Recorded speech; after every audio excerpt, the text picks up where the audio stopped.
All right, here we go. Town of Diamond Valley likes to acknowledge the traditional territories of the people of Treaty 7, Region Southern Alberta, which includes the Blackfoot Confederacy members Siksika, Kainai First Nation, Stoney Nakoda Bearspaw, Nicky and Wesley First Nations, and Denia Sustina First Nations, and Meiji Region 3, and all those that make Treaty 7 lands their home. We are going to open the May 14th business meeting, 2025-26. 600. We'll get an adoption agenda from Cindy. Thank you. All in favor? That is carried. All right, statutory hearing. Bylaw 2025-102, Coles Crossing Area Structure Plan. All right, so I have this lovely cheat sheet here, ladies and gentlemen, I'm going to read from. This is the portfolio of how we go about this evening's public hearing. So as we move through this, like I said, it's fantastic to see such a large group here. So if one person coughs and two people cough and three people cough, it gets a lot loud, right? It's the same thing as doing the old snap thing. So try and keep a lot of rustling in the chairs down. We're going to try and respect everybody who wants to speak. So we have speaker 1, speaker 2. We'll get to that when we get there. Phones off, good one. Yeah, $5 charge for phones if they ring. So let's get those off. Actually, I think I'll make sure I'm over here. Yeah, I'm good. All right. Excellent. Okay, so I am Barry Crane. I hereby declare the public hearing for bylaw 2025-102 Coles Crossing Area Structure Plan open at 6:07. This public hearing is held pursuant to section 216.4 of the Municipal Government Act. Hear representations from the public on proposed bylaws. I am Mayor Barry Crane, and I'll chair this meeting. And all discussions or questions, whether by council members or the public or administration and or the presenters, must be directed through myself. This hearing is to be carried out in an orderly fashion. Please respect the views of everyone here and allow each person their time to speak without interruption. Each person wishing to speak will be given 5 minutes to do so. So please make your presentations crisp, make your points clear, try not to drag on, and then talks about amalgamation, because that happens a lot, and that's why I'm referencing that. We start off talking about an area structure plan, and then someone starts saying, why didn't my garbage get picked up? So there's very clear why we're here tonight is not to talk about anything other than this area structure plan and future development, right? Council, very important. Do not debate this matter during the hearing.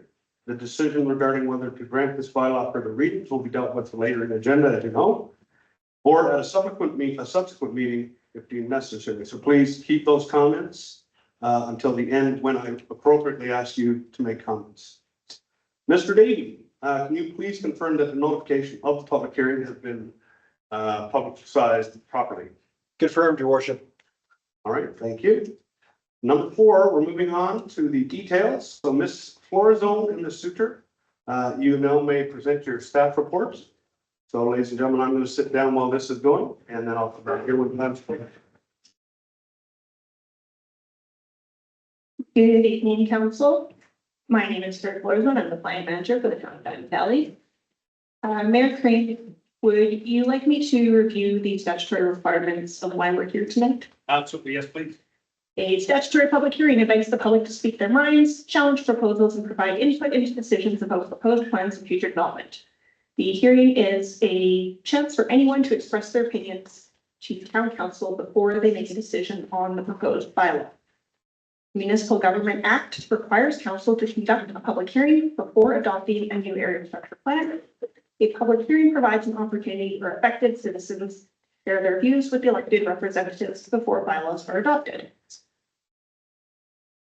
And with that, we will move to our staff report.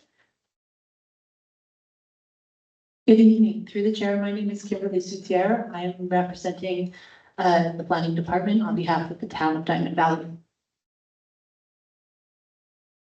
Thank you. Presentation.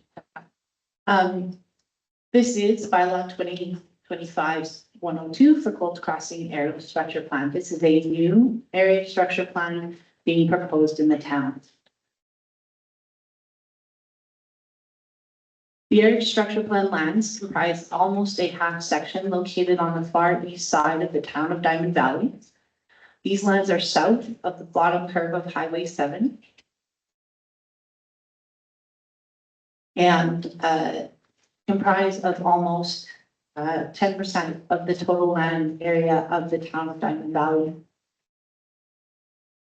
North of the subject lands and east of the subject lands is the Foothills County and also south. So almost an entire view around the property. The entirety of Black Diamond, or sorry, the former town of Black Diamond and now the east half of Diamond Valley sits to the west of the subject lands.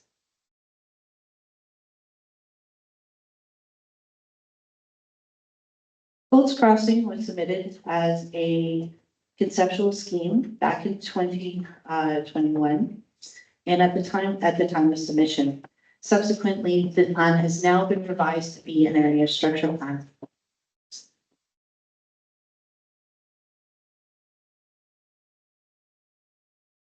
In the town of Diamond Valley, the intermunicipal development plan that we have currently was adopted in 2002. This intermunicipal development plan was created between the former town of Turner Valley and the former town of Black Diamond and Foothills County. Also in 2002, Black Diamond adopted their municipal development plan. In 2020, the Black Diamond lands that are subject to this application today, or sorry, the lands subject to this application today were annexed into the town. I'll just go back to the presentation.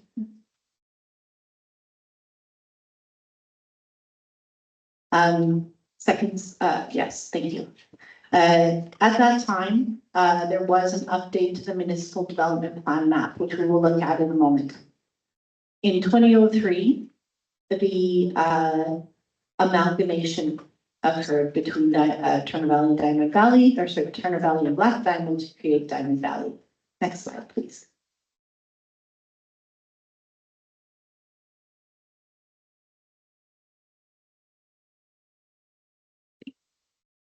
These are our current maps in the intermunicipal development plan and the municipal development plan. In the municipal development plan, we will note that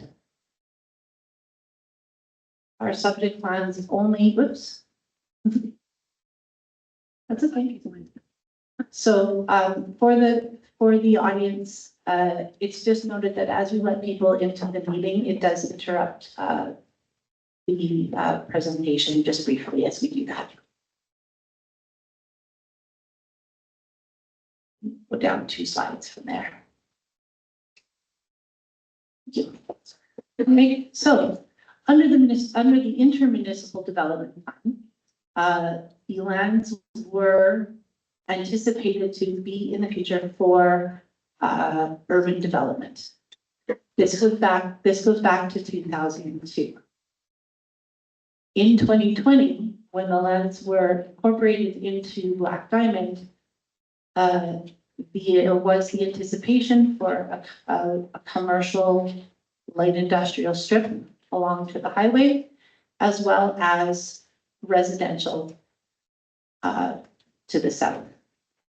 Both of these, the process of adopting both of these plans and the process of amending them were all public processes that went through council, as these are bylaws, and the public had input at all of those times.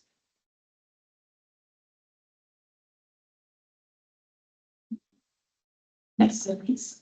Thank you. Post Crossing itself. Post Crossing was submitted in 2001 after the annexation. At that time, the applicants brought the application before council. Council passed 2 resolutions. One was a terms of reference for an enhanced conceptual scheme. So at the time, because there was the anticipation of amalgamation, the objective was to attempt to get this plan before council before the amalgamation happened, which did not occur as we are here today. However, so rather than completing an area structure plan, which has a higher level of detail than a conceptual scheme, we did terms of reference for an enhanced conceptual scheme. At that time, the applicant was also given an engagement strategy.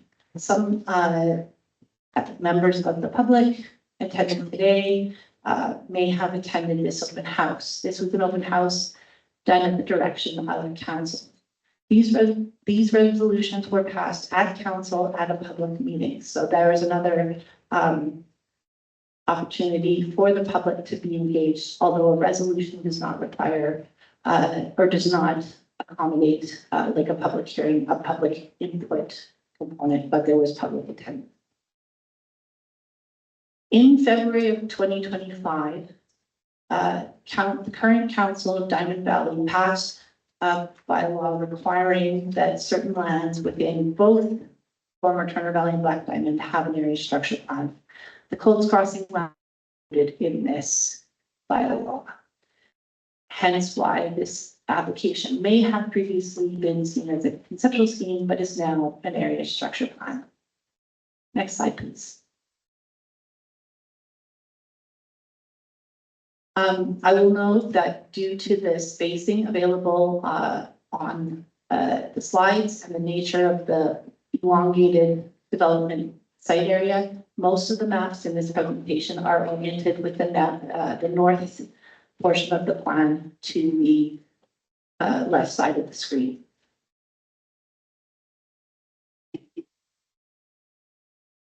So please don't get backwards on that. This is the subject site plan. It is, again, almost a full quarter.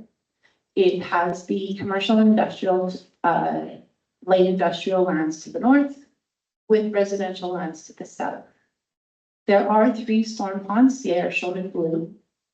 And there are 2 larger open spaces, one which is anticipated possibly for a future school site.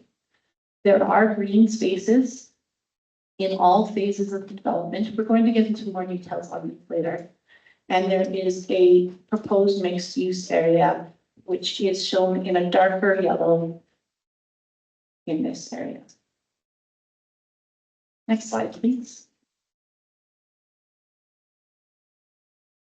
These are development estimates. So these numbers have been provided by the applicant. However, it is to be understood that they may vary slightly should this application be approved. So the exact percentages may vary, the exact number of acres and hectares may vary, but it just gives us a general idea of what the applicant is looking to do. They're looking at this application being completed in approximately 5 phases.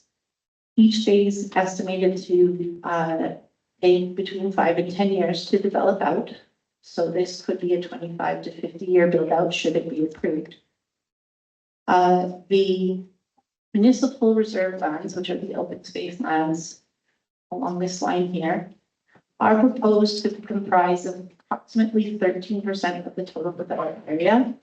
Under the Municipal Government Act, they are required to provide 10%. This is no over dedications. It is not distributed evenly throughout the plan area, but that is because the green areas serve various purposes in different areas. And when you have a large school site, that amalgamates a lot of the land. Next slide, please. Here we have the phasing. Phasing generally is proposed to complete from the northwest corner. The reason being that connects directly to existing infrastructure. To head south a little bit to phase 2. Reach out to the east boundary through phase 3, and then continue the south portions of phase 4 and 5.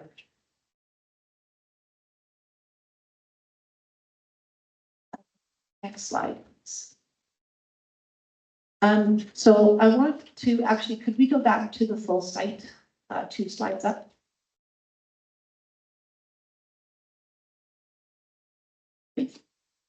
So what I would like to do now is I'm going to go through some of the agency responses, which include our internal departments and agencies such as Alberta Transportation and the county.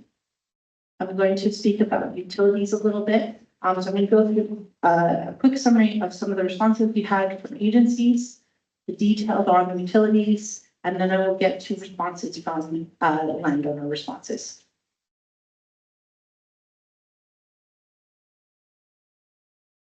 So internally, we had a response from fire services. Fire services does note that this is a large area and it would increase their call volumes and could create the need for full-time staffing.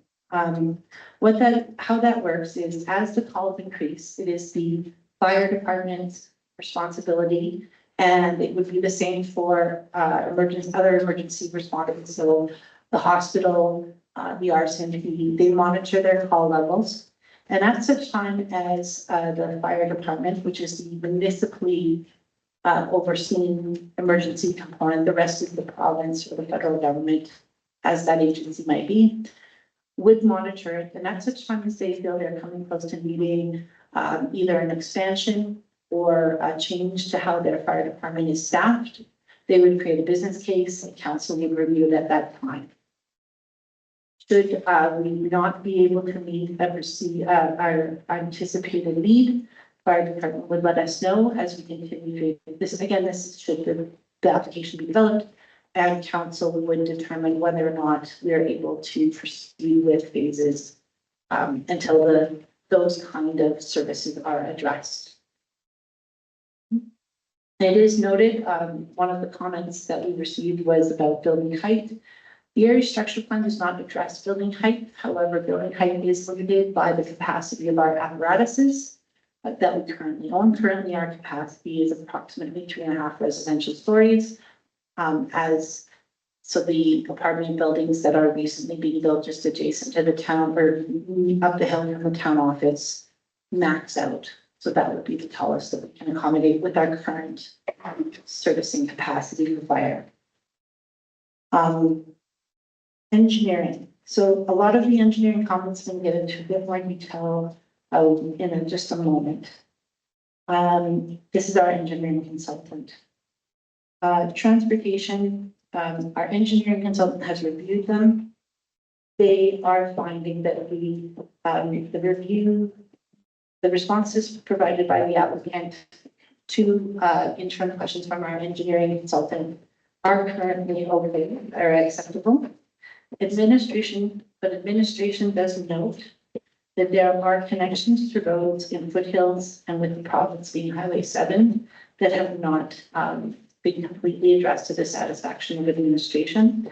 And should this application move forward, there would need to be immediate consultation, particularly with foothills, to finalize more detail.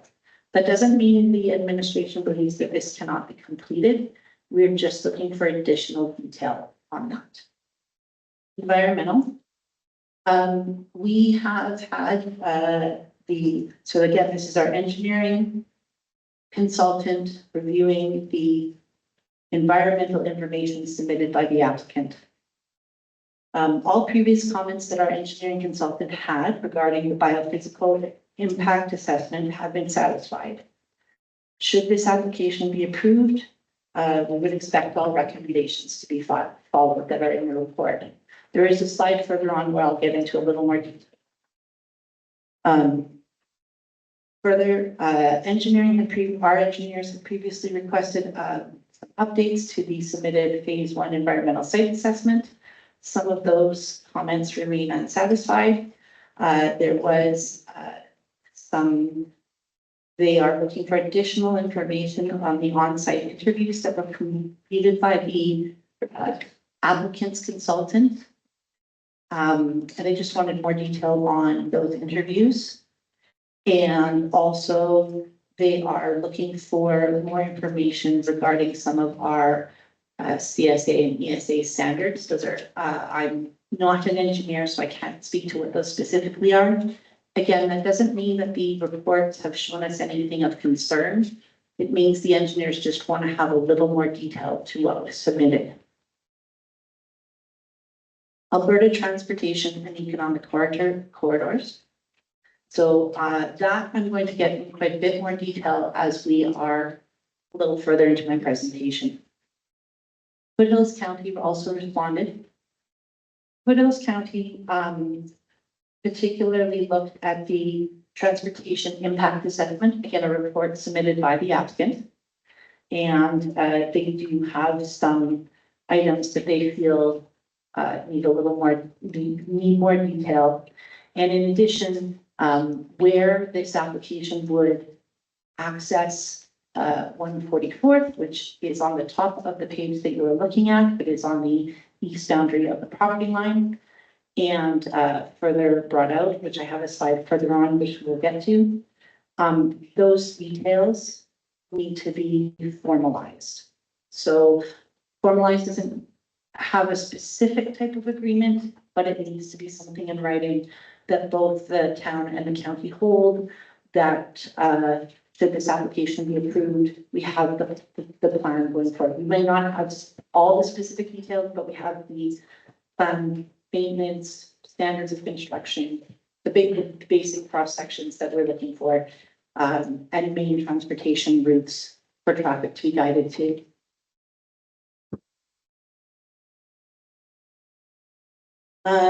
We also had responses from the Sheep River Regional Utility Corporation and the West End Regional Sewage Services Commission.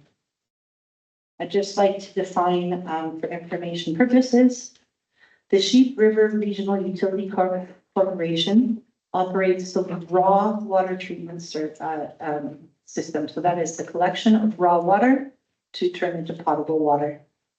And the West End Regional Sewage Services Commission operates the sanitary treatment and lagoon systems that the town uses.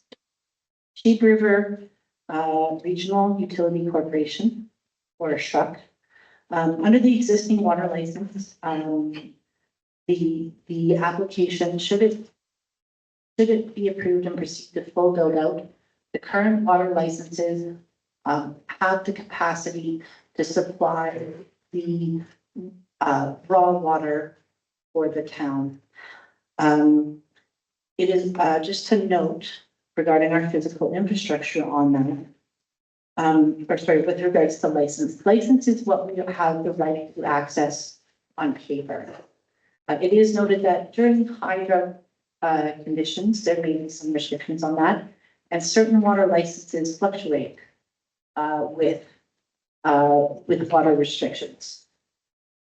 But on average, the total quantities that we have access to would meet the full build out of this development. It is noted, however, that that does not necessarily take into account the cumulative effects of other developments that may occur. I'm going to make a general note about all utility servicing. Even if a municipality approves an area structure plan, if at such time a phase comes in and it is demonstrated that the utility cannot service at that point, the municipality is not bound to approve the redesignation and additional development in the area. They can stop, regardless of having approved an area structure plan. That is in relation to roads, water, sewer, the fire department, etc.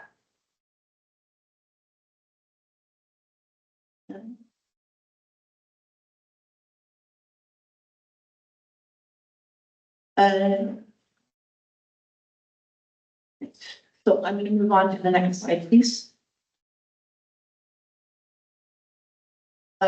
Yes, thank you. So transportation.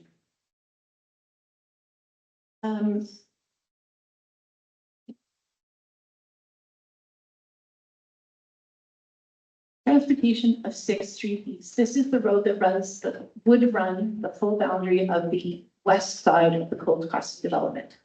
The Gold Crossing development west boundary is located internally to a quarter section. When the quarter section system was created, the internal line of the quarter section does not have a allocated 66-foot road allowance, which we find every 1 mile on the boundary of each quarter.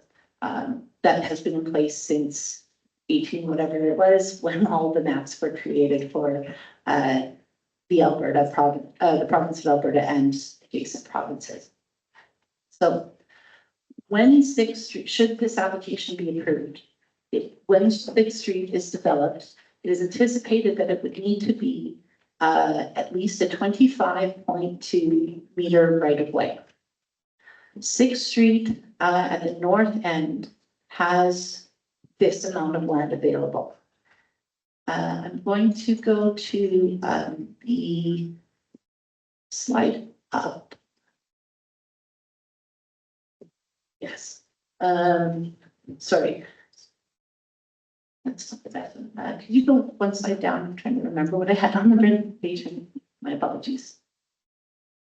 Yes, that's fine.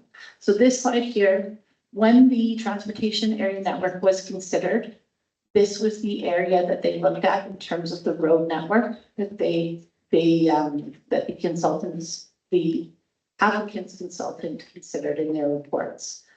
So we go surrounding the entire development and out to Highway 22 and north to 394th Avenue West, which is right here, 394th Avenue West. And Highway 22, this is 6 here along the west boundary, and this is 144th along the east boundary. One slide down.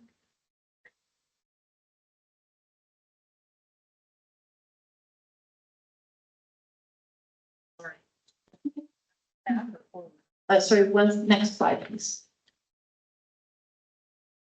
So 6th Street is designed to accommodate, would accommodate a cumulative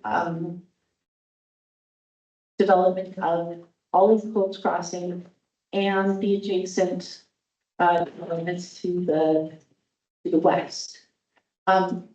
This is because even though this design here is a 2-lane design, if it was ever needed, this could be increased to a 4-lane design by taking out one pathway on one side.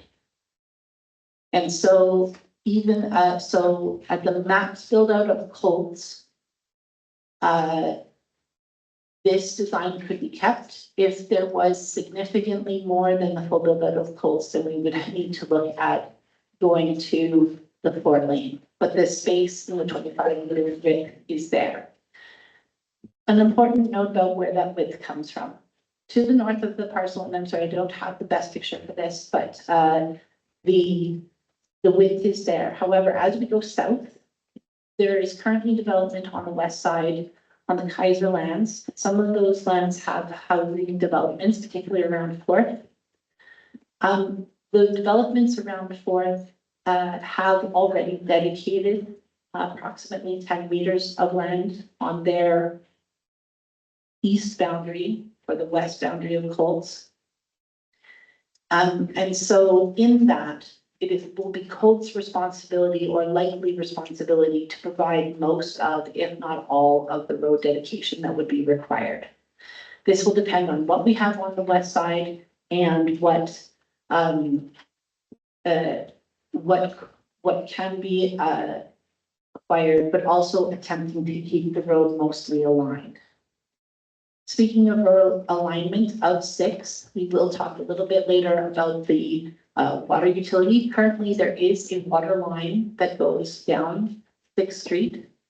It is not in a straight line. So the next thing that we consider with this road right of way of 6th Street is that it may have to jog slightly to keep the water line at a consistent distance from the boundary, consistent distance from the edge of the road right of way, so that it is easier to find when we are locating it, if we ever have, when we have to repair it, or if we have to do maintenance. And we have a consistent separation of the main utilities that as standard practice has run down the road. Next slide, please. This is the main transportation network inside the proposed float crossing. The lines that are sort of in an orangey yellow are your spine main roads.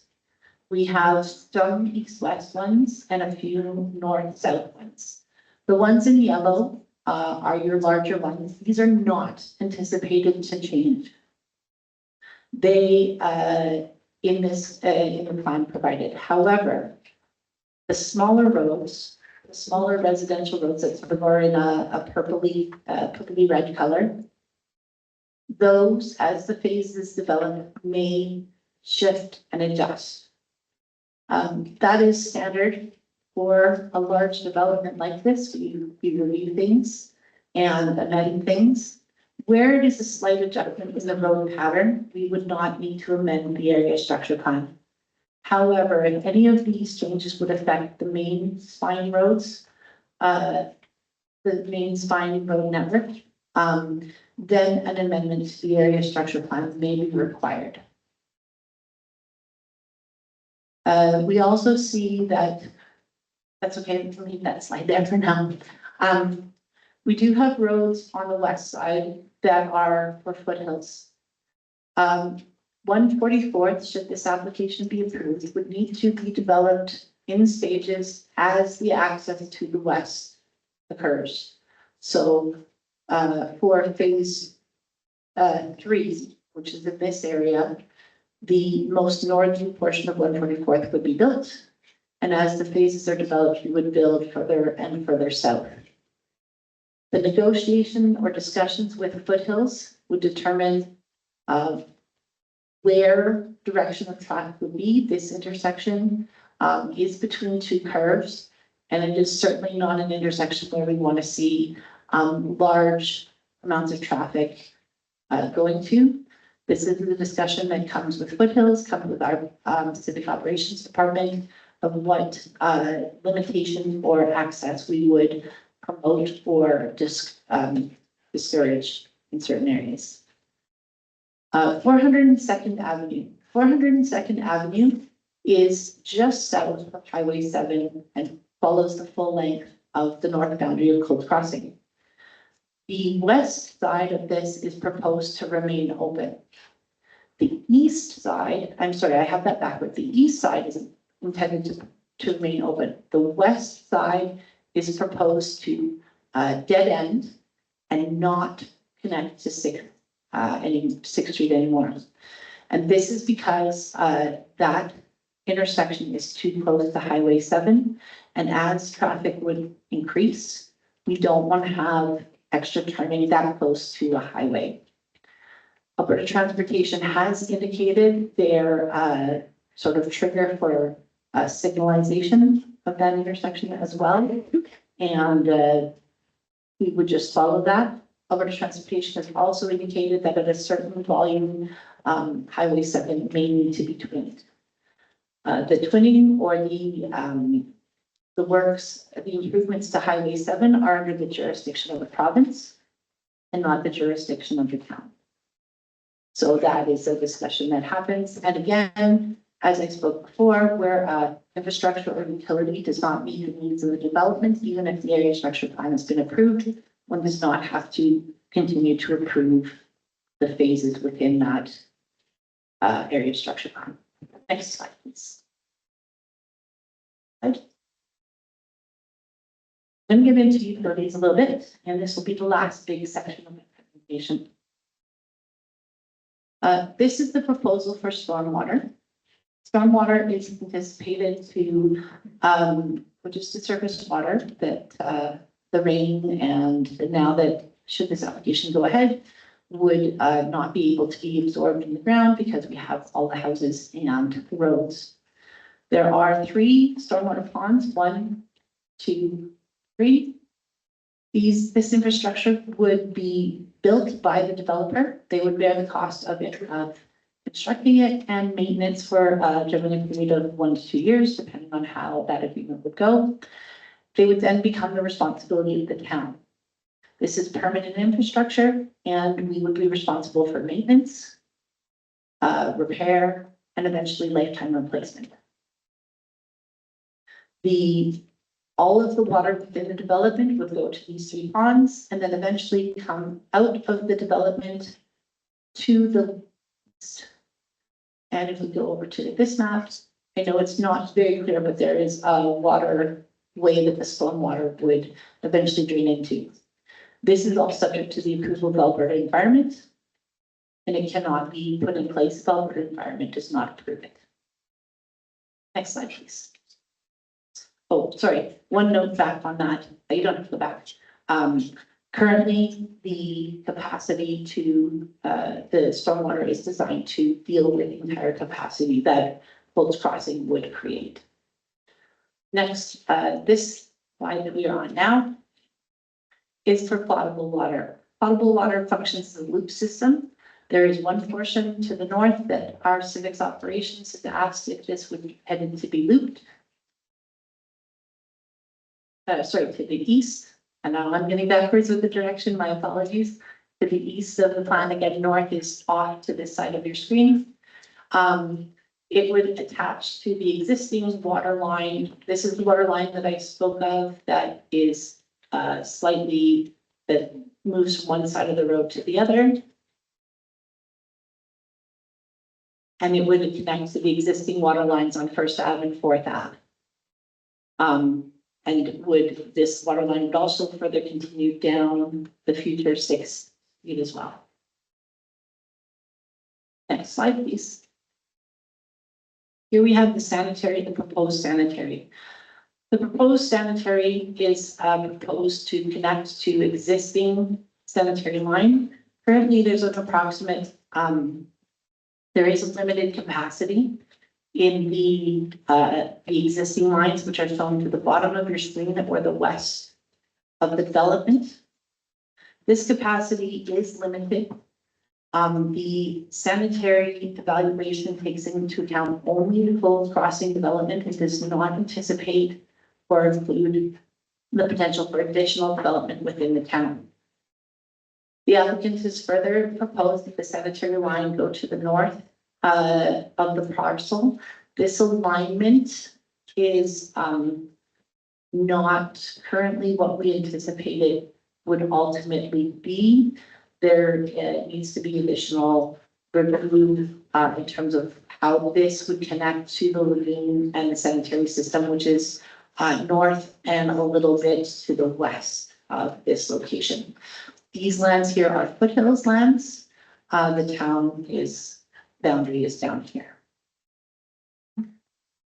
Next slide, please.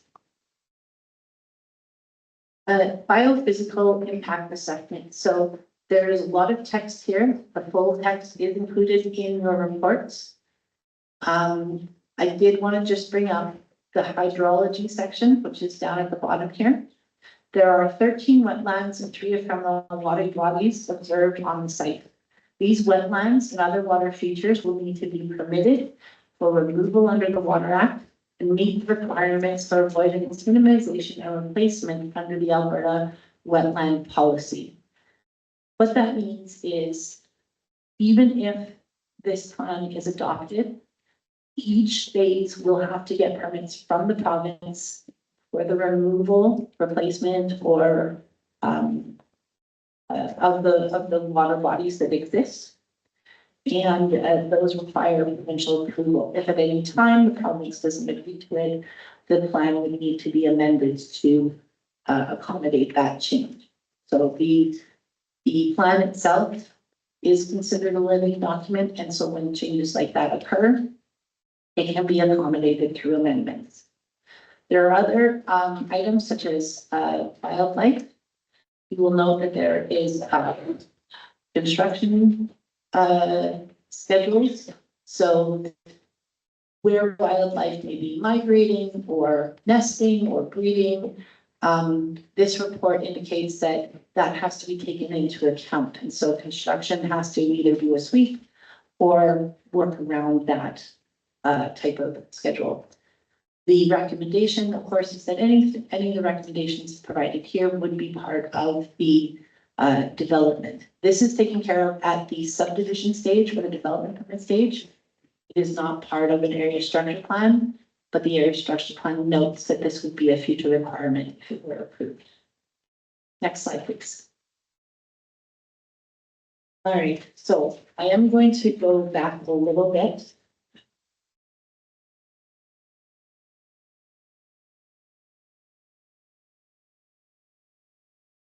Wanted to speak about just the internal development of the plan. If we could go back to the slide that shows the full development, which is near to the beginning. The transportation was fine too. That was also okay. So in general, the inside lines are in a modified grid, which we do prefer a grid in terms of access options, emergency access, and also having multiple ways for the public to travel within their neighborhood. This generally disperses traffic and allows it not to necessarily funnel to a single navigation network route. We do have a couple of lengths of road that are quite long. So I will point out one here. This road here is quite a long, straight path, which tends to encourage people to, see how fast their cars go, and perhaps challenge their neighbors. However, what the applicant has done is put a lot of cross sections. And every time there's an intersection, that does tend to create a traffic calming situation. There are also options that can be done in the physical construction. So bullets, indents, certain kinds of signage, all of those type of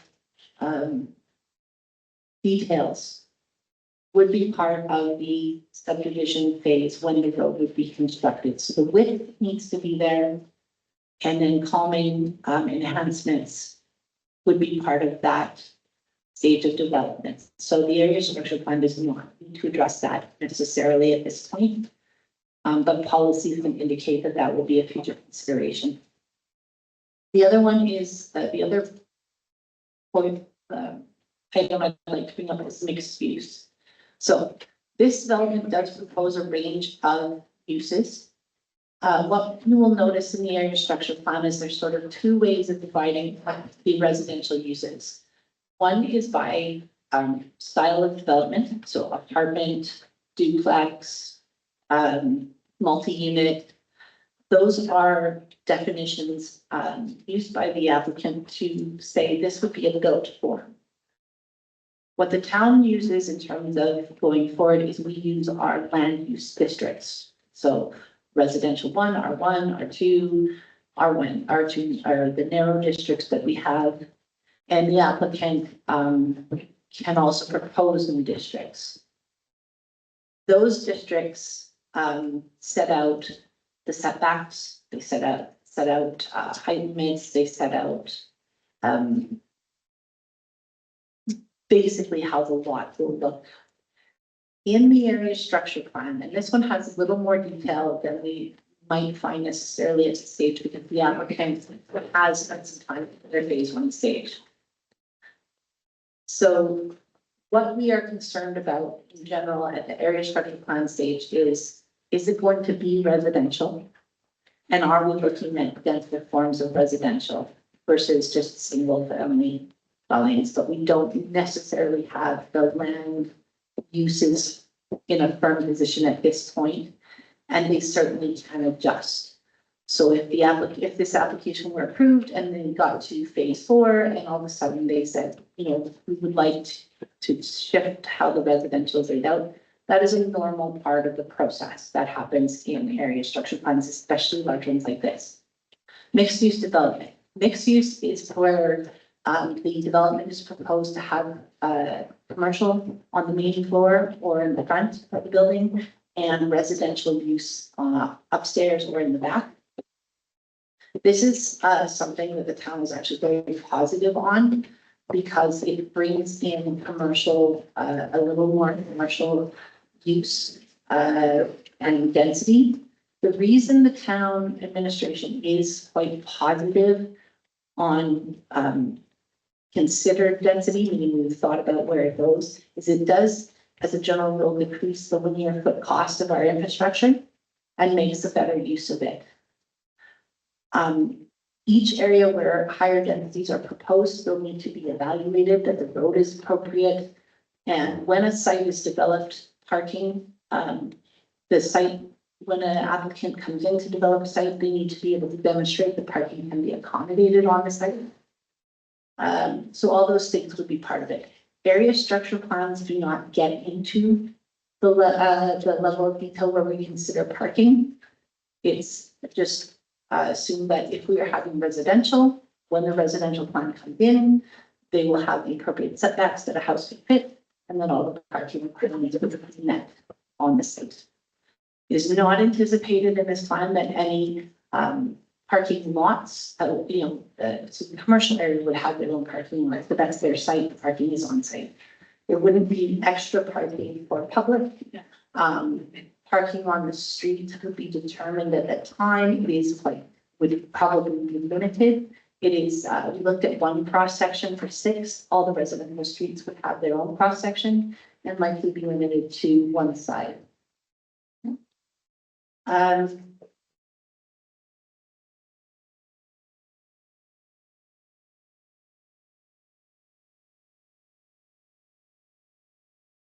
If we could go back to the bottom slide, please.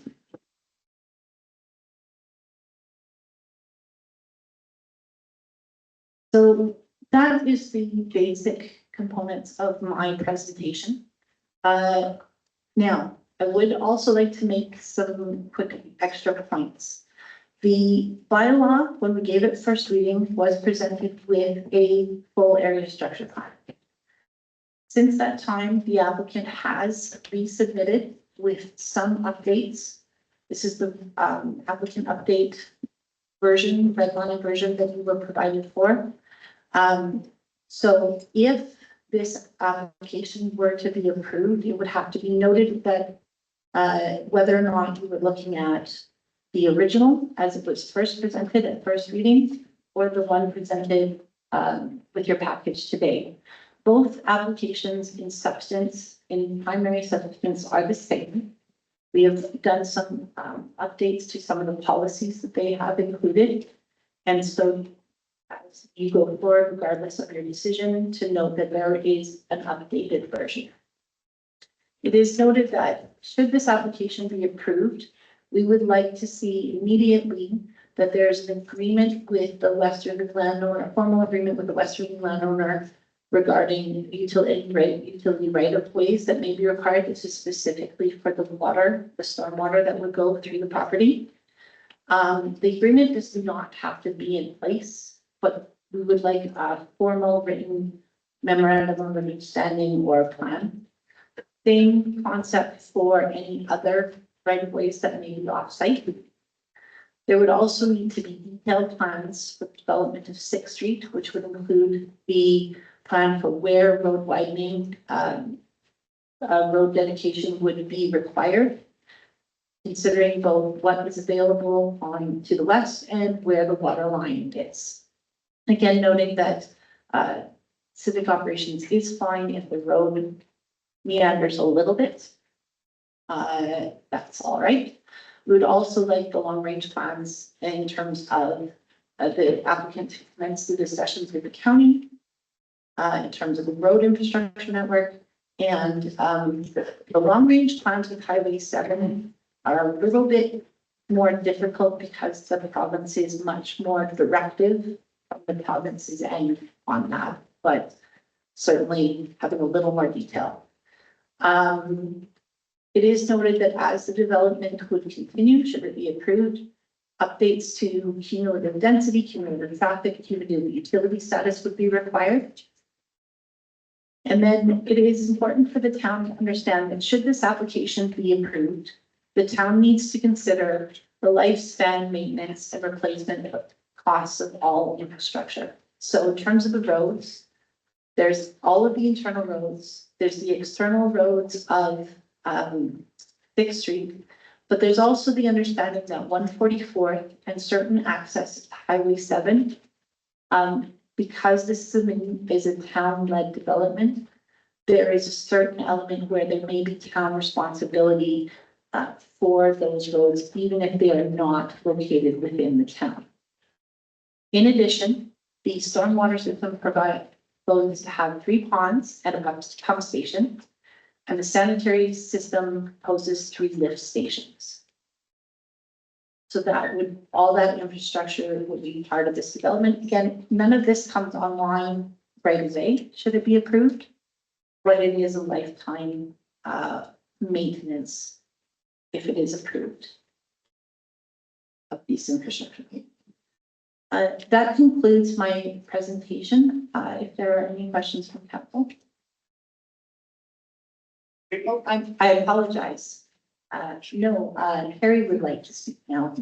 Thank you. Thanks, Barry. Just supplemental to that, so thank you, Kim. No significant concerns in terms of compliance with the MGA or with our current MTP.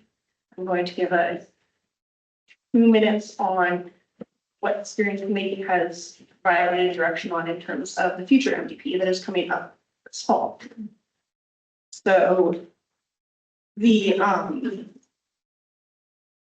steering committee that is formed for the new municipal development plan has provided direction on increasing infill opportunities, increasing residential densities, and where possible limiting or moving away from greenfield residential, and in particular, using our annex lands for non-residential purposes. So that is the direction that steering committee provided to administration and to the consultant, and that is what the draft plan is being drafted on. For council and the public's information, that plan should be available in draft in 2 to 3 weeks. We're just doing the last round of revisions before it's made public. There is the open house on June 10th and the last steering committee meeting on the 17th. So the timing is a little bit odd, but there are kind of 3 potential areas of misalignment. So one being density. So this plan would meet the densities that are being currently written into the draft plan. Again, they are not formalized at this point. This is obviously not infill, this is a greenfield development. And based on the steering committee's feedback, the south quarter of this property will be identified as non-residential in the draft MDP, which the plan is showing as residential. And my apologies, I have one more item I forgot to go over very quickly, the public response. We received several letters, all of which are in your package that you have previously received and been able to read through. I'm going to just provide a really quick summary of the main concerns we most frequently received concerns. So we did receive comments in opposition. We did receive comments with just concerns, and we did receive a comment in support. In general, the main concern was the growth rate being too fast for the community, the growth quantity being too much for the community, and a general feeling that it could result in the loss of the existing nature and the small town feel of the community of Diamond Valley. There's also significant concern with the infrastructure we already have. What stage of maintenance is that?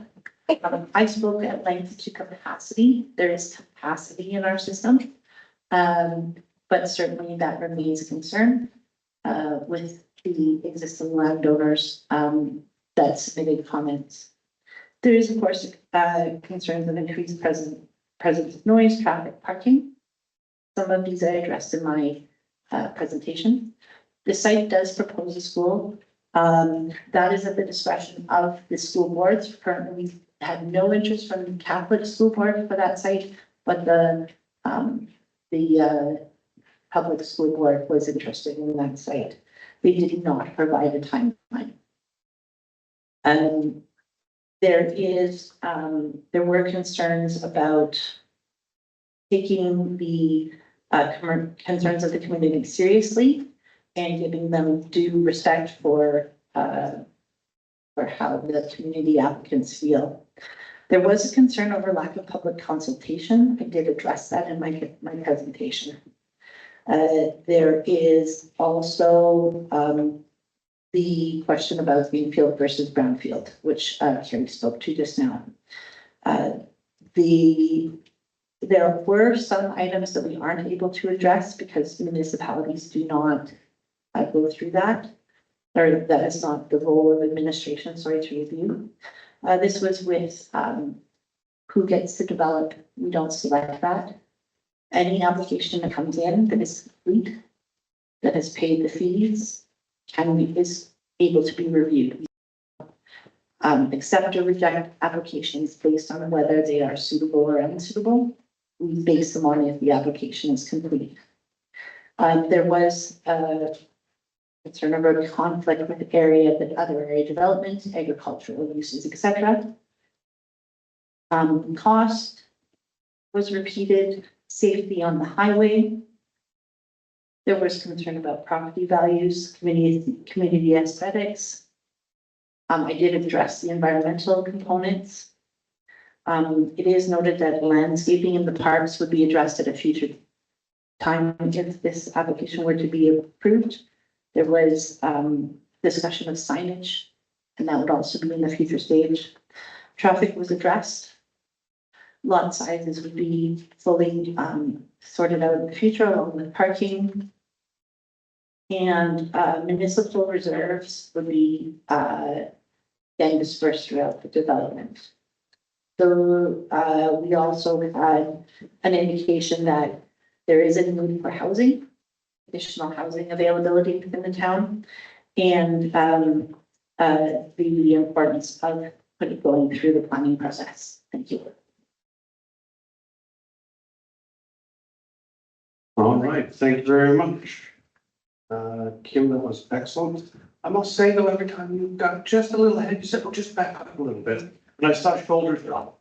That was good. Excellent. I wanted to stand in the back so I could see exactly what you guys saw in terms of the graphics. And some of those charts were a little bit shady, but the applicant themselves is going to go through the presentation, a couple of points here. So you'll get a chance to see a little more detail in there. Moving on, Mr. Navy, has the town received any written submissions that are not included in the staff report, as in the agenda that is published as of today? We have not, Your Worship. All right, excellent. How many did we receive in favor? Or the exact number, 14 or 15, looking over to Kim. So in terms of what we received, in terms of the responses, we received one response in favor, and the rest were the majority, including we had concerns. And we had about 4 that were explicitly opposed. The concerns did not necessarily have supportive comments, but they had just concerns that they would like to see addressed. Excellent. And those are all published in the agenda, so if anyone needs to go into detail reading those, feel free. Thank you, Kim and Carrie, for summarizing specifically the against in a thematic nature, so that's fantastic. Okay, moving on. We're going to now move on to the public portion where you're for or against. And what I'm going to ask you to do is you're going to come up with the microphone. You're going to say your name. Now I have a little list here for. Okay, I'm just going to give you a background. You're just going to come up here. You're going to say your name, your address, and then you're going to say if you're for or you're against, and you're going to speak your piece. I would ask that you keep everything respectful as usual. If anyone hasn't watched Matlock lately, Matlock is Columbo, right? Not the Lincoln lawyer, but that's the new generation. The gavel works like this. If you get out of line, I tap it. And that's just a check to say, oh, yeah, I'm stepping over the lines. I use it on council a lot because sometimes, like right now, I'm going to ask them if they have questions, our administration for points of clarity. If they were to cross the line, jump in, and go into a debate, I would knock it once. Usually all I have to do in the meeting is pick it up and then they go, oh, I see where he's going. So if you see me pick it up, that means you're probably gone off the deep end and you're not on the topic of the actual thing. All right. So with that being said, before we go to the public Council, are there any questions for administration that we have right now, just to clarify any points? And remember, we're going to be coming back to this again. Don't debate, just points of clarity. Any? There's nothing good. All right, so let me read the little preamble here and then we're going to get right to it. So persons presenting to council today should state your name and your address. Indicate if they are speaking on their own behalf, on behalf of another client, a group, or a company, a club or an organization, and you may state how they are affected or you are affected by the bylaw proposed. Council may ask questions of each speaker. So if you get off and you speak, don't run back to your seat. We might ask you a question and it's not a debate. It's just, we're going to ask for you to clarify your point. Okay. Moving on from that, administration, has anyone registered to speak to the positive? Well, I can tell you no, because I went over his stolen sheets. I have the sheets right here. All right. Unless, Brendan, is that your hand going up this week, sir? I don't think. All right, here we go. So our first item up for business is Mary Heidi. Heidi? See, you really did it. There you go. All right, I'm going to turn it off mine so you can turn it on. And so again, name, address. For I live at 533 Diamond Crescent, so I am right on the side of where it's crossing being built. I here. I just want to say thank you to council too for all of your work. This presentation is great. Thank you very much for all the information. This was a lot to take in. We've been in the town for a very long time, and a lot of the concerns that I heard tonight were solidified. And I feel like I am still going to be opposed to this with all the information that you gave us tonight. So that's all, but I wanted to say thank you all for all your hard work to presenting us. Excellent. No real question, just a comment, so that's good. The presentation isn't quite finished. The applicant is going to have their point as well. So after that, there's another round of would you like to speak for or against? So you might not have the cojones to jump up there and speak right now, but maybe in 15, 20 minutes, you'll be, okay, now I'm ready to go. So thank you very much. There you go. Thank you. All right, Shay Lawrence. Opposed? Is she late? Oh, I see. You just, you have to sign in. Oh, that's okay then. All right. How about John Thompson then? All right, here we go, John. I'm John Thompson. I own the land directly east of the half section east of the development. My concerns are all garbage going to be blowing into my place. I'd like to, before any construction, I'd like to see a 6-foot fence all down the east side, the full length of the property. My other concern is the stormwater drain. I have a big dugout on the east side, and it's directly east of your north water catch. As long as the water keeps going east, that'd be fine. And I'd also like to see no traffic from this onto the MD road to the east. Like the traffic, in my opinion, should be directed out to 7 and over to.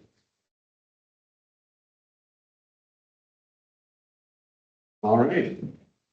That's straightforward. I like it. Jonathan, there.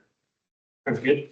All right, thank you, Mr. Thompson. I appreciate you asking these questions. If I may, a couple points of clarity, just for my sake. When you're talking about the water catchment, I'm making an assumption here, but I want it clear. Are you concerned that if the north stormwater pond is built, that will impact the amount of water that you get onto your property in a negative manner? You won't have as much in your dugout? No, I just want to make sure any excess water that goes to these because I have a large dugout on the east side of the road.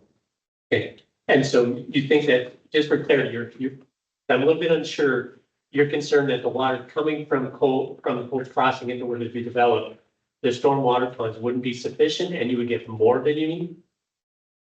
I can't get more. It drains out. If it ever fills right up, it drains out, so. If that's getting too much, it's not a problem. Right. But you're worried that it would impact negatively, so you wouldn't have enough. Right. Okay, thanks for that clarity. And I don't know where they're gonna drain the south one, if all the water could come north and out of the north one. Because right now, my big dugout is half in. Because there was no ground. yeah, very poor. Second question, just for point of clarity, when you're talking about the MD road to the east, that's what currently. Thank you, John. Anyone else? Council, John, friend? Thank you, John. Appreciate it. Wendy Timberman. There you go. Is it my name? Yes, I'm Wendy Kimmerman and I live on 4,000 Southeast. And I know there was a lot of talk about Sixth Street, but there was no mention about the traffic that would connect to Fourth Avenue. And right now, I find that people speed there constantly. They don't go the 30K for the playground and Millennium Park. People park on the street, which when I have to offload groceries, I don't have a driveway, so I need to park on the street. If all this extra traffic is coming through, because people will come down Sixth Street to avoid downtown and then fly down Fourth Avenue. And at the bottom of the hill, that ice is up in the river front. And then suddenly there's going to be bang, bang, bang, bang, bang. So that is a concern. People are all concerned about that. Yeah. The other, and children even crossing the street, coming home from school. I mean, I tried crossing Millennium Park, and I had to wait for 3 or 4 vehicles sometimes, because they just don't let you go by. With all this additional traffic, it'll be ridiculous. It brings to mind the poor people in Okotoks that suddenly have their street connecting with Costco and trying to get out of their driveways is ridiculous. But anyhow, my other concerns are, is there any low income housing put into this plan? Our property taxes and our housing assessments are gonna skyrocket. So this is gonna just be for people that want to get out of Calgary and drive up prices even higher? Or are we gonna end up, our taxes going up? And that concern I have is the strain on our hospital. When I moved here, you could get into emerge very quickly. My friend wrote a risk a few years ago, but 2018, and you were able to get in right away. When I took her up to the hospital this time, and she sat for 6 hours before she got to see a doctor. So what is this gonna add to kind of strain? The same thing with schools. It takes forever for a town, for the province to approve a school. And then look what's happening now with Calgary and Okotoks. Because they're getting schools, they've been told that their school tax is gonna go up way more than other areas of the province. I mean, right now, I retired here, my house was affordable. But for amalgamation, my house was worth 285,000. Now I'm being taxed at 450,000 now. And my house is old. And my taxes have gone up 8% each year since the amalgamation. And I'm just concerned that this is just going to end up driving the taxes even more. The other concern I have is Government Road, trying to turn left coming out from the post office. I mean, it's so busy. And it's just gonna be, you're gonna add another 2,500 houses or whatever it is in the first phase. How is that gonna affect? Well, it's not gonna be that. But, and I guess one of the other things is I'm fully opposed to taking on agricultural land. This was a reproducing field, and more we're seeing agricultural land be bulldozed under for housing and for things like solar power. But I mean, I moved here because I didn't want to be inside of Okotoks. You have 2,500 houses. That's already one state of Okotoks we have into this town. Because when they had a thing last winter, they said they had 12,000 houses in Okotoks. And now you're gonna have 2,500 a year. That's not the town I moved for. Anyways, appreciate it.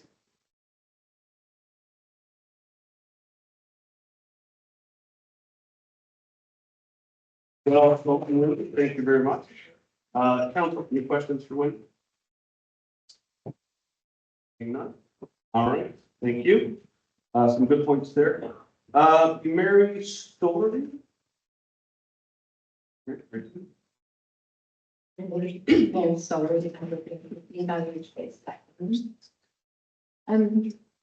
Looking at the size and the scale of this development, it looks as if it's a whole new town being built, which is much too big. And I attended the meeting before the last election, and I understood that council was going to have slow and gradual development. And all considered, and I would like to see the infill happening before such an enormous development, which is going to completely alter the nature of this town. And I've seen what's happened in Okotoks, developments falling out into the countryside without any check and hands being packed in. I would hate to see that happen here. And a development of this size, I think, is more appropriate going somewhere like Okotoks, which has already had sprawling development out into the surrounding countryside. And I would hate to see this town changed in the way that this will change it with the pressure on the hospital, on doctors. We already can't take new patients here. And the traffic, all the concerns that other people have. So I would actually not like to see this happen at all. I would like to see affordable housing, but done in a smaller scale than this large development. But I would definitely like to see affordable housing come to this town. But there's that, I think it's called Kaiserlands, is it, that there, which is within the town boundaries as it is first, before moving out into the countryside. I'd like to see that happening. Yeah, it's concerning, and we haven't been told exactly how many houses in each phase. And I think it's just too big. And I thought this council was going to go slowly and gradually with development and let us allow changes to, with the traffic and with the pressure on the existing stores and everything to happen gradually. This is too big.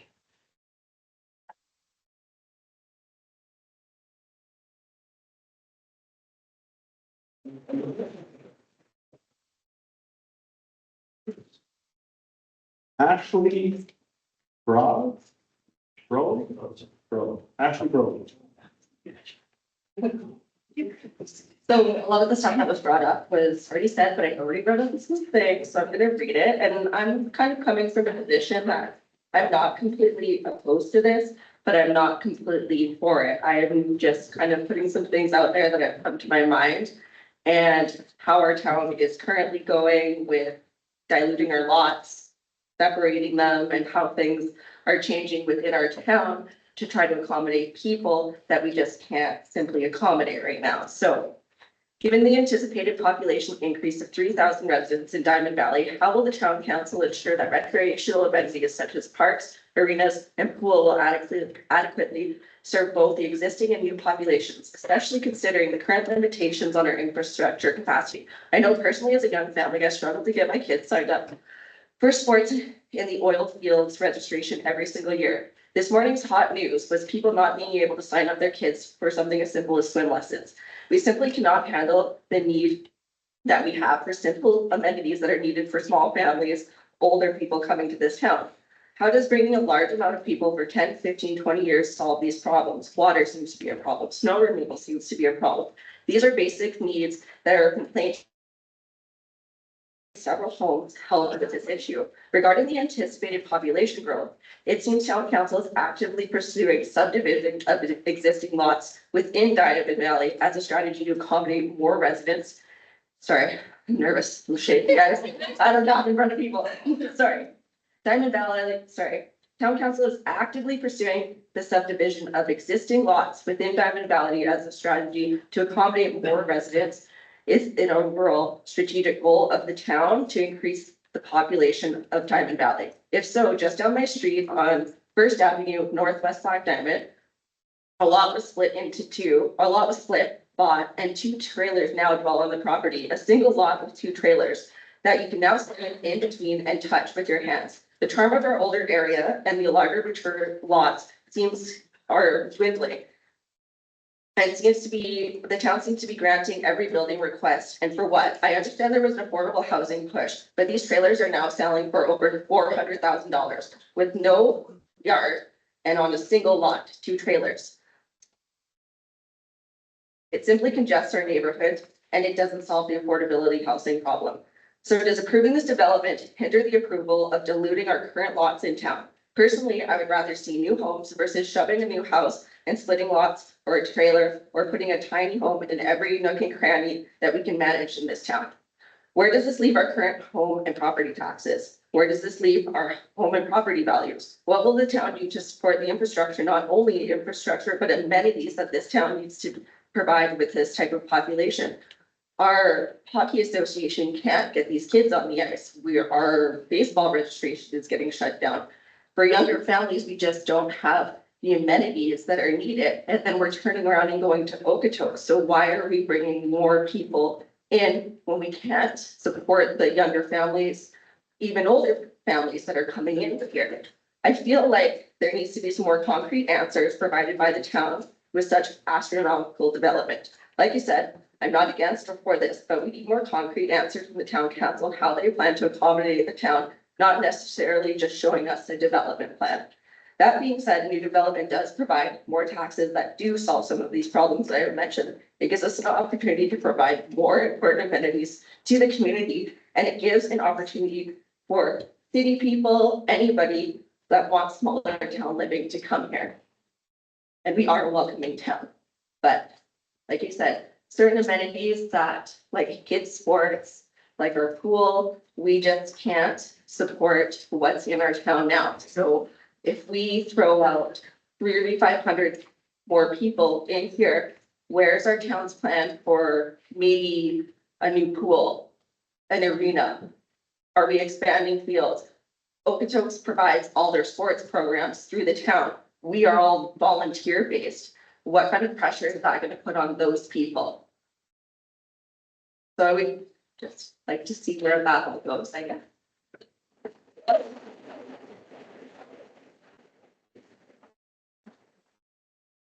Could have made it refer to election, like you could have used that as a platform. Great question, but great concerns. We have been dealing with all of those exact same questions, and it's not as simple as peeling an apple.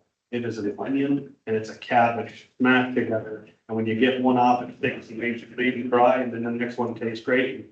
It's a really, really difficult question to look at the community as one and actually start to feather those in. So just to give you just 3 things, I'm not going to debate your council, but when you do development, new development, you have offset levies, recreational levies, and fire master services levies. Those things contribute into the bigger pool that can actually address some of those issues. That being said, we're nowhere near the new pool, the new rec centers, any of those things. Those are massive questions with massive dollar amounts. And those are some things that council deals with on a regular basis in those conversations. So thank you for bringing them all forward and your comments on this development. Now, those are only the people I have listed. So if anyone else has a burning desire, all you have to do is come on up to the microphone right there, state your name, address, for or against, and I'll say it again, you can still speak for or against. So if you're for, go ahead. If you're against, okay. All right. My name is Dan Bruin, and I'm here with my wife. We happen to live just east of the development, just one of John Thompson's neighbors, actually.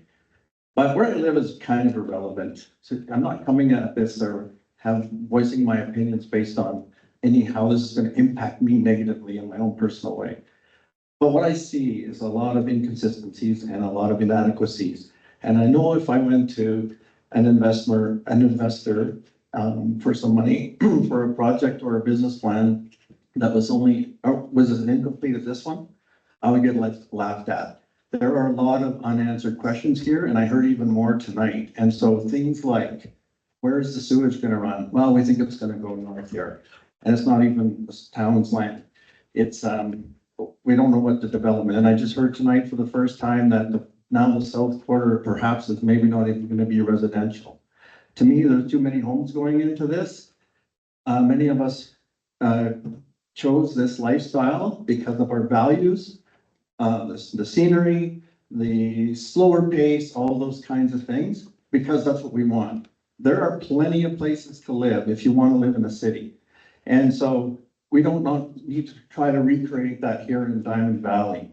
And so I hear a lot about how if we add extra homes or do this or do that, it's going to lower the cost of service on this way or that way. What about what we're giving up? And that's the lifestyle and the values that we all come to enjoy here. And so there are plenty of brownfield spaces to further develop in town. Not to say that we won't eventually outgrow that, but one of the biggest concerns, there are several, but traffic to get to and from Diamond Valley, has not been thought through in this plan. And so that, if that isn't done first, we're putting a lot of people at risk, including all of us in this room. And so, and I see the proposal to block off 402nd, 402, halfway through that first mile out of town. Well, there's a lot of traffic that enters Diamond Valley that way and returns home to their places from Diamond Valley that way. So to me, it's naivety, and that's forcing all of that traffic onto 394th, which is, it's uncontrolled at this time, and I recognize that can be changed, but that is that's backwards. So let's give some thought. If we're gonna move forward with this, if we can overcome all of these other obstacles, then let's at least give some consideration to being safe and secure. And that means not having traffic flowing through a new development. That increases risk of safety, I guess, from the point of view of traffic safety, but also the risk of break-ins and all those types of things, theft, because they have an access route in different location. Direct all of that traffic back to 7. And I'm not too worried about the developer optimizing and getting every little square inch of lots in that space. So they want all of that, they can have more space if they don't have that traffic turning on to 7th there. No, make the traffic go there, have a few less lots, and let's keep some space and some safety in this. Apartments right along, there's proposed apartments right along 144th Street. Well, that's at this point, it's pretty high moving traffic. Keep that space open, so there's at least a good sight line to see what's coming down the road. Don't allow apartments up to that space. So that should be stopped ahead of time. I mean, there's just a number of inconsistencies that need to be thought through. So I'm opposed, not because of how this impacts me personally, but because I think we haven't done a thorough job of planning this out. So.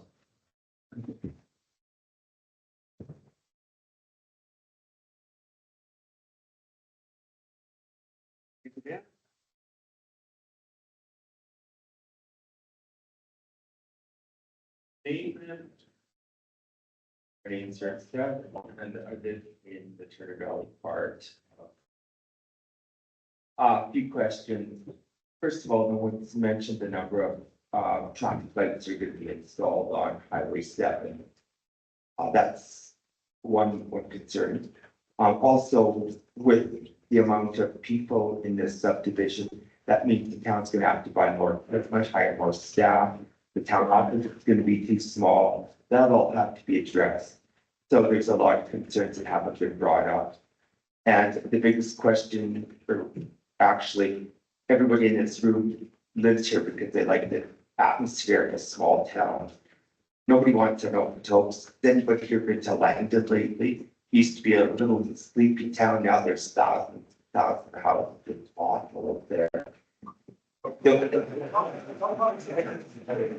the major question is, what's in it for the town? Why are we doing it? What's in it for the town?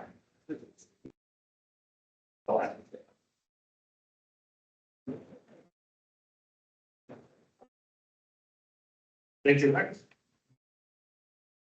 Anyone else who would like to desire to go?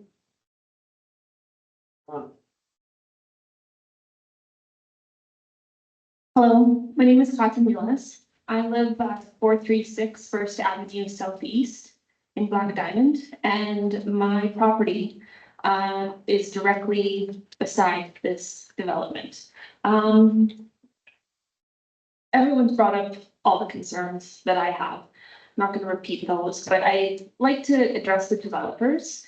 When the open house was here, for those that made it out, this place was packed. There was a lot of people here. And I think the day before there was a large meeting with the town regarding the water for Black Diamond and Turner Valley. So water, of course, was a huge concern, as well as the infrastructure and the traffic. For the developer, we asked, are you going to do anything else as a public forum for the town? At that time, I was told there was going to be more town activity and communication. There hasn't been. This is kind of the next step now. As well, when you ask for feedback, that area by the concession there, you guys gave us that little piece of wall to write on Post-it notes, which was packed. And if anybody agreed with a comment on there, we were allowed to put a little dot on. I just don't find that really, So the respect, I don't find is there. The developers have also not reached out to any property owners that are surrounding this area at all. And I keep hearing like that's not required. I understand that's not required, but in a small town, it kind of is. That's just the way it goes. So if already those kind of intentions are not done now, what's going to happen down the road when development starts happening and things start changing? I'd also like to point out what has happened in Canmore and in Cochrane. Cochrane now, people can't just go out and grab a milk or butter. It takes them 40 minutes to get through town because they did not properly, plan the infrastructure and the traffic. How unfortunate would that be to this beautiful town if that happened here? As well as Canmore. I hear often about the tax base being a big deal. And yes, it's obviously that those things are good. Proper development and planning done mindfully. I don't think anyone's opposed to that. But, we don't want to turn into Canmore. You talk to how many residents that have moved out of Canmore and what the place has turned into. It's very sad. You also brought up Lincoln. So for my final comment as well is when you're coming into Black Diamond and you're going on that S curve, I think we can all agree that that view when you come up on that final curve and it opens up to the mountain range is just absolutely gorgeous. And I hope that we never not see that as well. I know that land there particularly is a little bit higher and you're saying that 3 stories is welcome. I think that would take out that landscape completely. Myself being right there as well, I know that's where my land is. But again, why not reach out to the landowners? And I have also made a point, but I find it very difficult to reach you guys. I do have to make more of an effort. I do have to admit that. But yeah, I'd like to see more community involvement and you guys taking everyone's consideration seriously. So thank you.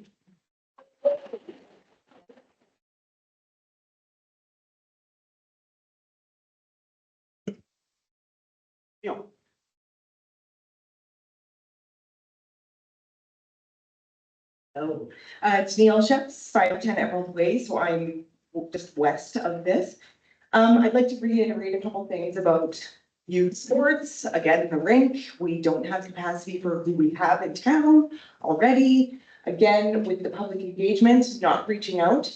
I don't believe that everybody got the letter with the information on Colts Crossing. I think it was only the residents directly west. That's why I put it all over Facebook. Because like my parents who live down by AG had no idea. So why is everyone in Diamond Valley, because we are one, are not getting the same information? It's only the people that are directly affected. We are all directly affected. So again, the respect of the whole town getting all the information, not just a few people.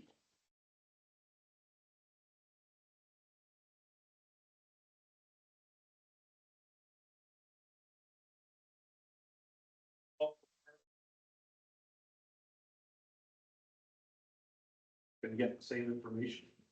That being said, the applicants are going to do a presentation as soon as we close this section of the hearing. So I'll ask again, would anyone like to speak for or against the proposal? Very straightforward. Yeah, but we will have another chance after the application and presentation. I just asked one question. Why was Fourth Avenue not mentioned in the presentation?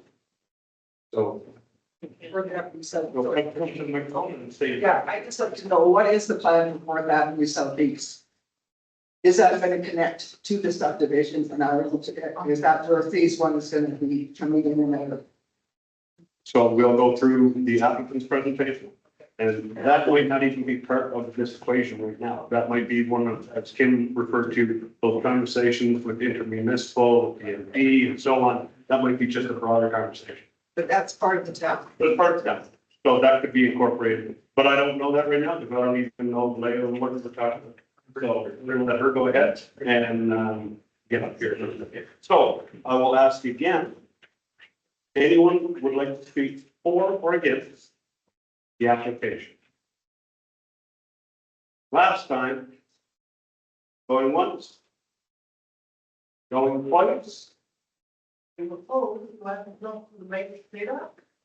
I think we got it.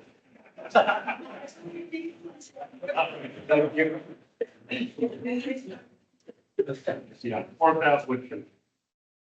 Okay, thank you. We're gonna close that portion now. I'll give you a chance. Show of hands if you want a file break now, which will go 5 minutes, and then we're gonna have the applicant do the presentation, or do you feel you've got another 30 minutes in that? 5. Thank you very much. Perfect timing. Oh my God. All right, we are on to number 7 of our evening here, and this is the applicant presentation. So we have the quantum planning. And correct. Correct. Allison's going to take us away. Have at her, and afterward, council, any points of clarity? Those are your questions. No debating. Board members. Sounds great. Thank you so much. Good evening, everyone. Thank you for providing us with the time to speak to you today. My name is Allison Timmons. I'm a senior planner at Quantum Place. With me today is Jessica Carpat, chief planning principal at Quantum Place, and we're here representing the applicant for this file.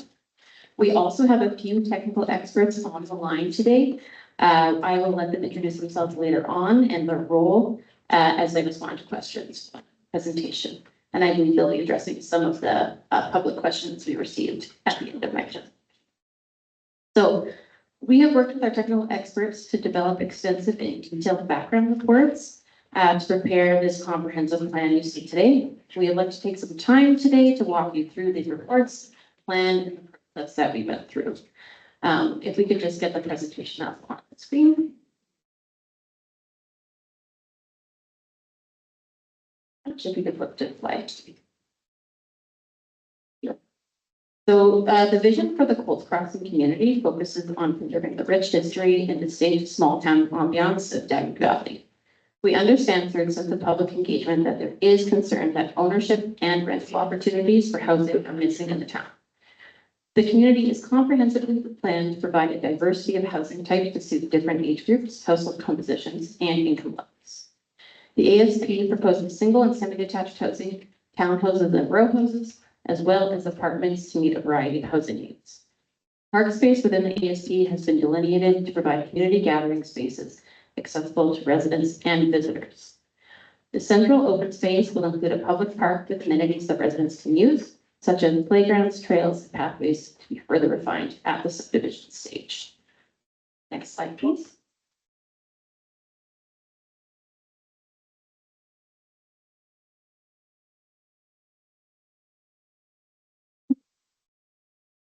Regarding the project history, the process to get where we are at today has involved years of background technical work, collaboration with the town, and policy work.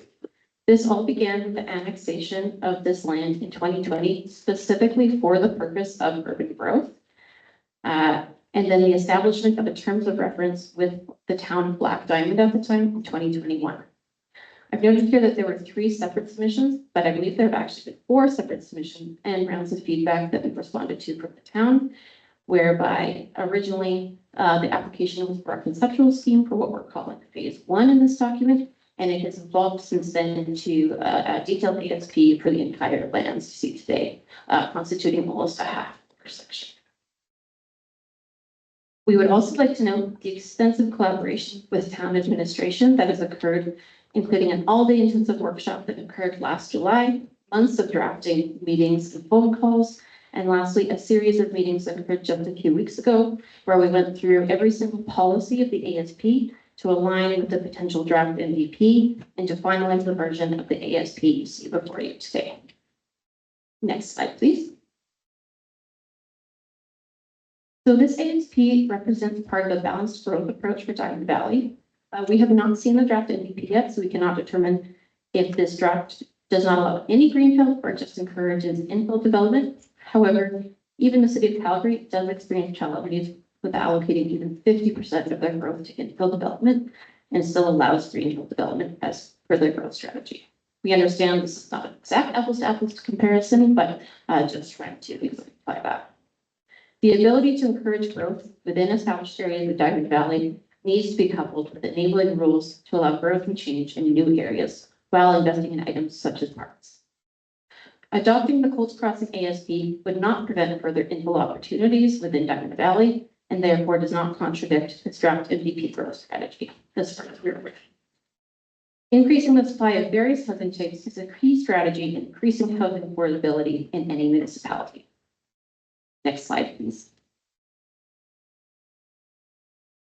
Note that although a new MVP for Diamond Valley is being prepared, it is not the current adopted higher level statute. We must adhere to the existing Black Diamond MVP currently in place. However, we have worked closely with administration to ensure a smooth transition process and to mitigate the likelihood that future MVP would not lead to required amendments for this proposed ASP or vice versa. As you can see on the slide, we have included various policies co-drafted with administration that address alignment with the draft MVP. I would also like to emphasize here that this hierarchy of plans you can see in the upside down triangle, increasing levels of detail as you move down is typical throughout Alberta municipalities. So you'll see the Black Diamond MVP is at the top. I realize the screen is small. You don't need to see all of the text when they're speaking to it, but the proposed Colts Crossing ASP is directly beneath the Black Diamond MVP, and beneath that are a variety of further levels of applications and alignment that would be required at higher levels of detail. So this level of detail is typical throughout Alberta municipalities, from large cities to small towns. The level of detail within this ASP for phase 1 and the entire road network is actually higher than a typical ASP due to the fact that it was originally written as a conceptual scheme for phase 1. And this was a concern identified from public engagement regarding the road network, so that's why it is covered in detail. Next slide, please.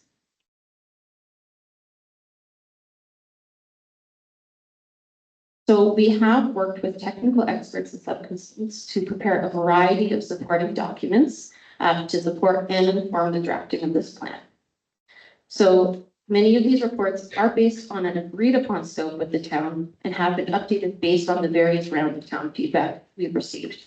So we have done a biophysical impact assessment, a phase 1 environment and site assessment, a preliminary servicing report, a staged master drainage plan, preliminary servicing strategy, geotechnical evaluation, transportation impact assessment, market analysis, fiscal impact analysis, vision document, and what we heard report. I would like to pay special attention to the market analysis and the fiscal impact analysis on the next slides. Next step, please.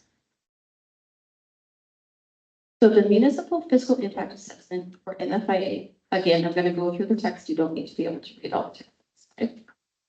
The current MDP encourages diversification of the economy and encourages a variety of commercial and industrial uses in Diamond Valley. The process we went through to develop the NFIA. So the scope of the study was provided to the town and administration to comment on. Once agreed to, the report layout, how the report would be presented was also agreed to. To ensure accurate data, the subconsultant Nichols met with administration to review all assumptions and assure there was agreement. The town provided the data for all of the components in the report, and where data was not available, an agreed upon method was used. Nichols used those agreed upon assumptions to generate the report that was provided to administration to provide questions and comments. I would also like to highlight that we did schedule interviews with key town staff members at this time as well, and interviews with those staff members was used to provide input to the report as well. No comments were provided on the report, and so the accepted report was issued. The project represents an opportunity for the town to grow in a fiscally sustainable manner and meet a pressing need for both residential and non-residential land. Based on interviews with staff, it was assumed that the town's utility rate is switching to a cost recovery model, with utility user rates set to balance expenses. This has been factored into the report, in addition to future town staffing requirements, including for the fire department, as well as future facilities. This NFIA, I would like to emphasize, showed a positive impact to the future fiscal impact for the town. Next slide, please. So for the market analysis, first I'd like to comment on the intermunicipal economic development strategy. It applies to both Turner Valley and Black Diamond. So the principles can apply to Diamond Valley today. This represents a commitment to support local and economic growth and align existing economic development efforts. The goals are supported by both the land use concept and approach of the CSP. For the market analysis, the objective of this study was to support in designing a concept for the ASP by preparing a full market analysis comprising a thorough process to determine the optimal land uses and development timing for commercial, industrial, self-storage, accommodation, and residential, including single and multi-family. The preparation of the study is proprietary and contains competitive information to the landowner. Commercial inventory was estimated to identify gaps in the current provision of services. Also, industrial and residential markets were evaluated and demand forecasts were established for all asset classes over the next 30 years to 2050. This was important to both the town and the landowners so that we could ensure the design was appropriate in considering long-term market needs. A detailed analysis of demand forecast over the next 30 years, and specifically for these lands, identified commercial demand for a variety of uses requiring an estimated 20 acres. Regarding industrial opportunities, Diamond Valley has an estimated total existing industrial space of approximately 121,000 square feet. Industrial, which also includes retail uses such as Rona and others, is not a dominant traditional industrial market in Diamond Valley as of today. Light industrial would do well to locate in areas with strong Highway 7 frontage and access. A detailed analysis of demand forecast over the next 30 years, and specifically for these lands, identified almost 10 acres of industrial lands would be supported. In total, it was forecast that there was about 30 acres of commercial and industrial lands forecasted to be needed by the year 2050. However, a residential population is needed to support these numbers.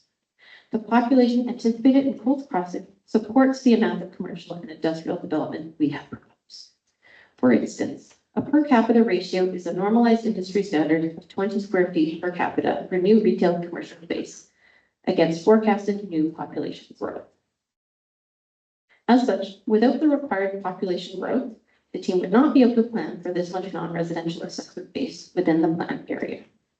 Much of this growth in industrial and commercial lands are anticipated to occur in the longer term. We have proposed to bring on this non-residential tax base in the earliest phase possible, with half of this area proposed for phase one. I'm going to take a quick water break.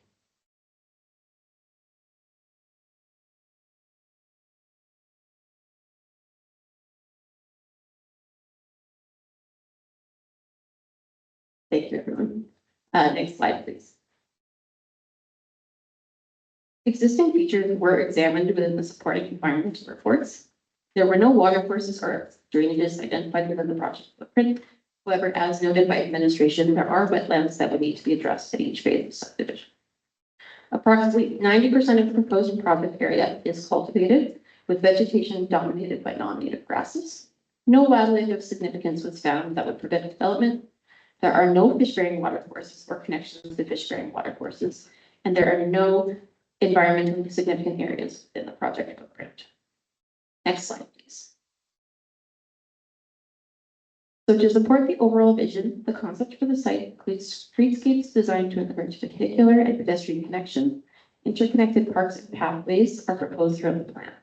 A future school site is intended to be located in the northern green space within phase 2. The landscape concept also envisions pavilions and shade structures and playgrounds to be determined at the land use and subdivision stages of development. Next slide, please. So this is a breakdown of the land uses within the overall ASP. Note that approximately 12 hectares or 10% of the overall site is dedicated to service commercial, which would also allow the light industrial in line with the market analysis. We have also initially identified an over dedication of municipal reserve. This would be parks, pathways, and open spaces. This is almost 14% rather than 10%. That allows flexibility at later stages of development to adjust while staying above or at the minimum 10%. We also have mixed use areas that aren't identified here, but we will address that as we move forward in the policy. Next slide. So we will walk you through some of the policies that exemplify the objectives of this ASP. The policies themselves are broken down into sections for legibility and to align with the overall ASP vision. The general policies address a variety of policy requirements, including alignment with the governing MVP in place, and would apply to the new MVP should it be adopted. There are also policies that require additional landscaping details at the land use and subdivision stages of development. Next slide, please. So the policies that apply to commercial, light industrial, and multi-residential development standards basically apply to all sites aside from single family, residential, and parks. These policies are proposed to ensure a quality aesthetic for these sites, as well as ensuring a smooth transition to adjacent residential or other land. Again, these commercial and industrial areas will be brought in phases 1 and 3 for a total of about 12 hectares. Next slide, please. So we are proposing a neighborhood or mixed-use node within the plan that would allow for future commercial and residential uses. The policies have been drafted to prevent strictly residential uses within this area to align with the town's goals of increasing the non-residential pathways. Policies would also require that on-site parking be provided. Next slide, please. So regarding specific commercial and industrial lands to the north, policies require that development conforms to the historical downtown design standards, also requires landscaping plans and policies to require transition to residential areas. Next slide, please. So parks, pathways, and open spaces. Policies have been drafted to ensure that parks and pathways are safe and encourage pedestrian use while still allowing for efficient town maintenance. Next slide, please. The Cold Crossing is broken down into 5 phases with strict controls within the implementation policies, some of which are included on the slide. We understand that bringing in new non-residential lands is a high priority for the town, and we have allocated the commercial light industrial lands within phases 1 and 3.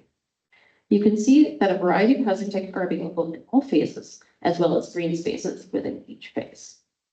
Note also that the proposed school site will be brought in phase 2, and the neighborhood or mixed-use node is proposed in phase 3. Approximate build-out timing for each phase is 5 to 10 years, with the total build-out timing estimated at approximately 30 years.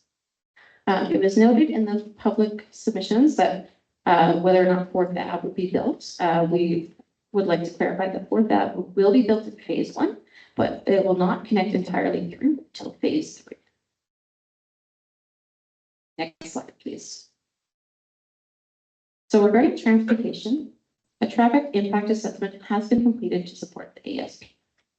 Road right-of-way classifications have been established by the TIA, Transportation Impact Assessment, and are based on City of Calgary standards.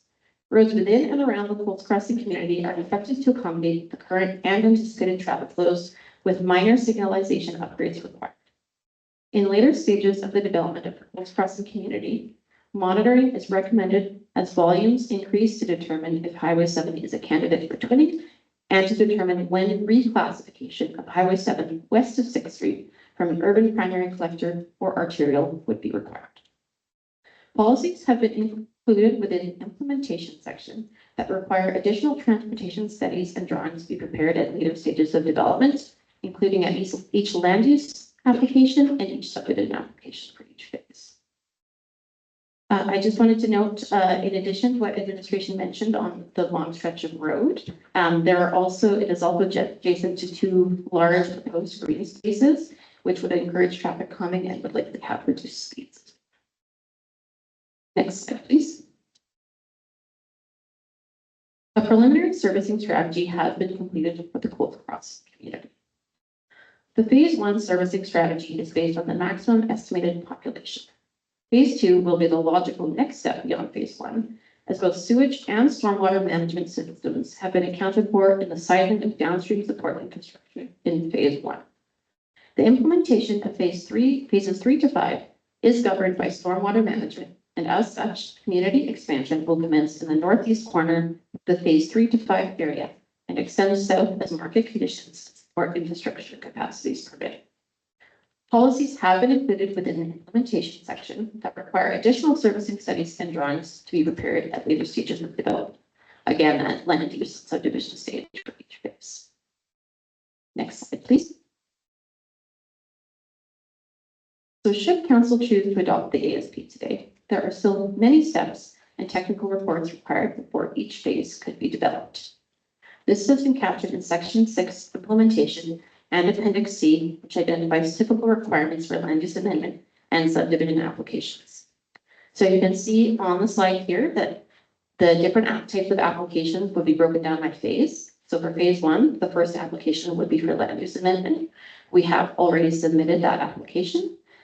Following land use amendment would be application for subdivision, followed by detailed design. So there would be additional transportation, servicing reports required, and drawings at each stage, as well as landscape concept visions, and a variety of other requirements identified in appendix and within the policies in the implementation section. Next slide, please.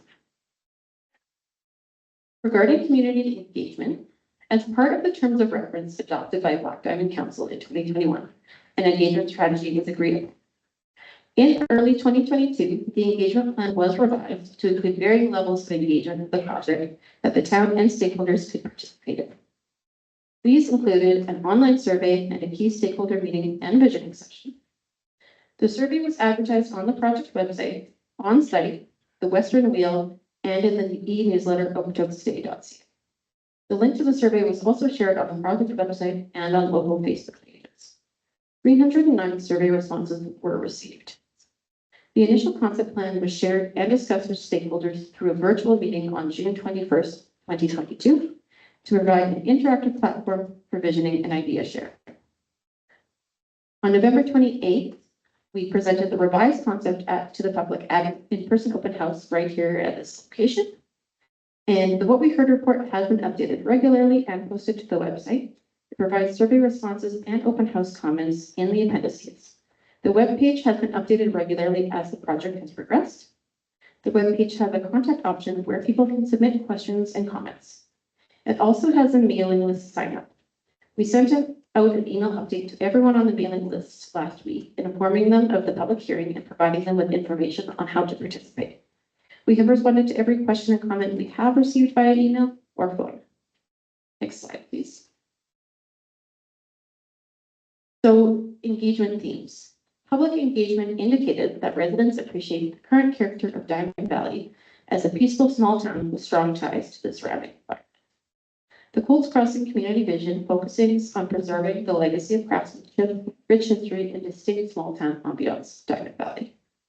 The majority of participants expressed concern that ownership and rental opportunities are missing in the town.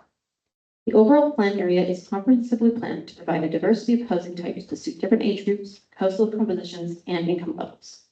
The ASP proposes single and semi-detached housing, townhouses, and row houses, as well as apartments to meet a variety of housing needs. Participants were concerned about the potential for congestion on adjacent roads. The TIA submitted under separate cover does not indicate congestion issues. The developer will be required to pay for all roads and future road upgrades when they are required.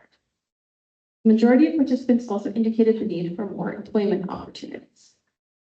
In the mix of land uses proposed in the ASP, Colts Crossing will provide commercial and light industrial areas, as well as mixed-use opportunity, which will create future employment opportunities. Commercial uses are being prioritized within phase 1 of the ASP. Many participants highlighted the importance of parks and open space. We're looking for a variety of recreational amenities. Park space within the ASP has been optimized to provide community gathering spaces accessible to residents and visitors. The central open spaces will include a public park with amenities that residents can use, such as a playground, trails, and pathways, as well as a potential school site. Next slide, please. While we have heard a variety of concerns regarding the application that we have endeavored to address, we have also heard many positive comments related to providing more affordable housing options and diverse commercial and business opportunities through the many engagement and communication platforms we have utilized. Next slide, please. So we have added a few supplemental slides just to respond to some of the content in the staff reports. So I just wanted to take the time to address it. Next slide, please. So there are some recommended policies in the addendum staff report. And so generally, these policies are just asking for additional detail. And so we do have a variety of implementation policies that do require the next stages of development and use of subdivision to require these levels of detail. So these policy recommendations are regarding kind of BIA assessment and conditions of subdivision, and these would be addressed at the land use subdivision stage and are indicated in Appendix C. Next slide, please. The recommendation that all development will follow or otherwise comply with the recommendations of the geotechnical evaluation. Again, the implementation policies would require that updated geotechnical studies be provided at land use subdivision stage. So we do not feel that we feel that these policies are already addressed and they are unnecessary. Next slide, please. Alignment of the extension of 6th Street to follow alignment of the existing water main. We do have policies that require development to conform to city and Calgary engineering standards until such Diamond Valley engineering standards are put in place. And we do, again, have general policies and implementation policies requiring this. That's next slide, please. I could add something to that. When the town wanted to build the water line, the landowner worked with the town to ensure that they had the right of way provided to be able to go through kind of, I think, adjacent to the lands or along the lands. And at the time, there were discussions that the road would either go straight through, depending on what would occur with the reason why it deviated was there was a previous wetland in that location. And at the time, there was discussion about 6th Street actually continuing along the track, depending on how the wetland was dealt with. And in the end, I believe the result was that it would be straightened, but I would say that these would be discussions that would be addressed within the policy, that would be addressed within kind of the next stages of detailed design and subdivision and land use. Thanks, Jessica. Regarding the policy with alignment of 6th Street to endeavor consistent spacing, again, we do have the policy requiring to align with City of Calgary engineering standards until such time as the Diamond Valley engineering standards are in place. So this policy is already addressed. Next slide, please. So this is regarding preliminary formal agreements for utility right-of-ways. So these policies are highly detailed and to be built for ASP level documents. So we recommend that they be addressed during detailed design. And again, the implementation policies would require that at the next stage.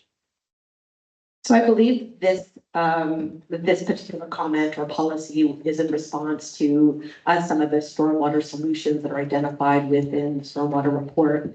There is an option that stormwater solution can go straight across from where the phase one pond is to the west into the Kaiser lands. There is an alternative that the stormwater solution could go south along 6th Street and down 4th Avenue and then connect into the creek and the outfall there. And so the agreement, you know, it is not standard to finalize agreements, right-of-way agreements at land use stage is generally sought after at a subdivision stage. So that is why, you know, that level of certainty is really required. We need to understand how the engineering is going, where it's actually going to go in the end, or, you know, as a result of those studies. And so requiring it at kind of an earlier stage is difficult. Thanks, Jessica. Next slide, please. So these slides address some of the potential areas of policy alignment or concern with the draft MDP. So this issue or concern is about wastewater constraints and required upgrades. So we have submitted a preliminary servicing report prepared by staff in 2024 that identifies overall servicing requirements for each phase and has been accepted by town administration. And I will let George on the line introduce himself and provide any additional feedback. Yes, can you hear me there? Yep, go ahead, George. Okay, thank you. Yes, thank you, Allison. So with regards to wastewater constraints, and as Allison mentioned, we have submitted our preliminary servicing report that identifies the overall servicing requirements, and that has been accepted by the town administration. And through each phase submission, Stantec will proceed to complete a detailed design and engineering analysis of the existing capacity and wastewater constraints at that time with each phase of development. So the implementation policies noted here also speak to that as well. And that's any other developments that would have been built out in the meantime would also be considered in each of the phased reports. So we look at it at the time of development to see what has changed in the system. Thank you. Thank you, George. Next slide.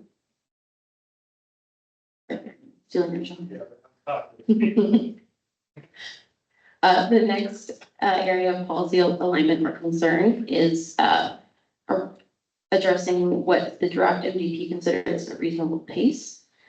So while we've not seen the draft MDP, so we're not able to speak to what constitutes a reasonable pace or necessarily the rationale. We have submitted a municipal fiscal impact assessment that has been accepted by town administration. It identifies a net positive impact, fiscal impact on the town. We have also submitted a preliminary servicing report prepared by Stantec in 2024. Again, that override identifies overall servicing requirements for each phase and has been accepted by town administration. Strict phasing controls are already in place. I will let Pierce on the line first speak to the NFIA, and then afterwards maybe George to add anything from a servicing perspective.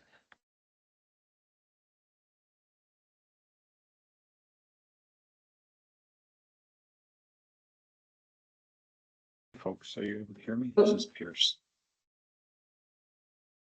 We can hear you, Pierce. Oh, perfect. With respect to the cost of servicing, we made a number of assumptions in our study that were developed jointly with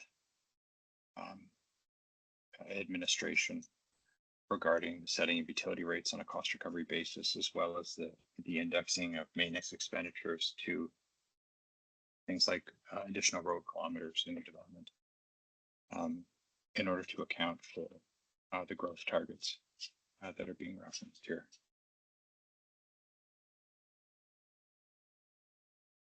Thanks, Chris. Do you have anything else to add, please? Okay, we'll let George jump in and then maybe Pierce, if you get your connection back, you finish up. Thank you, Allison.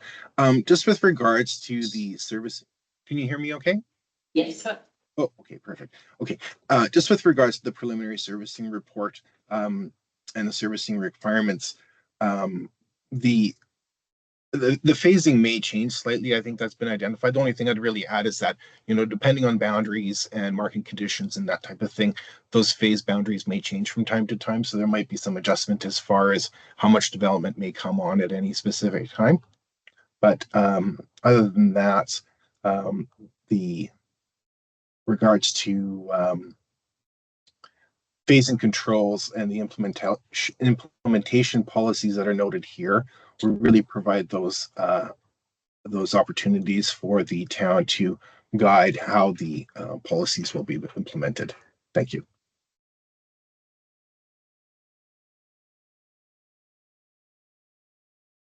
Thanks, George.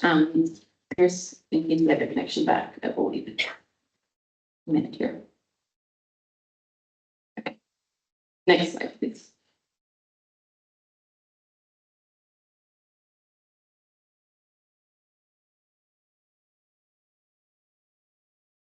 Going to attempt to Pierce. So should we go back to slide 13? Could we go back to slide 32? 13. So the MFIA does do a very good job. Sorry. So it does do a very good job of looking at the costs of the town. So really it's a fiscal sustainability assessment. It looks at all of the costs, all of the inputs from the town, the budgetary costs, and then looks at the cost of development, and then looks at the existing assessment base, and then projects what the assessment base would be from a municipal fiscal sustainability perspective. And at the end of the day, the MFIA, or the Municipal Fiscal Impact Assessment, shows a positive impact to the town. So the town, and Piers will say this better, so my apologies.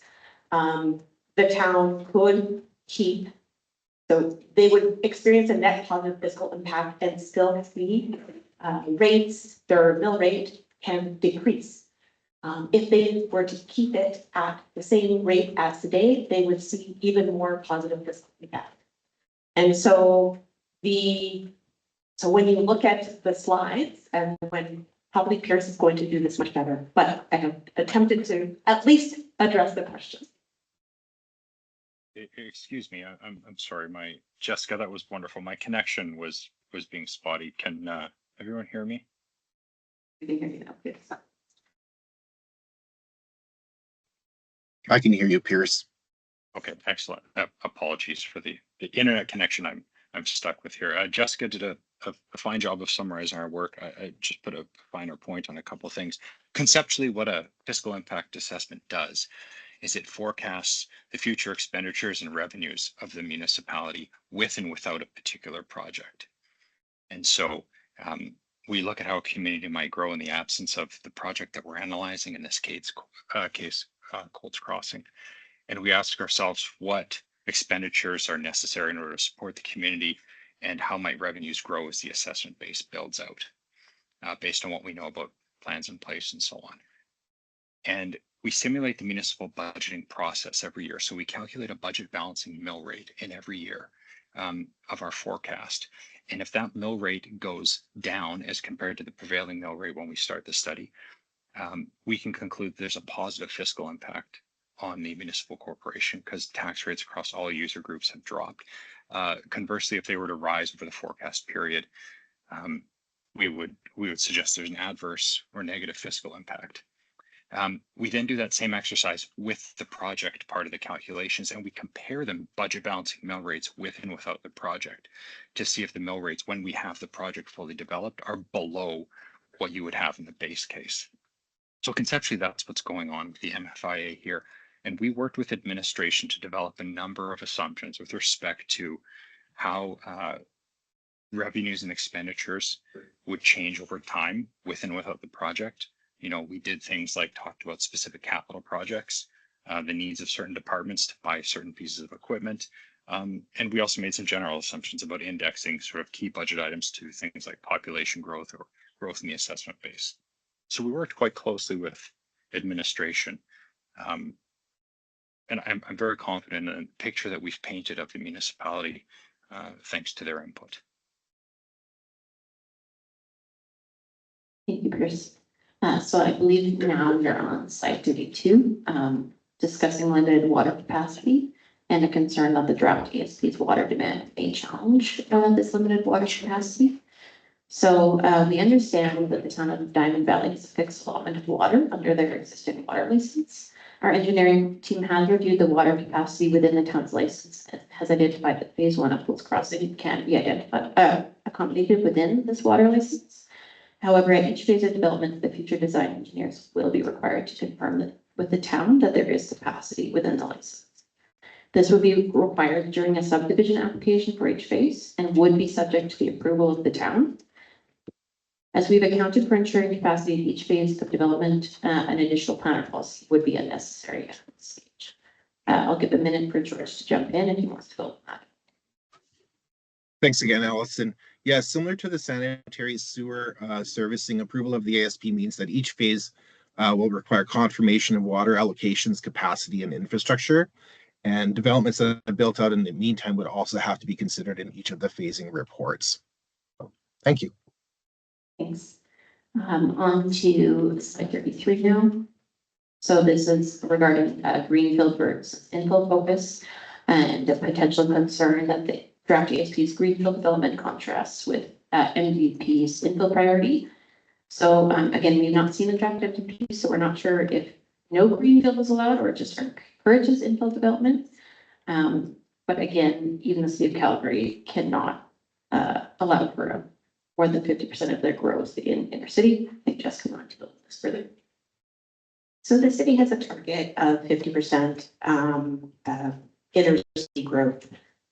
This has been facilitated by the ever famous rezoning for housing, where the town has done a mass rezoning within the city of Calgary limits to essentially change all single family and semi-detached neighborhoods to kind of facilitate row homes and other redevelopment opportunities.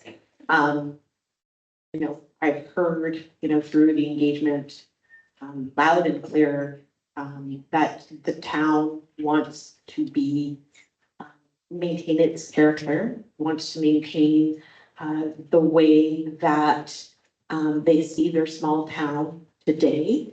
They want to see some more affordable types of housing, but I would say a moratorium on greenfield development to only allow redevelopment within existing lands seems like that would be something that would be quite upsetting to some of the neighbors. I don't want to assume, but I don't know if MDP engagement has commenced. But as a landowner, we have not been engaged in any aspect on this development or as a representative of the landowner. Thanks, Jessica. Next slide, please. So again, regarding long-term fiscal impact, there was a recommendation to update the MFIA to include long-term maintenance replacement costs.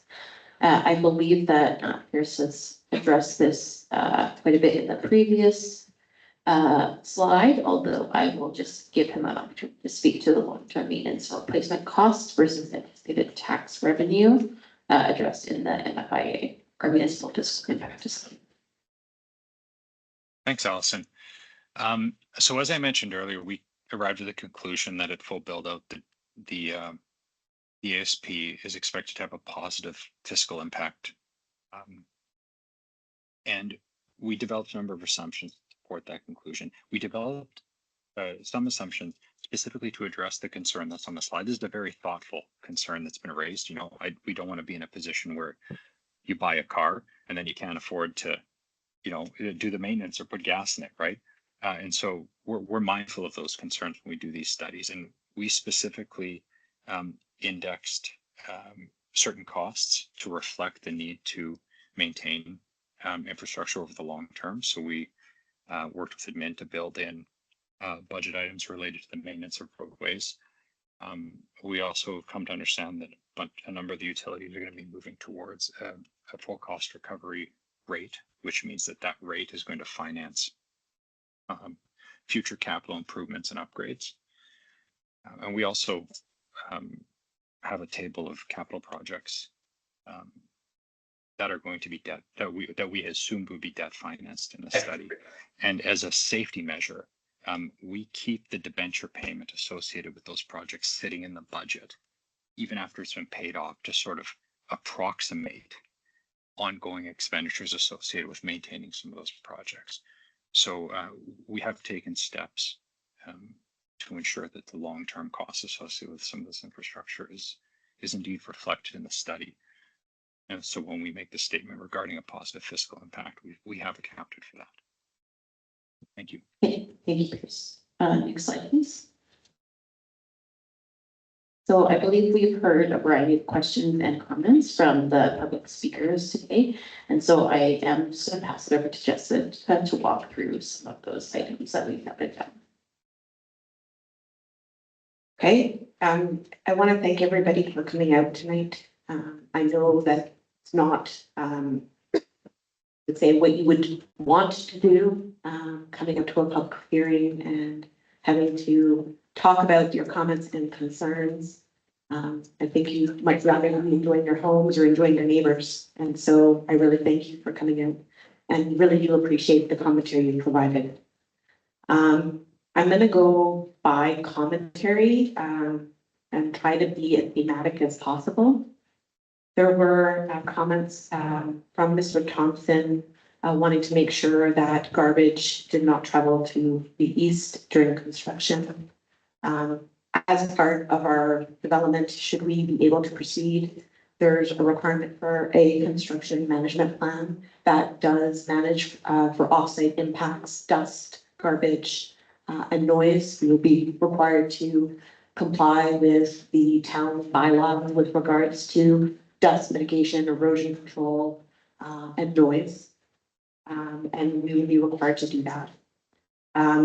There are interface policies within the area structure plan that allow us to consider interface, thank you, that allow us to consider how to address the rural interface with our neighbors to the east. And so we can consider a request for the 6-foot fence along that east property line. With regards to water and stormwater, maybe the mayor could help me, but I wasn't clear if the landowner had a concern whether he wanted more water in his drain or less water in his drain. Same amount or more. So as part of our development, like by municipal bylaw, we are required to retain our stormwater on site. So any stormwater that kind of generates on site, we are required to retain it within the stormwater facilities and within the way in which we design our infrastructure. Perhaps George wants to comment a little bit more on this. Sure. Yes, you've done a good job of explaining that. Yeah, as required by regulation, we are required to meet pre-development conditions on the site. So technically, water that would be released eastward would not be able to exceed what it was naturally for runoff. However, our stormwater management plan for Holt's Crossing basically utilizes or connects the 3 ponds together and drains everything west through that large diameter pipe that connects to the storm channel to the west through the Kaiser development. That is the proposed stormwater management plan. our preliminary plan. And that might be addressed again later on if other conditions change. So, thank you. Thanks, George. There's also a comment that we heard about traffic on 144th. Wanting to make sure that traffic is directed out to Highway 7 and to 22. I'm wondering if Brandon is on the line and can address that comment. Yeah, I'm here. Thanks, Jessica. It's Brandon McMillan, Bunton Associates, Transportation Engineering. I'll just start by reiterating what Allison said. We did complete a detailed transportation impact assessment for the ASP, looked at short-term impacts of future traffic with considering a phase 1 all the way through the long-term 20-year plus, considering full build out of the ASP, and indicating what improvements to the road network are needed at each horizon of development. And of course, these would be reassessed at subdivision stages with further analysis as phasing progresses. For 144 Street specifically, there are intersection improvements with 394th Avenue identified in Highway 7. So for the traffic on the east side of development. And to address one of the comments heard tonight about the ending of the connection of 402 Avenue, that to 6th Street, that was made out of consideration for safety with the access spacing from Highway 7 and increased volumes on 6th Street. Thank you, Brendan. Yeah. So Ms. Timmerman had a number of comments with regards to traffic as well, Brendan.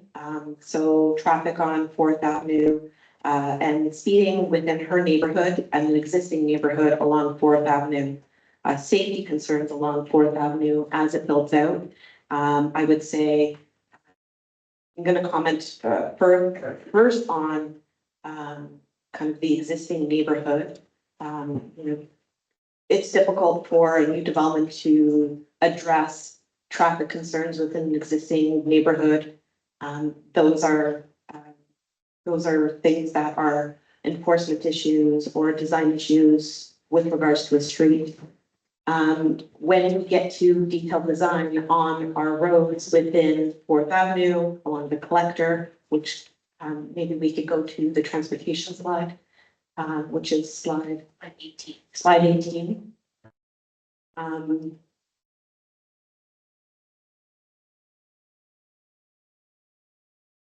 laser pointing the counselors and then my apologies. So 4th Avenue is designated as a collector, and there can be, when we look at the detailed design and considering this feedback, we can look at things like tightening the throat of the road with bump outs or other things to ensure that speeding is not occurring and that there's slow down points or pinch points where people do feel safe within their car. I do apologize that, can't address the existing neighborhood problems, but best practices in road design in order to make sure our communities are safe and well designed. Those are the types of things that we start to look at when we're considering traffic and safety, and they do still allow for parking and the use of cars, while still considering the ability to walk and bike within our neighborhoods in a safe manner for our children and for people who want to take a nice walk. With regards to agricultural lands and them being removed from the agricultural land inventory, in 2022 or 2020, these lands were annexed for growth for the town. Town of Black Diamond at the time, and now town of Diamond Valley today. And the landowner has diligently farmed on these lands for a number of years. Now has a vision of trying to assist the town in trying to meet their non-assessment tax-based goals, and also by providing a place for people to live in this beautiful community. There was concern about schools. There is a municipal reserve areas where a school site is identified.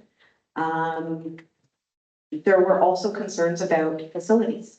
Municipal reserve lands are the lands in which a municipality can build new facilities. We envision that there'll be new fields, new sports fields, other community facilities, parks, playgrounds, ways in which for your kids to enjoy baseball and soccer. These are the things that we envision within this community. I'm looking at, there was also concerns about hospital crowding. I think we're all frustrated with the state of our medical system.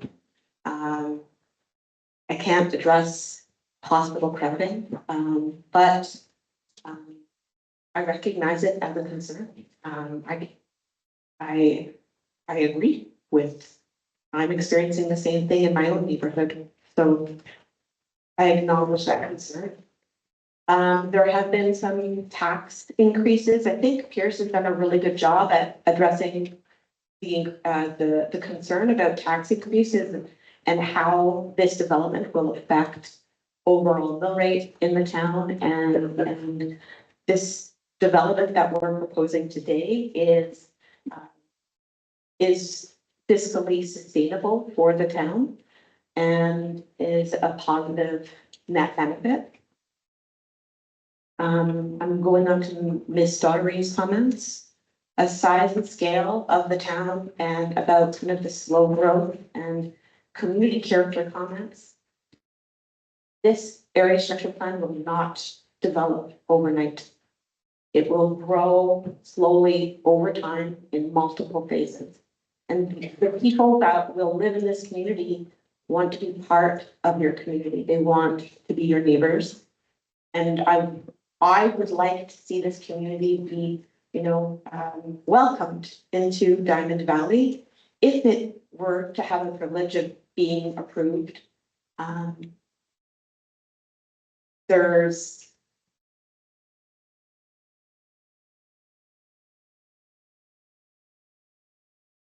this idea, so I as a planner and in my career, I have worked at the city of Airdrie when it was 10,000 people.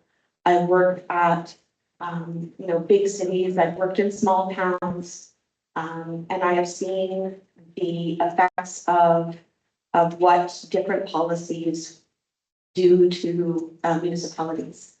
When I was at the town, it was the town of Airdrie. It was a little less than 10,000 people when I started, and they wanted to increase their tax base, and they wanted to encourage redevelopment in their downtown.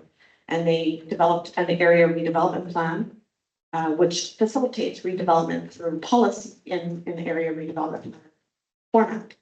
And they still have not seen redevelopment in their town. Because it is so hard for the land to be assembled, to be rezoned, to find the right solution adjacent to existing neighbors. It is difficult. It is not an easy road. And while I do think the town should consider that part of their growth strategy, absolutely. I do think there needs to be an understanding of how difficult that path can be and a real commitment to it, not only on behalf of council, but on behalf of the people of the town to be committed to a redevelopment future. It does need to be balanced with greenfield development to make sure that you have housing supply, or housing affordability will go down. After over 10 years of working in the town of Canmore, I have seen what a lack of housing approval has done to that town. It has doubled the price of housing. It has really created a us versus them attitude. That's my experience, because I've had the privilege of being able to work in so many municipalities. But I wanted to share that with everyone.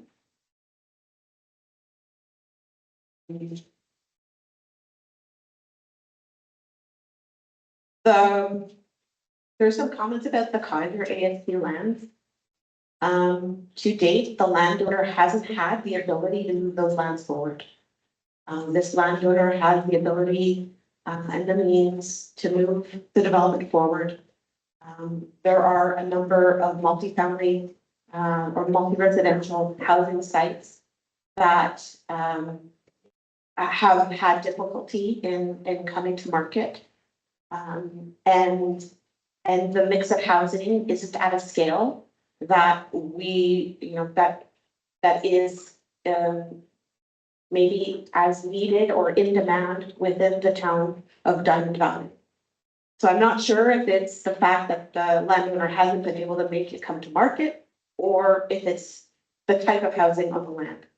But regardless, it hasn't come into the land supply very easily. And this land, the landowner is ready and willing and would like to bring in a variety of housing and understands the character of this community. He is a rural landowner, part of the community, and very much sympathetic to the comments that we've heard today. Ms. Rose,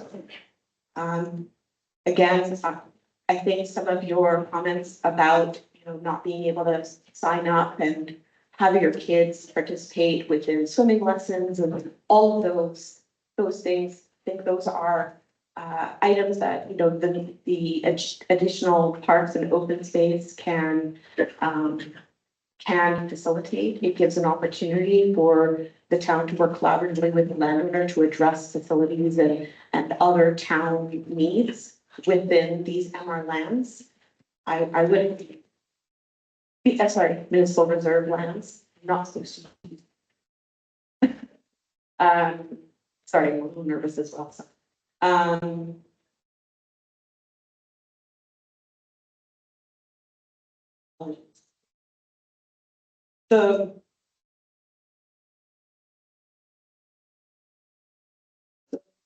Ms. Rose had those concerns. I think I've already addressed in my comments about redevelopment and those types of items. I don't want to be repetitive. Mr. Bruin, I hope I'm not slandering or mispronouncing anybody's name. Also lives east of the development and was concerned about inadequacies within our application. We have done binders full of studies to be able to present this to you today. There has been a very serious amount of detail within the supporting reports, and there is more serious detail to be forthcoming in subsequent more detailed applications like land use amendment and subdivision. And the detail only gets greater as we progress. And this is typical. This is typical land use planning and subdivision process. So, in a land use planning report, we will make sure we have the capacity for, the road and for the infrastructure and the stormwater. And then when we get to the subdivision, we're making sure the pond is adequately sized and designed, just to give you an understanding of what detail comes at what stage.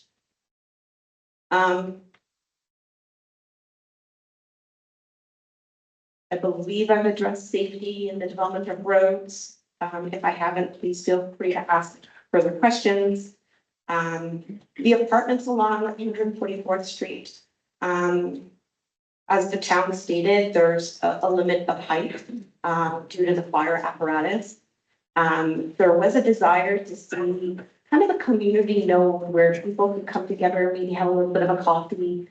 Maybe there's a little, sandwich restaurant or something like this that could be located within there with houses above that, that homes or flats above that would provide a bit of a node for people to gather.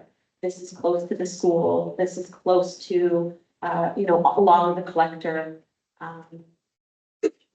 Certainly, this came about through collaboration and discussion with administration. And it actually adds to the municipal fiscal impact assessment because it's not considered within the non-assessment analysis. So we see this as it doesn't necessarily have to be apartments. It could be live work units where a hairdresser operates out of their home. It could be something very small scale. It doesn't have to be what you envision from a city of Calgary type development like Curry Barracks or what was the other one? Garrison Woods. It's not, when we think about scale, it doesn't have to be that scale. And I wouldn't want you to have that image in your mind. It can be simple live work, I work from home type units that are in kind of a smaller scale form.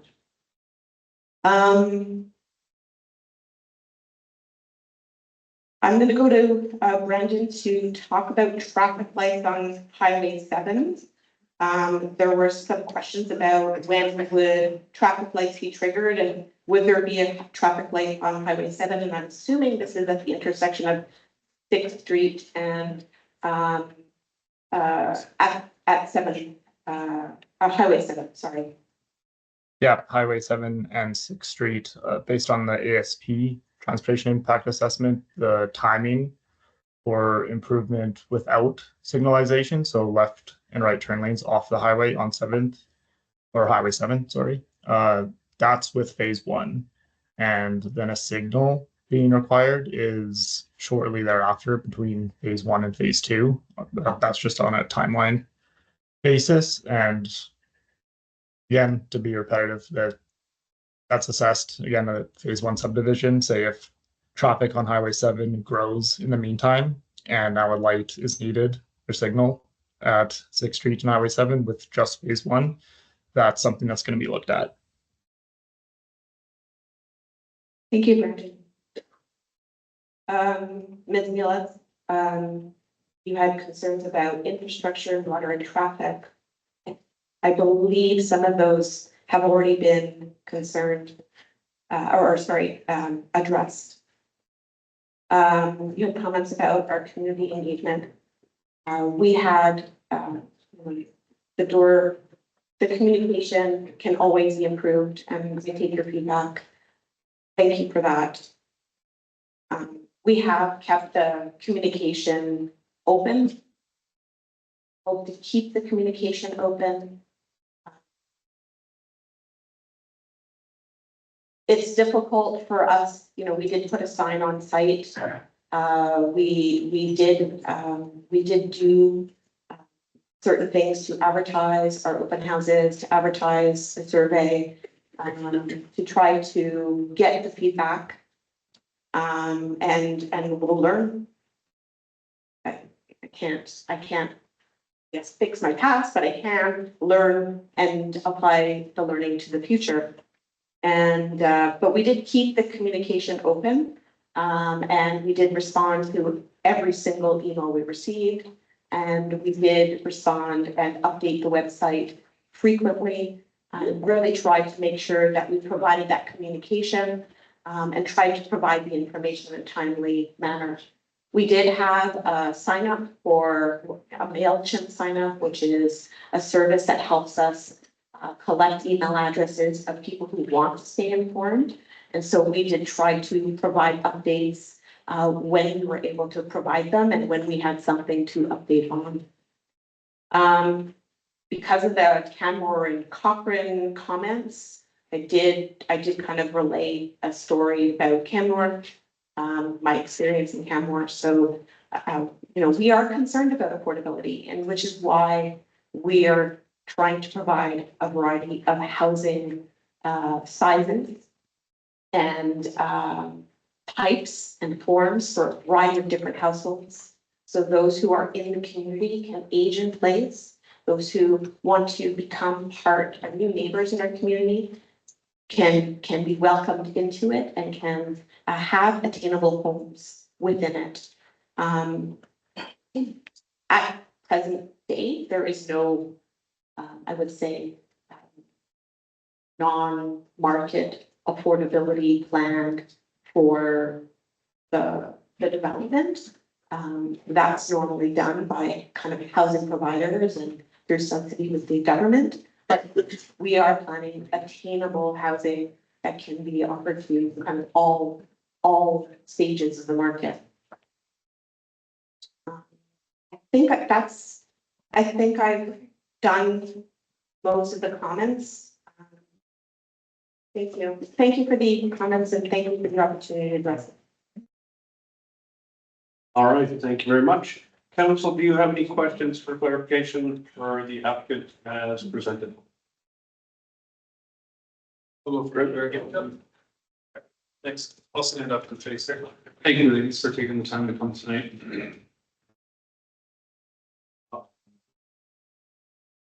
Get the names. Okay. Okay, great, the maps up. I just had a question about, one of the biggest things for me in the MDP, and I know they haven't seen it, is walkability. I did notice the arrows here indicate kind of throughways between the block. About these pink lines in between, are those back alleys? So the pink lines indicate actually the sidewalks that are in there. So what we could do, yes. Those very thin, the very thin pink lines. Yes. In like in between these yellow. Oh, those, I see what you're saying. Those are just indicating kind of where the box would divide. So, you know, on the north side of pink line would be one set of blocks. That would be another set of blocks. So no like back alley for driving. Or like it would just be houses like butted against one another? Likely, but at the ASP stage that has been finalized yet, that would be finalized at subdivision stage. Okay. Yeah, so thank you for the question. Yeah. So in the map, we have, you know, block structures that are trying to be indicated. And so the block structures, sometimes we have kind of a variety of housing, some of it laned, some of it not. And then kind of, it's indicating kind of orientation of the homes towards a street. And so the local roads, perhaps we can go to the cross section for a local road.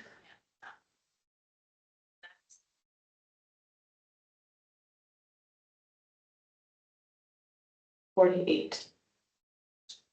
So the cross section for a local road does indicate a monowalk or a sidewalk, 1.5 meters, so larger than that 1.2, to facilitate good walking environments and good streets that can facilitate that connectivity that people are seeking. Okay, thank you very much.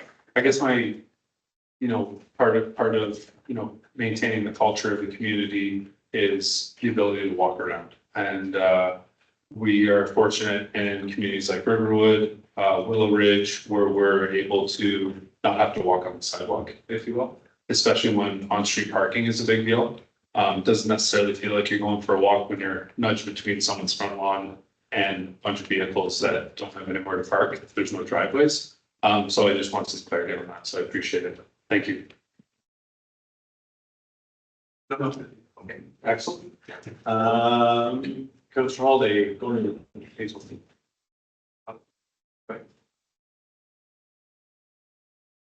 Yeah, I just wanted to ask about your 30-year timeframe for the municipal and the national impact assessment.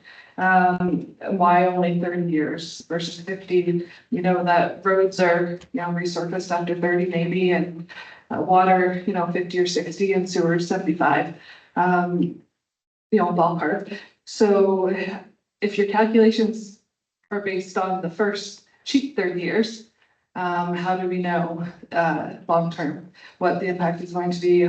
We already know that we advertise our assets at about 33 million a year, and we're not currently replacing those as quickly as we should. And the last thing that we want is to compound that problem. So can you speak about the 30-year timeline? A very good question. I'm going to pass that directly to Mr. Schmidtke or his. Hello. Just do a quick audio check in case I lose my connection again. Can you hear me? We can hear you. Okay, great.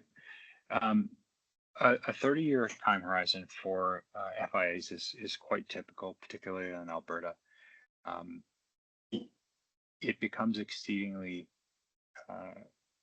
challenging to start forecasting capital plans the further out we go in time. I'm sure folks in the room who play a role in the town's capital budgeting appreciate the uncertainty that gets introduced into calculations as you go several decades into the future.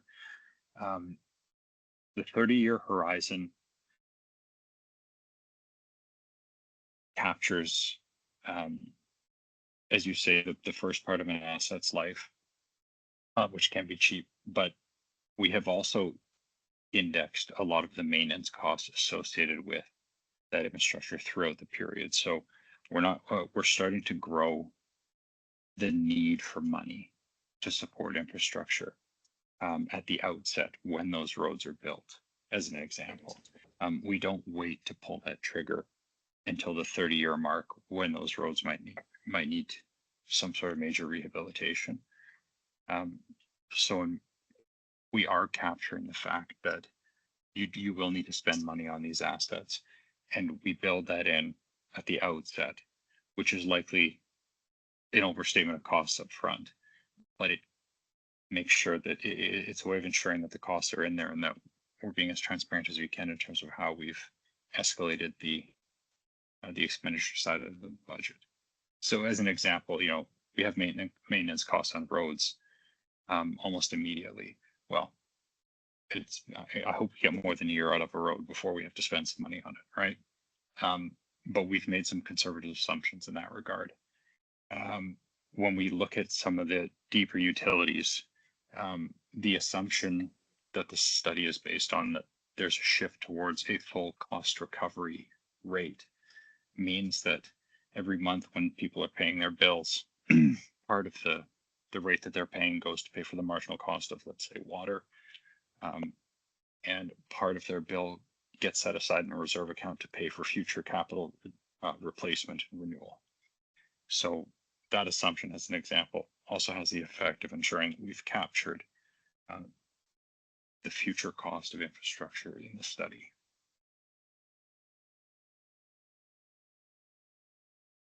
So, through the Is chair. that just to helpful? clarify. Yeah, just to clarify, so maintenance costs only on roads, but not full amortization, but then you would capture it through the water and sewer rates. Is that correct? I'm sorry, the connection cut out there, but yes, we capture the full cost recovery rate. On water and sewer, is- but roads and maintenance cost only, not full amortization.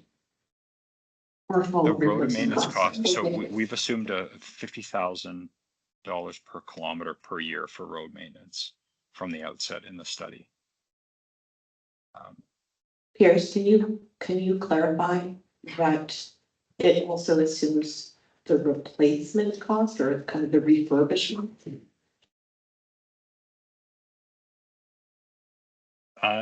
The replacement cost of a road, or the point at which it's replaced, is uncertain, and the way that it would be financed isn't immediately obvious. It might be supported through grants. It might be supported off the tax base. So when we build our future state of the municipality, we're escalating grant revenue. So the new MSI, so LGFF, and those elements as well to capture the need for capital expenditure to the future. Okay. Thank you, Pierce. Heather.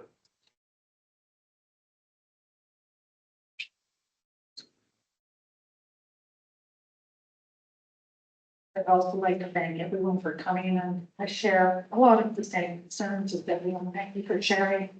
I have a few questions. What is a custom estate in the state law?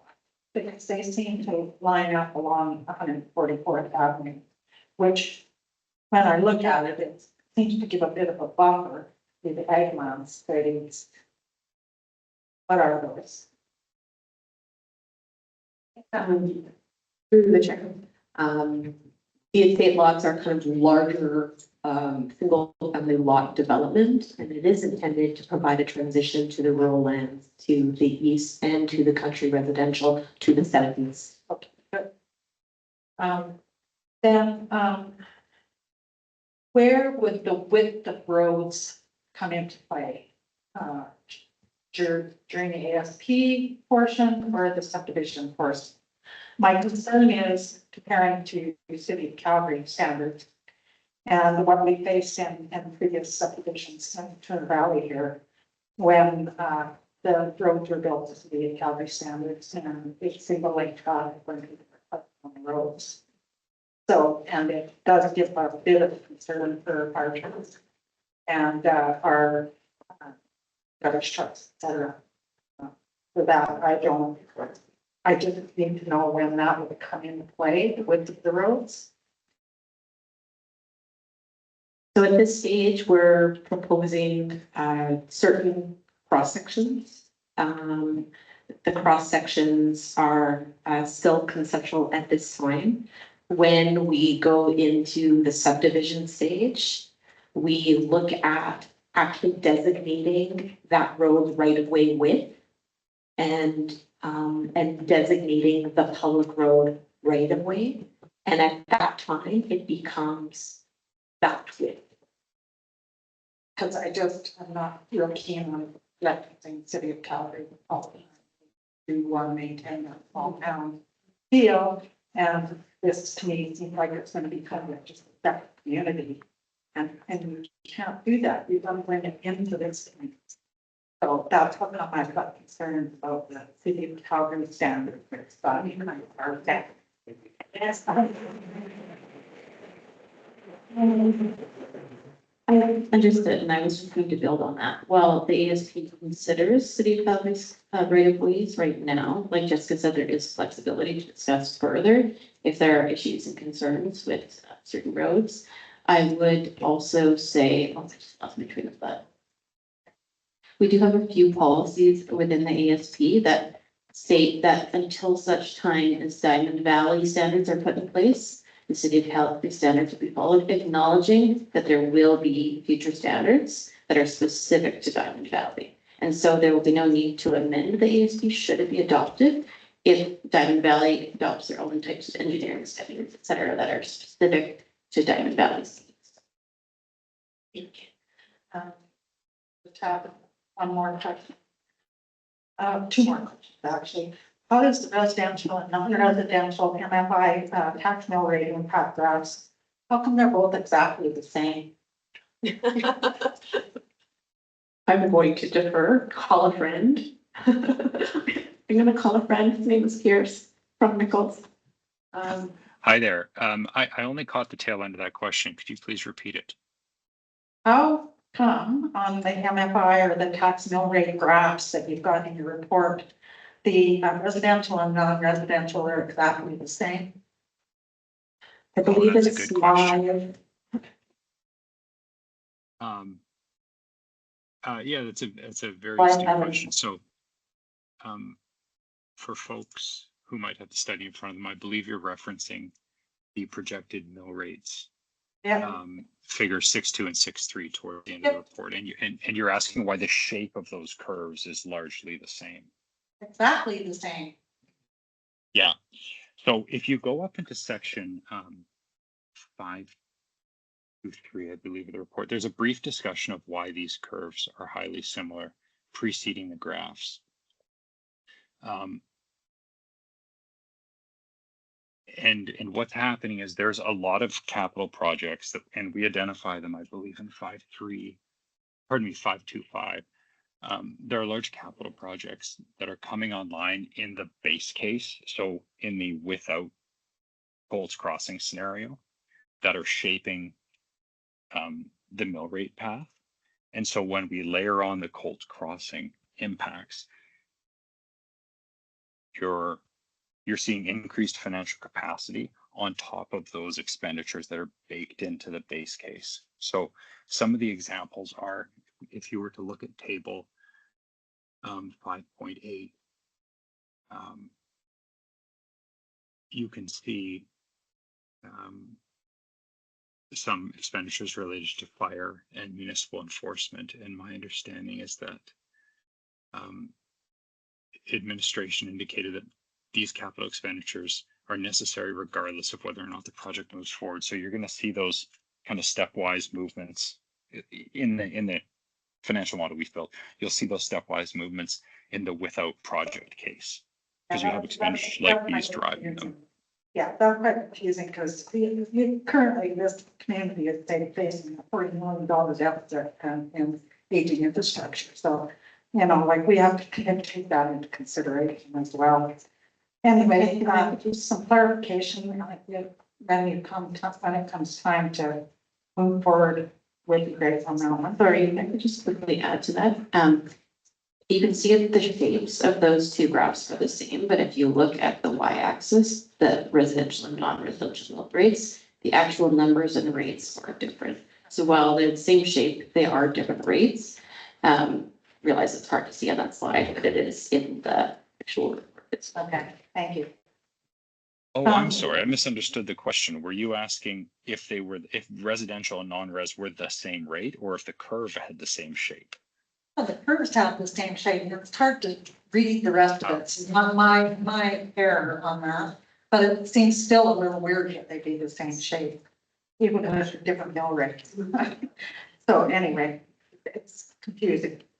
And then I have just one comment, and it goes to the mill rates and things like that. Is this community can't sustain itself with just residential. We have to be promoting commercial and industrial sooner than 2050, which is projected.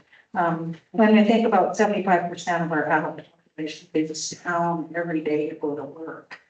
So it's great to have housing, but if you want to keep people in our town, you need the commercial industrial base. So thanks, that's all I've got for now.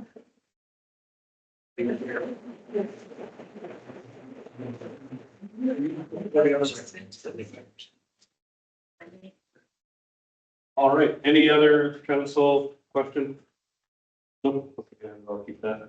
All right, moving on. This is where we have another opportunity for the public.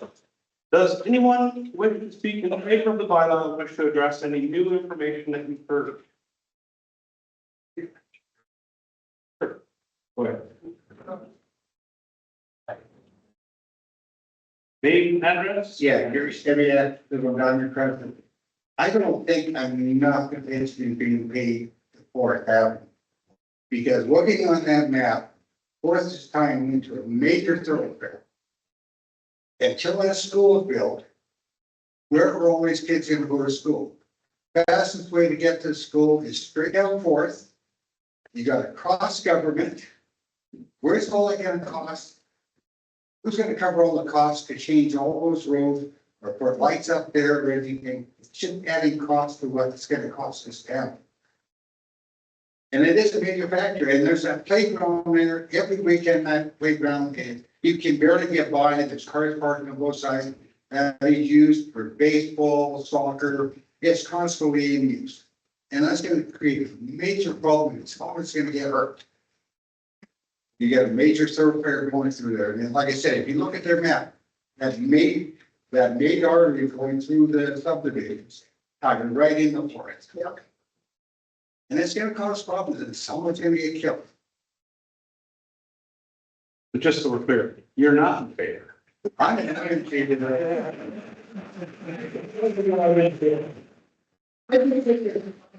Costs are going to cost us in other parts of town, and of course, it's going to be a major one.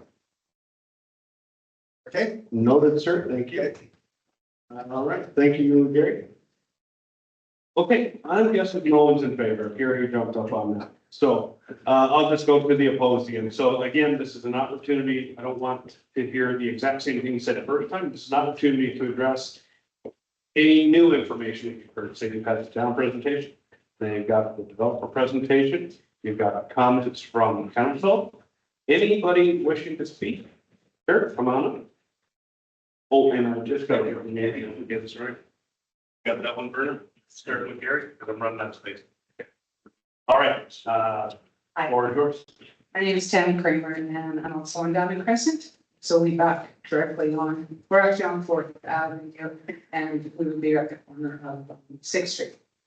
So of course, it's naturally, it's very, very concerning to us because it's 100% direct impact from our house. But addressing new concerns that you were talking about, I just wanted to make a comment about the statement of no significant wildlife impact. Oh.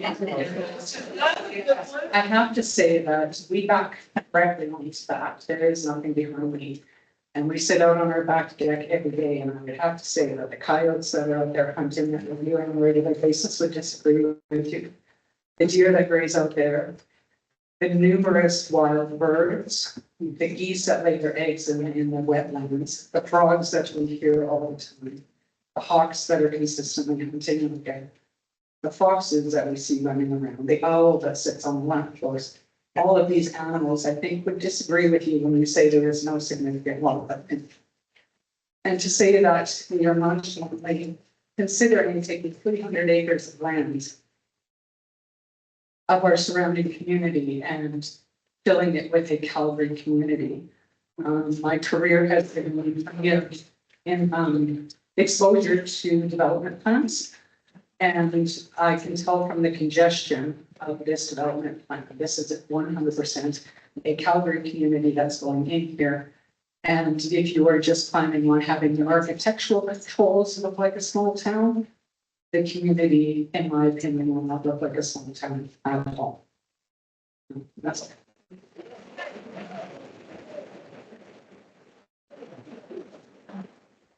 Thank you. Call you, sure, go ahead, check.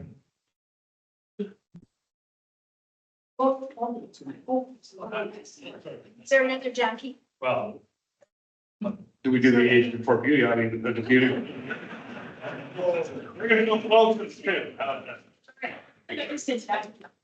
You come right up, get ready for that. Hey, my name is Diana Stanberg. I live at 533 Emerald Way. I have two quick questions that I'd really like some clarification on. One, since the flood in 2012, which devastated our fresh water, I believe we are still on a low level of water restriction. Are we not? Yeah. Yeah. No? When did they change that? Like they did reduce it, but there was still a low level that we were at. That's Figure. it's. Oh, so I reduced my water back.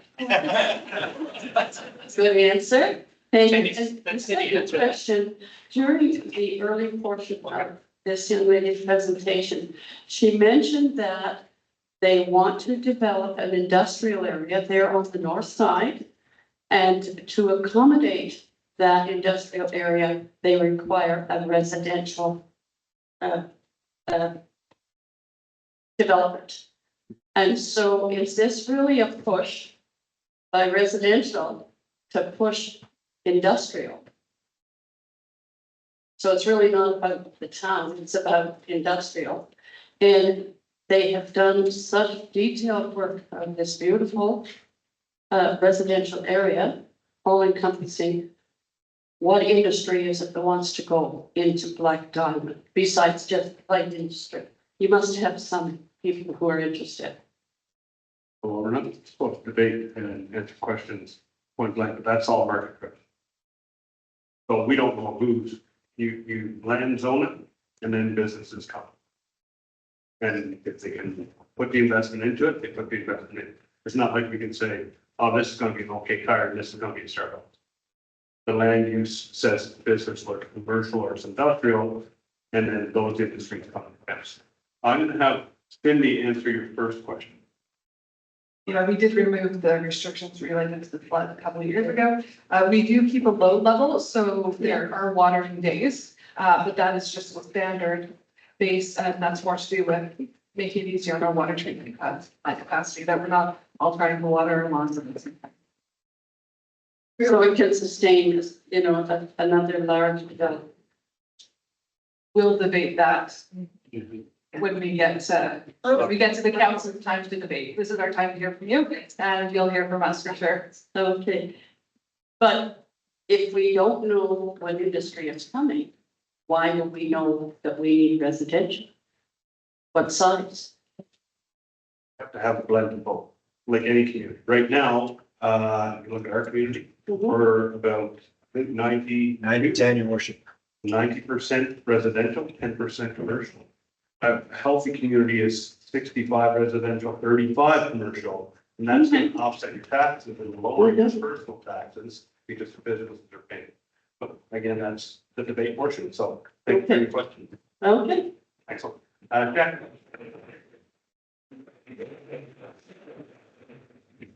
I just was listening and it was when you, Address.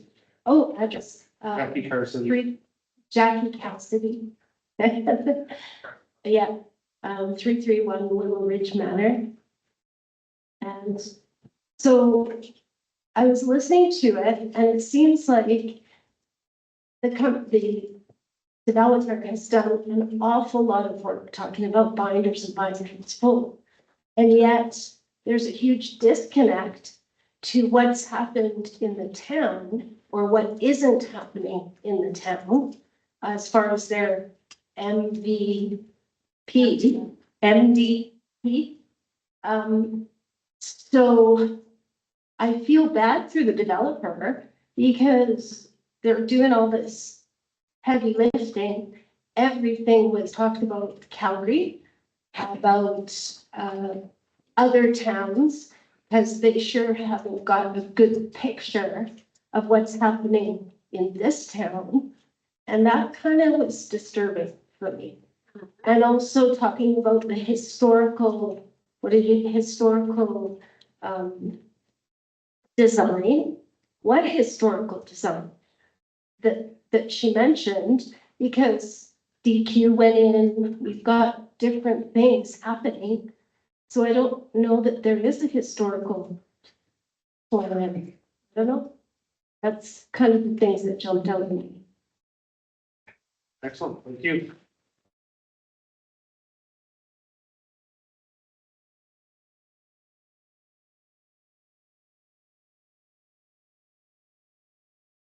Hello, Neil. So with if this is the docs, yeah, you know one. If this is, brought in, are we looking at, of course, traffic is crazy, so are we looking at more peace officers at the expense of the town? Are we looking at more RCMP officers at the expense of the town? Are we looking at more fire because of now with being in the foothills municipality and all of that with our fire, which again is at the cost to the town. So while this development looks great, then it's going to be fiscally whatever, will it be? Because we need to add all the other extra services. Hi,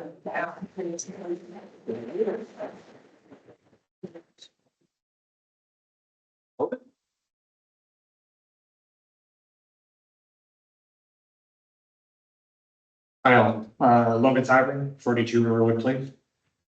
I'd first like to start with a bit of a caveat. This is my personal opinion, not a reflection of the town of Diamond Valley or the fire department. And I'm going to fence it just a tiny bit. My question in regards to council and my commendation of you guys. Thank you for looking at this in a holistic view. We've heard quite a bit of the fiscal responsibility of it. I would like to see some of the commentary towards the social aspect. Being a younger individual within our town, I am everly grateful for the opportunity to work within my town, service the people I live beside, get to work adjacent to where my wife and my daughter are. And I want that for more individuals in our community, if it's sound and able to do so. So I was wondering if maybe you guys can speak to that a little bit. And thank you, councillors, for considering that aspect as well. Thank you very much. We will address that in our debate for you. Thank you. Anyone else? Burning desire? Sure, come on. Name and address. And there you Name's Sandra, I live at 308 Parent I go. Sure. Helen, Oh, sorry.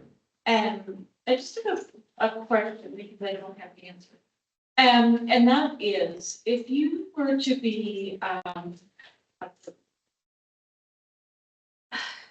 with the federal government's initiatives for housing and their kind of housing, would they be able to move in and say, oh, no, we're not going to have that kind of housing within this development. We need this, and this is the way it's gonna be. And we need it now. If you want to answer it all out, because you're going to be coming up next for answering questions anyway, I'll be posed. So if you get an answer, I'm typically going to. Thank you for the question. I just wanted to clarify, when you're saying they, are you talking about the federal government require what housing? Yes, they're. Would they be able to supersede any of the plans that you as the developers or that the municipal, town, valley approved? Would they be able to come in and supersede all of these plans and say, this is a future development and this is what you're going to do? No, so the federal government housing initiatives would be more incentives. So they would be incentivizing home builders to build more housing in a certain way or low income housing, that sort of thing, but it wouldn't supersede the initial plan that is in place. So they cannot supersede your plans for our, or. They can't supersede the municipality. We are the holder of the gauntlet, as it were, and we can ask them, we beg them for money, which we always do. Yeah. But they can't come in and push something. Okay, okay, that was just my question. Thanks. So Helen, just to add, I think you're also talking about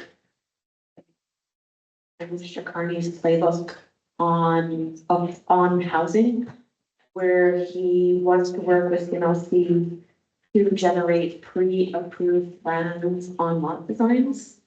That would have to comply, and it wouldn't be our rules or our plans. It would, as Mayor Crane said, it would have to be the town's land use bylaw and the town approval process.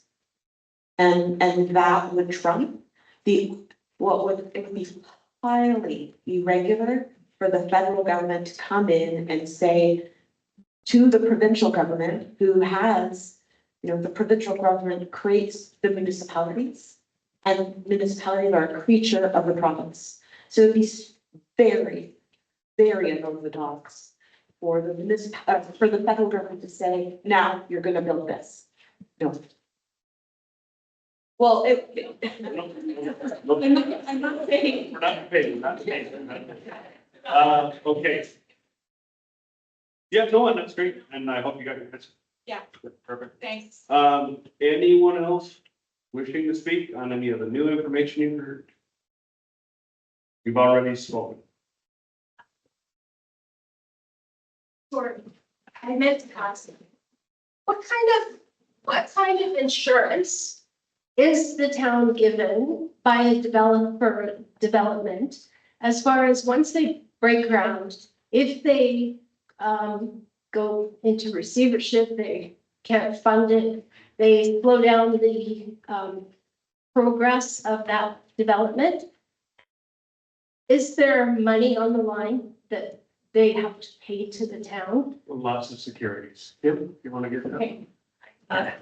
I'll let Carrie, she seems excited. Want me to just answer with my other laundry list or now? I'm gonna get through, let me do this. Is there anyone else who wants to speak after Jackie's question and answer? Okay, hold on, I'm gonna answer Jackie's then. Okay, answer Jackie's question. Thank you. So council recently-ish approved the subdivision and development securities policy, which requires 125% of construction costs to be held by the town in case of developer forfeit, default. So we're pretty well covered. Yeah, so just on from a council perspective, I've been on council now since a year.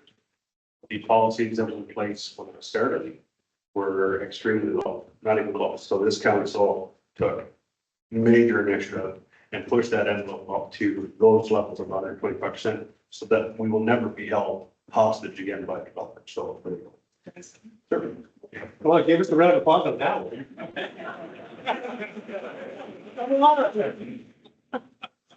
Tim Robertson at 539 Diamond Crescent. My only concern is that the town has current capacity just to supply water for phase one. You got 4 other phases in the next 20 odd years. Where are we going to get the water? And if we commit to this project and all our capacity is gone for building phase one, what happens to all the rest of the development in Turner Valley and Black Diamond, especially for the infills or the Kaiser Field or any other project that will require water? Not to mention any other kind of light industry that wants to come in, but we can't because we don't have any more water.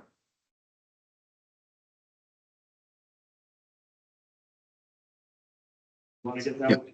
We haven't.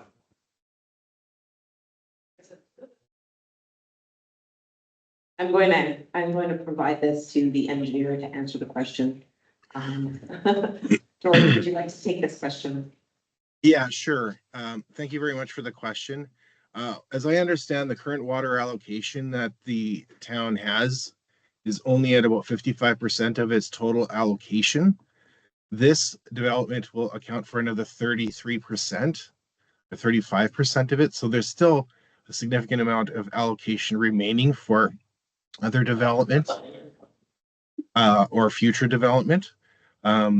And of course, with every phase of development that occurs, like I noted previously, a request, an analysis and review and approval of that water allocation will be done with each application. Thank you.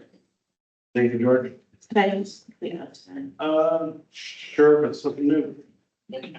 I just want to clarify too that should the ASP be approved, that doesn't reserve all of that 30% capacity at ASP. It is still unreserved and open for anyone at the subdivision application. So should this ASP be approved, that doesn't prevent another development from applying for a subdivision. And at that point, at subdivision is when capacity is reserved. All right. Thanks, Allison. Anyone else wishing to speak to oppose the bylaw? Going once? Going twice? Told. All right, administration, do you wish to address any new information? Carrie, I'm gonna go right over to you, and I'm gonna ask you to be brief and exact.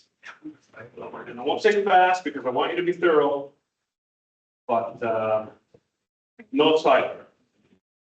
Straight to the question, straight to the facts. And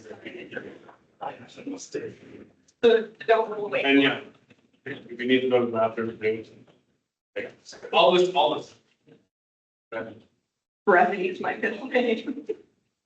There was a comment that the town should go within our boundary and we're allowing development of the ASP land, but these lands were annexed 5 years ago. I think we've dealt with that. Hospitals, schools, highways, and wetlands are under the jurisdiction of the province. As the town, we have very little we can do about those things. Brownfield lands, I want to clarify because the board was brought up several times by the public. According to the Municipal Government Act, a brownfield property is a very specific thing. It is a commercial or industrial property which is contaminated or possibly contaminated, vacant, derelict, or underutilized, and suitable for development and redevelopment. So when we talk infill versus brownfield redevelopment, those things may not be synonymous. Speaking of infill, the town does provide infill and greenfield development opportunities currently. direction to encourage or discourage each type of these developments is provided by the municipal development plan, any area structure plan or area redevelopment plan, and the implemented land use bylaw. Affordable taxes can be better realized where the town is not taking on additional infrastructure costs, which would typically be infill. And the town has the distinct advantage of having large areas of already serviced or easily serviceable infill lands versus other municipalities that Jessica mentioned that may need to do complex land assemblies. The decisions surrounding land use are inherently political.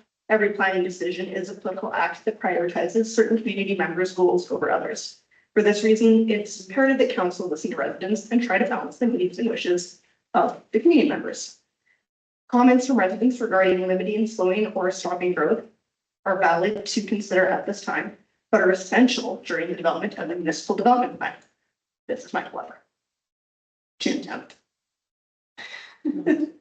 An ASP speaks to phasing and can have policies in place that more clearly delineate the pace of growth and the triggers that would allow growth. And council ultimately can control the pace of growth through the land use redesignations.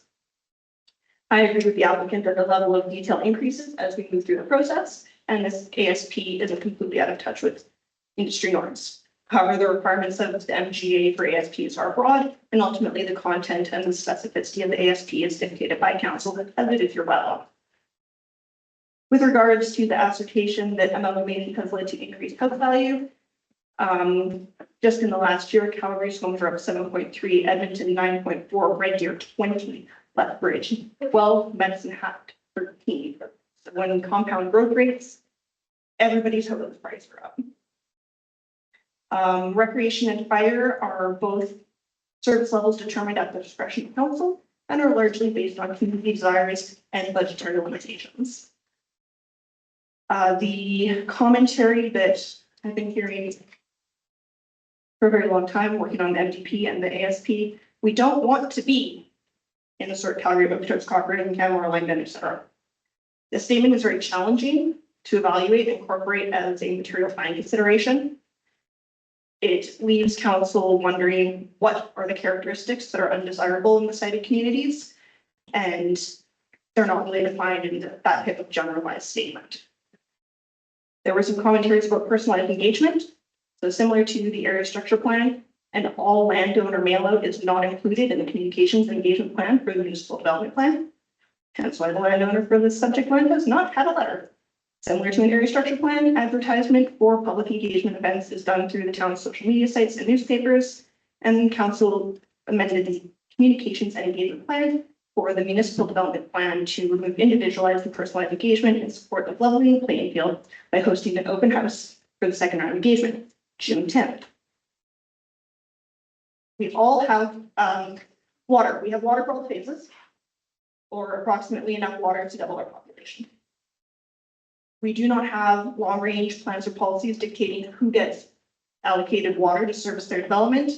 It is allocated on a first-come, first-served manner as developers bring in projects for consideration for subdivision in accordance with the MGA related regs. So Allison hit that out of the park. Thank you. Water use and conservation bylaw requires watering days and recommends watering hours. Section 3.6 states that regardless of any water restriction in effect, water conservation measures will be promoted by encouraging the following conservation activities. I'm not going to read them. So yes, that is in effect through your bylaw at all times. Kaiser, the development of the northern portion of Kaiser is under review by planning and is limited currently by planning capacity constraints. A pre-application has been made on the southern portion of Kaiser. We anticipate that those will go forward in the next 6 to 24 months. Council recently approved policy Council-026, being engineering and construction standards, which dictates that the town will use the City of Calgary standards unless an alternative is necessary. Administration uses council's plans and policies to direct our work, which will include implementing the engineering and construction standards policy during the detailed subdivision design. And with regards to the MFIA, I'm not going to harp on what has been said, except there was a question about will we need more municipal enforcement, etc. My understanding of the MFIA is that most of it was indexed to growth on a per capita basis. I believe Pierce can correct me if I'm wrong. So with regards to that, yes, obviously as we grow, And if we want to maintain service levels, we will need to add staff. All right. Kim, is there anything she didn't hit that you jotted on your notes? Because I thought you diligently taking notes as well, so I'll give you a chance. Anything Kim or Carrie didn't hit, you might have to. So just a slight expansion on what Carrie said about public, oops, right? Yep. Just a slight expansion on what Carrie said regarding public notification. So yes, we don't send individual letters to all landowners. We pick a certain amount around the development adjacent.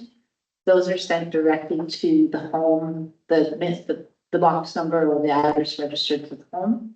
They do go to the owner. So if we have a renter involved, they don't go to renters, they go to the landowner.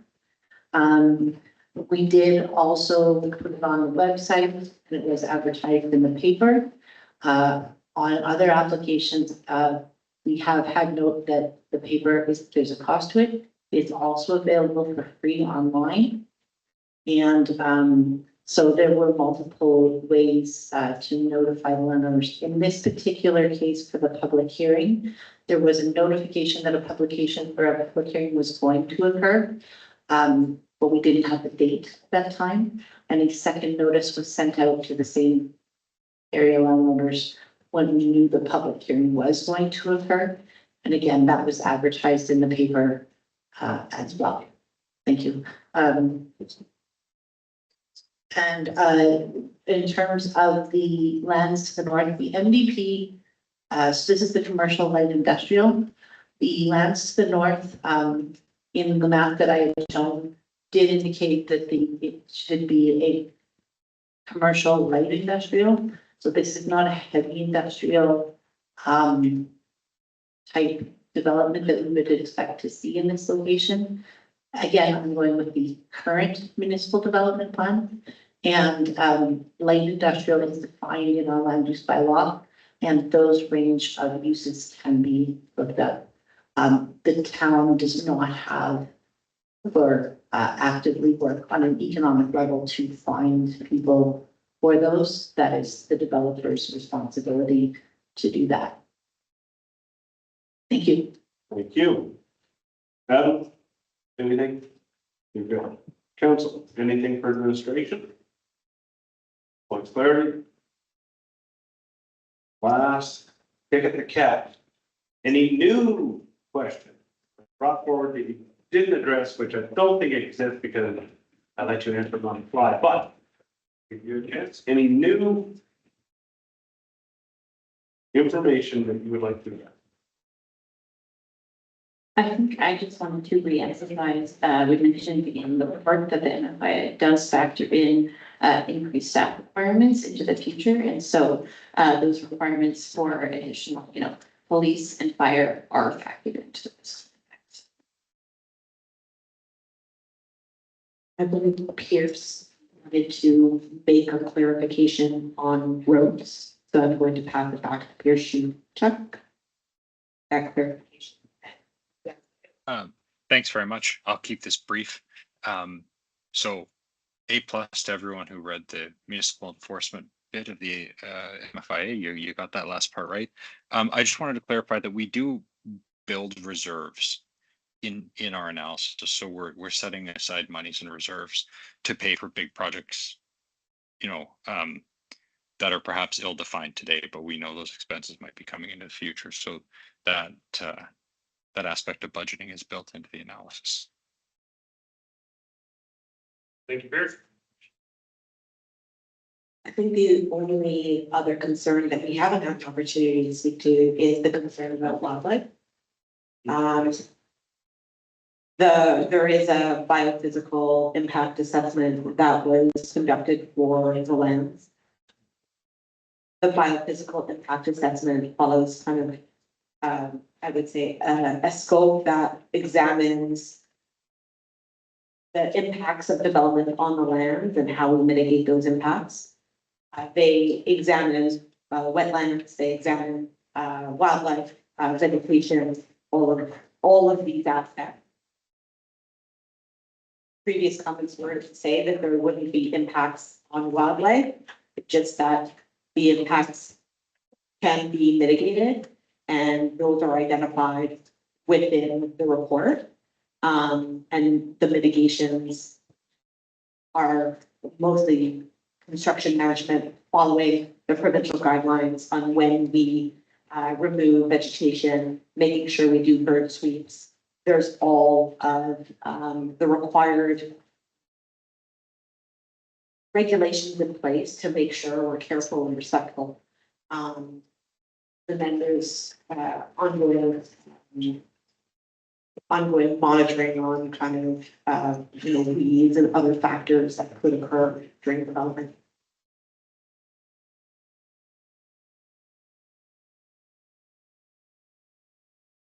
George or Brandon, were there any items that we have not addressed previously that you want to take a moment to address? I'll just comment on traffic calming of the internal roadways. There was a concern of safety. The current, what's shown in the SP, the internal roadway design. There are traffic calming measures that can be implemented in further design stages, such as curb extensions to improve pedestrian sightline to vehicle and vice versa visibility, perspective of what the adjacent land uses are, such as a school, and need for signalized crossings would be assessed at the development of the school. Yeah.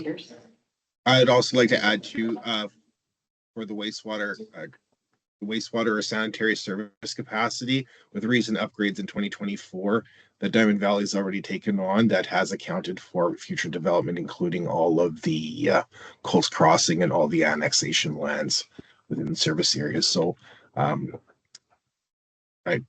commend the town for investing in infrastructure that is actually going to see the growth of the town into the future.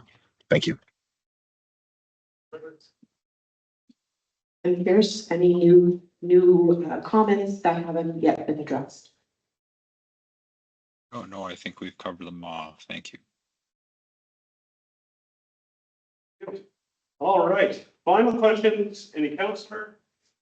Any question you have, now is the time to ask it. For clarity only, otherwise we'll be in the debate here very shortly. Going once, going twice. You're done.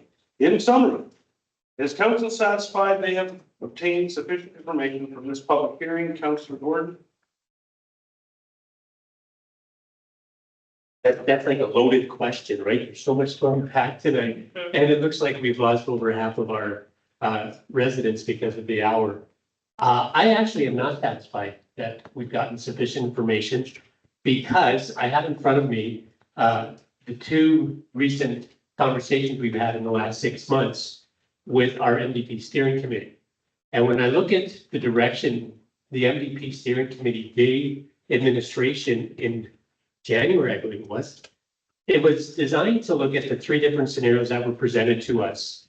And if I may, we gave direction to our planning team and to our consultant who's working on the MVP at great expense, by the way, I might add, but it's well worth the investment. They gave us three different scenarios on how do we want to do strategic growth within the community. And what I've heard tonight is the reality is I'm 55. And if we have a 30-year build out, I probably won't be here. And I doubt that my house will allow me to be here due to some recent heart issues that I've had over the last 2 years. And then I hear Logan, and I've got a 31-year-old daughter who 6.5 years ago bought the lot across the street from us, about 1,000 square foot bungalow, 2-bedroom. She operates her own business in the home, and she does quite well. She bought that property for $350,000 with the bill. She had to have 20% down to do the math. She learned the budget from her dad. And so she was able to put that money down.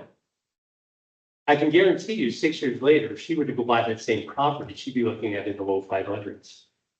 Now she's carrying a mortgage of $225,000 right now. Can you imagine what her mortgage would be at $410,000 or more? She couldn't carry those costs. It's insane, no matter how good she budgets. So the reality is this, we need diverse housing. I don't use the word affordable because what's affordable today might not be affordable tomorrow. It's far too fluid of a situation to use affordable housing. I've heard the term attainable. Councillor Kelly and I have used that in the past. I love diverse housing. In the one hand, this plan presents diverse housing, provides options for many.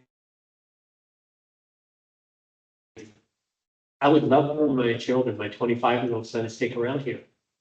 He's going to be getting his IT diploma. He's actually graduated with his IT diploma. He's going to go back to school for his Bachelor of Technology. Can he come back here and purchase a house? Probably not.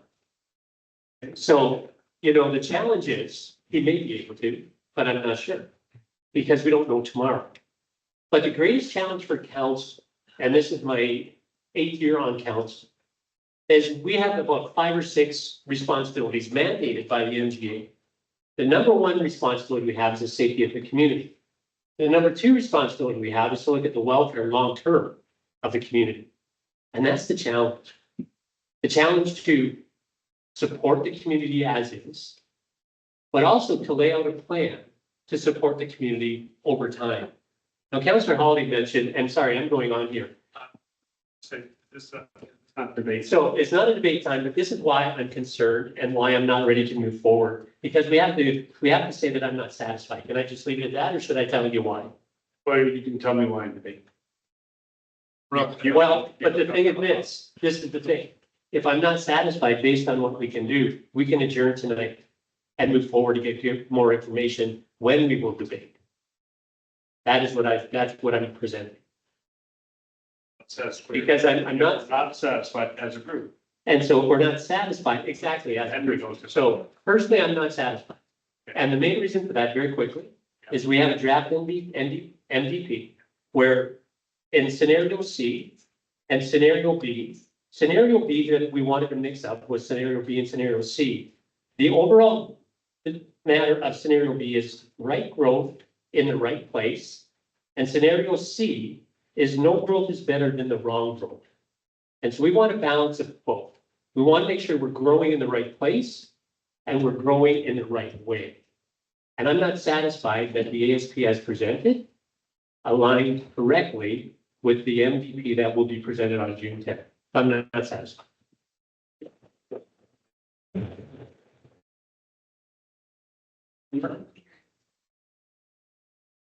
Councillor Thompson. Councillor Kelly. Councillor Hawley.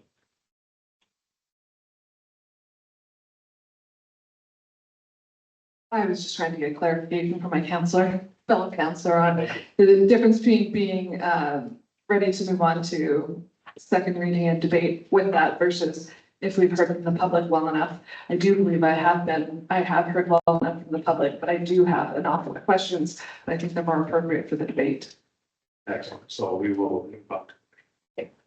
Okay, hereby, would like to thank everyone for whoever has spoken, provided submissions, comments, questions, answers, questioned again. Council take all this information into consideration when we're deciding this matter. So with that being said, I will say it again, thank you for all your comments. We will declare the public hearing for bylaw 2025-101 closed at 9:58. what do we got up here? It's 958. 9:58. Got it. Holy cow. All right. Thank you. Don't leave. If you want to hear us debate, don't leave. Oh, yeah, 500 meters.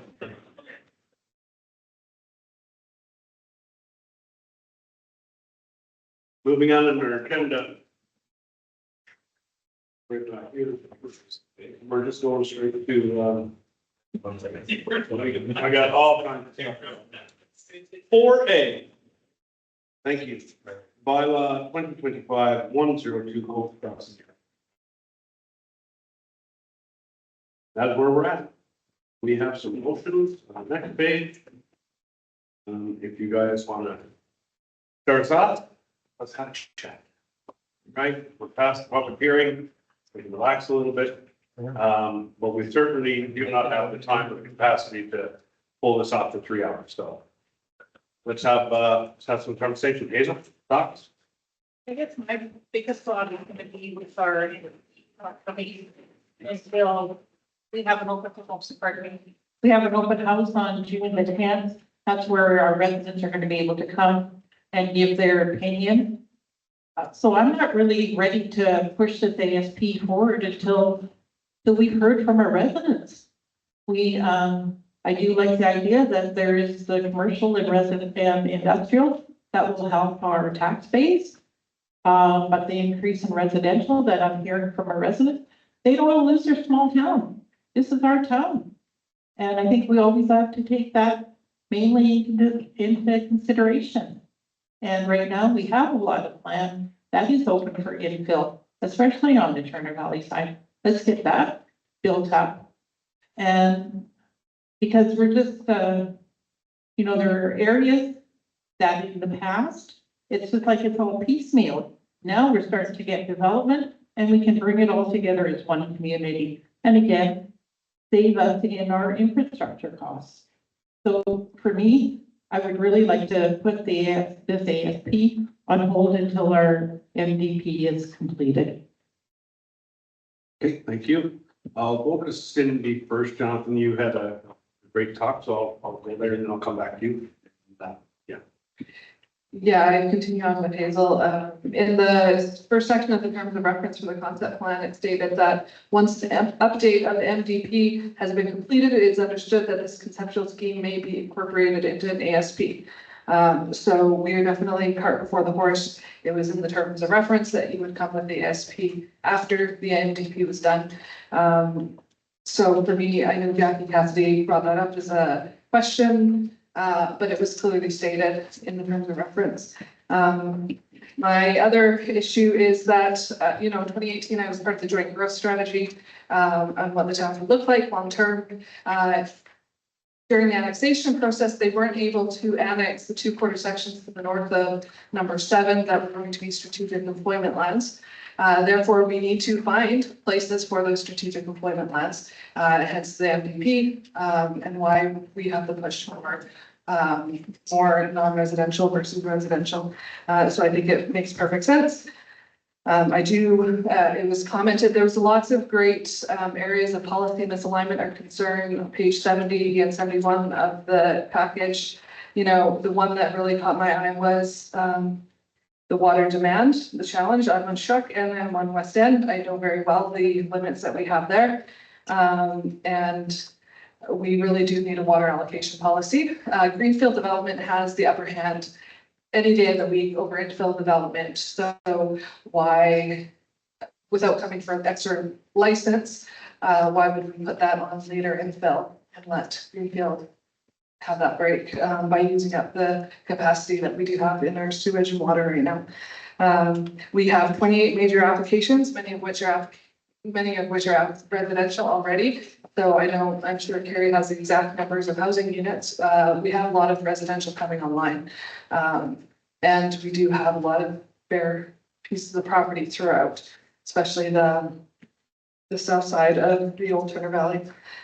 So for me, it's about expectations management. Why would we approve 5 phases of residential when we know it will exceed water capacity and we know that we don't have the strategic employment lands that we were hoping for when we approved the joint growth strategy? So that's where I feel, I'm happy to hold off till we see what the MDP is. Anyway. Okay, thank you. Councilor. Yeah, I echo the 2 roses on my side. But, there's a few concerns that I have. And economic development is massive. We need that in our community. As Mayor Crane identified earlier tonight, I love the fact that there's 30 acres dedicated within this area for that. That is a start. The challenge we always have in rural communities is the source of economic growth. And over 90% of economic growth in rural communities is existing businesses retaining and expanding in that community, not attracting new. And that's the greatest challenge. I think of the community, of the businesses in the community recently that started up, had a good couple of years and have closed.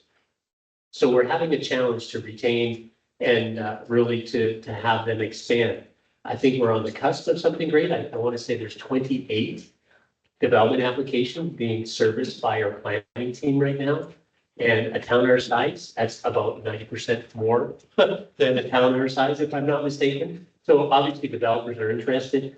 And because of that, I want to reiterate the importance of having our MVP in stone first before we move forward with such a massive development. I love the diversity of housing. I've stated that before. I really believe that that's a phenomenal need in our community. We've already done a housing needs assessment that identified some of the gaps that this area structure plan fills. So I think we're on the cusp of being able to approve this. But right now, as I said earlier, I'm not satisfied that we've met that threshold. And until we do, I can't move forward. Okay, thank you. Councillor Hobson.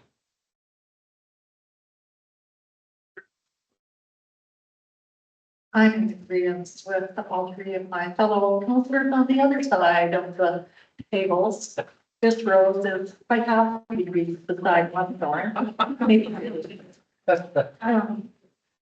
Yeah, I agree. I think that we have to have that municipal development plan finalized and in place before we move forward. We've been saying all along, this council's been saying all along that we want to grow strategically and proudly be able to call this, you know, our town. And so I think we need to have that MVP in place, and we need to get through this next June 10th open house, hear some more from our residents if we can.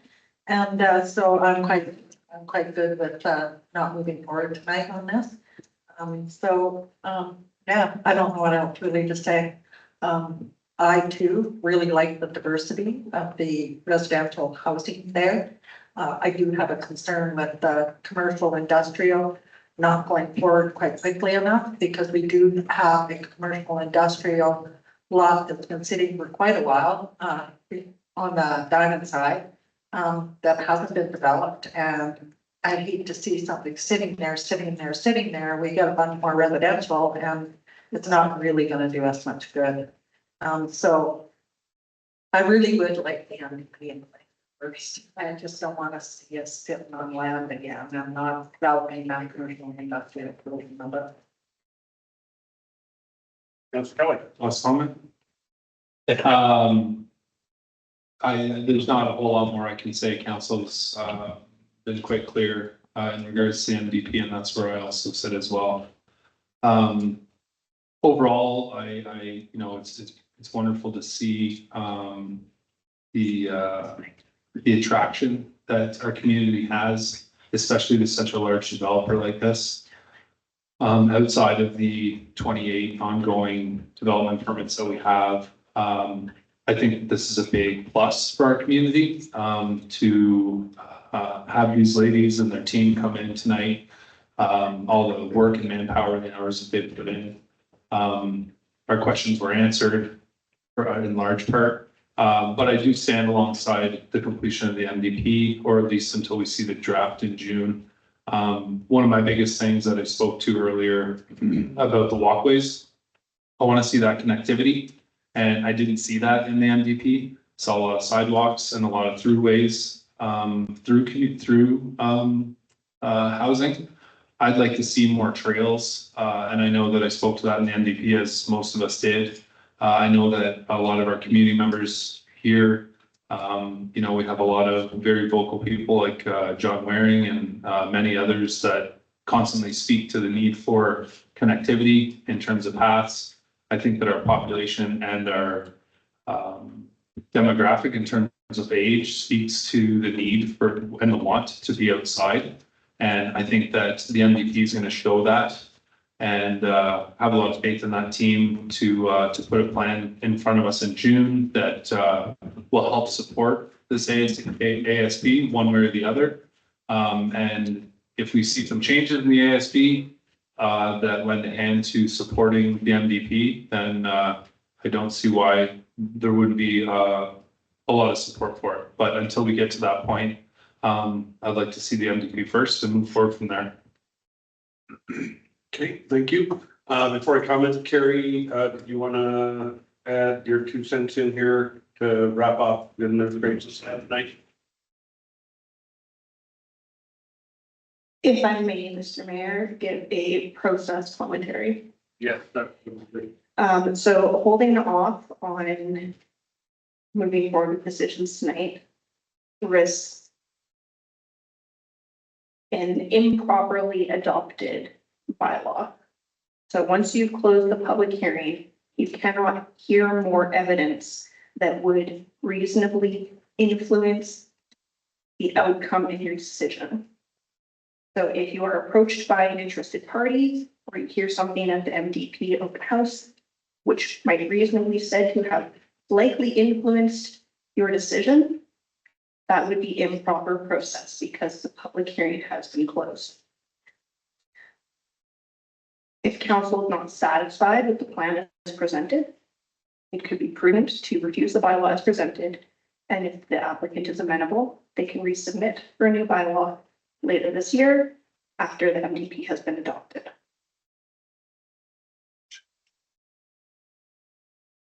Can you say that again?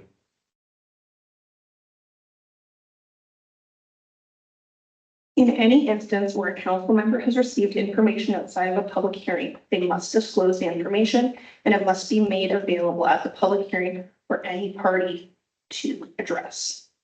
Thus, it must be brought up in the public hearing. If you receive evidentiary information outside of a public hearing on which you base your decision, you are going outside the MGA process. So now that the public hearing has closed, taking into account additional information from next week, next month, next year would be considered improper process. Because the people who spoke at the public hearing would not be privy to the evidence and be able to address, including the applicant. I'll honestly say that is interesting in the past. Cindy, please. How about asking for amendments prior to second reading? That's what I was thinking. Yes, so as a result of submissions made at a public hearing, council may direct that changes be made to the proposed bylaw. It is your bylaw. After making an amendment, the council may proceed to pass it without further advertising or hearing. However, where there is material change proposed to the bylaw, council may want to consider that if the change is contradictory to the interests of any affected party, that there's a stronger argument for squashing the bylaw and bringing forward a new bylaw with the substantive changes integrated. So most certainly, council can amend the bylaw in front of them today. I would suggest that you discuss amongst yourselves if there is something substantive or material in nature, how you move forward with that. Postpone versus table. Table we addressed tonight, postpone. Come back to the date. Well, because we looped ourselves when I wanted to adjourn, so I'm just gonna leave that out there. I'm gonna make a motion that council direct administration to work with the applicant to review the lands subject or the subject lands to conform to just a second.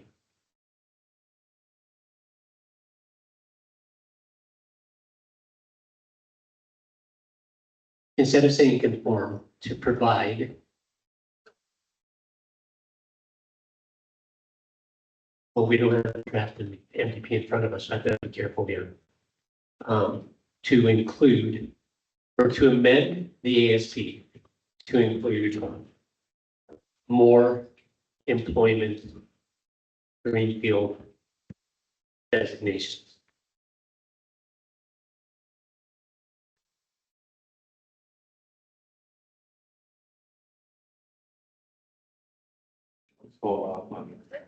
Yeah. Increase the amount of land designated for employment greenfield. In the ASP, to amend the ASP to include more land for employment greenfield.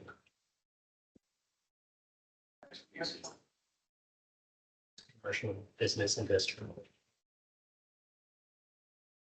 Yeah, I see nothing wrong with that. It's a broad enough for them to take it away, I would hope. Now, the reason I'm presenting that, if I can speak to that very quickly, Please do, yes. is we do not have the draft MDP in front of us, but because we're on the MDP steering committee and these are public documents, we know that scenario B and scenario C that speak to the employment greenfield represents the desire of council to have more subject lands dedicated to employment greenfield in the Colts Crossing area structure plan as defined as it.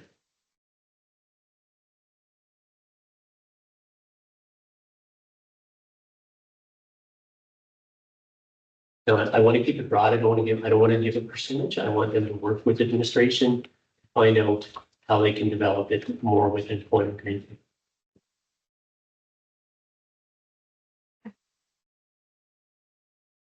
That's a second. That council direct administration to work with the applicant to amend the ESP to increase the available employment greenfield lands. That's for that exactly captures what the intent of the municipal development steering committee is. Would I be correct in saying that, council? That is scenario B and scenario C in our municipal development documents that were provided us prior to the draft being formulated.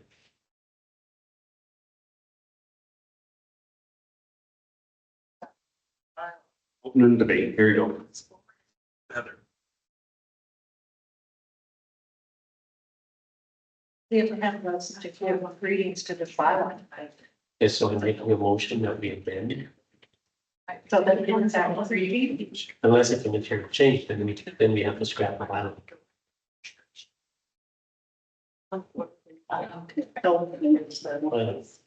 They're figuring it out.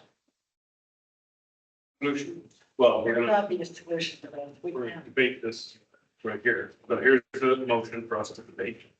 And I'd like to, if I may, Mayor Crane, we can get some feedback from the applicant at this time, as well as our planning team. Because if we need to rescind the motion, so be it. Yeah, thank you. So,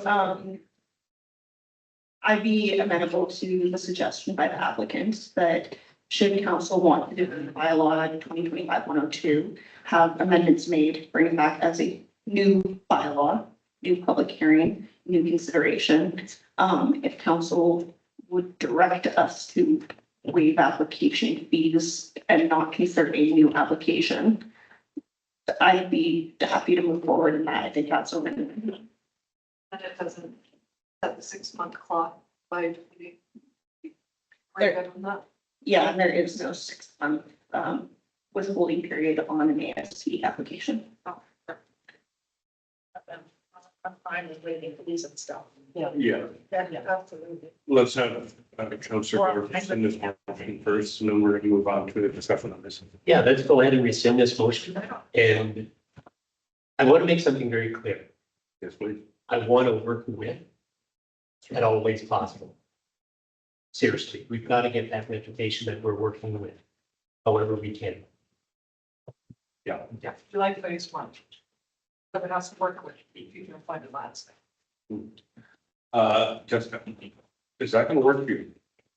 I mean, it's not ideal. We could have, if I hadn't rushed the intent of the wording, I could have just. adjourned it.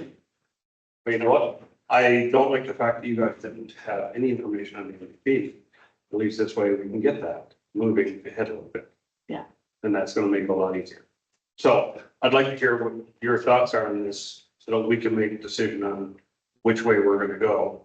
And as you heard, I don't think there's any problems in waiving fees, because there's a bit of a slip on our side, specifically the closing the hearing without that clear definition. Okay, thank you, council, for allowing me to speak to this and continuing to work with us, on this. The alternative is defeat the bylaw, and I'm just trying to understand this because I was talking to Karen. The alternative is on one end, defeat the bylaw, application dead in the water. Or direct administration to come back with a new bylaw, a revised ASB, and try to work with what we have. I think, sorry, not work with what we have, but work with kind of the supporting information that we have to kind of align it to the new MVP. I don't think it's that much work. I think you're so close on so many things. What we're looking at, it's just really important to us that MVP is a brand new document that came from the amalgamation of these two towns. And we've listened to residents on what they want. And we just want to make sure that we're aligning with our new municipal development plan. Because it's going to be the guiding document for the next 30 years. It'll be a living document, but it'll be, the guiding document. And I think it's really important to this council and the residents that we're spending a lot of money getting this done. And we want to, we ensured our residents from the time we were elected that we were going to be looking at growth, good growth, right? And not pushing things forward until we have, that. And that's what I'm concerned about. I honestly, I don't really see a lot wrong with the plan. And I mean, by the time you guys get to page 3, I'm probably 8 feet under. I'm not gonna go under, so that might. But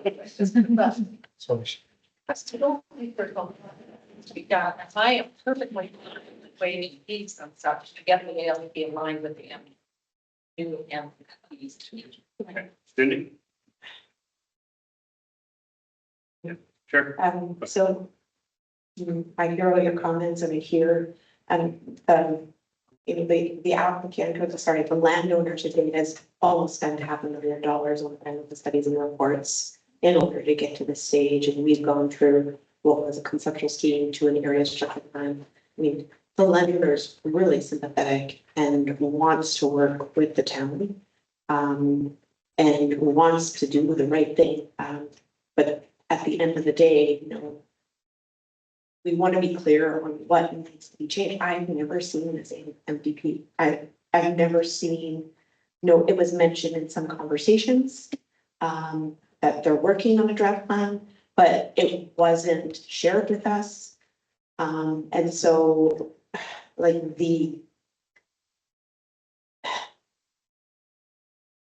I have a hard time, it's because I don't know what it is.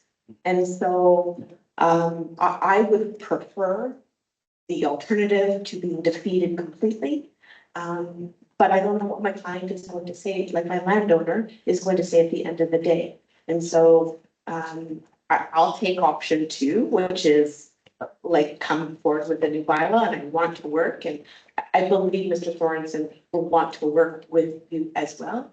But there's some significant investment here that I think the landowner would want me to acknowledge and to share with you that how much time and effort has been put into getting to you and here today. And so being able to really understand what these specific changes are, and have very clear direction on what that council expectation is, I hope could be part of a future process where we can maybe have a discussion after the MDP is released and that open house occurs, so we can at least have a better understanding of what the expectations are going forward. So maybe we can work in a conversation with council, just as a way to provide a little bit more certainty to the landowner on what council expectations are. Okay, excellent. Cindy. I appreciate that you need to, your landowner needs to recover costs. There needs to be a phase one, and we all want the commercial along Highway 7. We all know that we need a buffer zone of doing residential. It has to be high density enough that it pays for itself. You know, the FDP target is 30 units per hectare. You have 25, you're really, really close. And there needs to be some sort of buffer before we get to employment lands. But we do need employment lands, because we weren't able to annex those northern two sections in my mind, and this is the east side, southeast corner is, in my mind, the most likely, most reasonable spot for it. So that is why, you know, we're pushing this, and that is what the new MVP is gonna show up. We wanted that south border, to be more employment lands.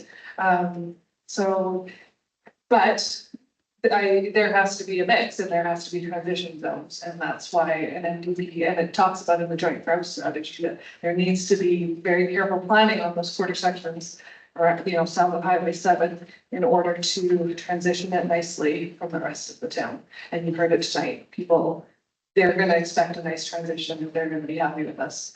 But we do appreciate that you have money invested, and we do want to get you a phase one that can help you recoup costs. We all know, I think, I don't know, maybe the rest of council isn't as pessimistic like as me, but by the time you get to phase two, there will be no water and sewer allocation left.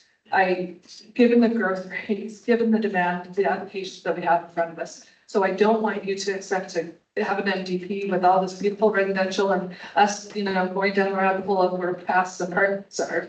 When you know there's no water there, we're not gonna attach the boat like an overdose, right? We have to work within constraints, and we need a higher non-residential versus residential tax base in this town. Otherwise, we'll continue hearing from the residents that their taxes are too high, and we have the businesses. So, yeah, we have, you know, as of 2011, we had a commercial or a customer base of just over 8,000 people. That I'm sure has grown in the last 14 years. We service a lot of people already for the amount we have. It's shocking that we don't have more, you know, bigger things, but they are coming.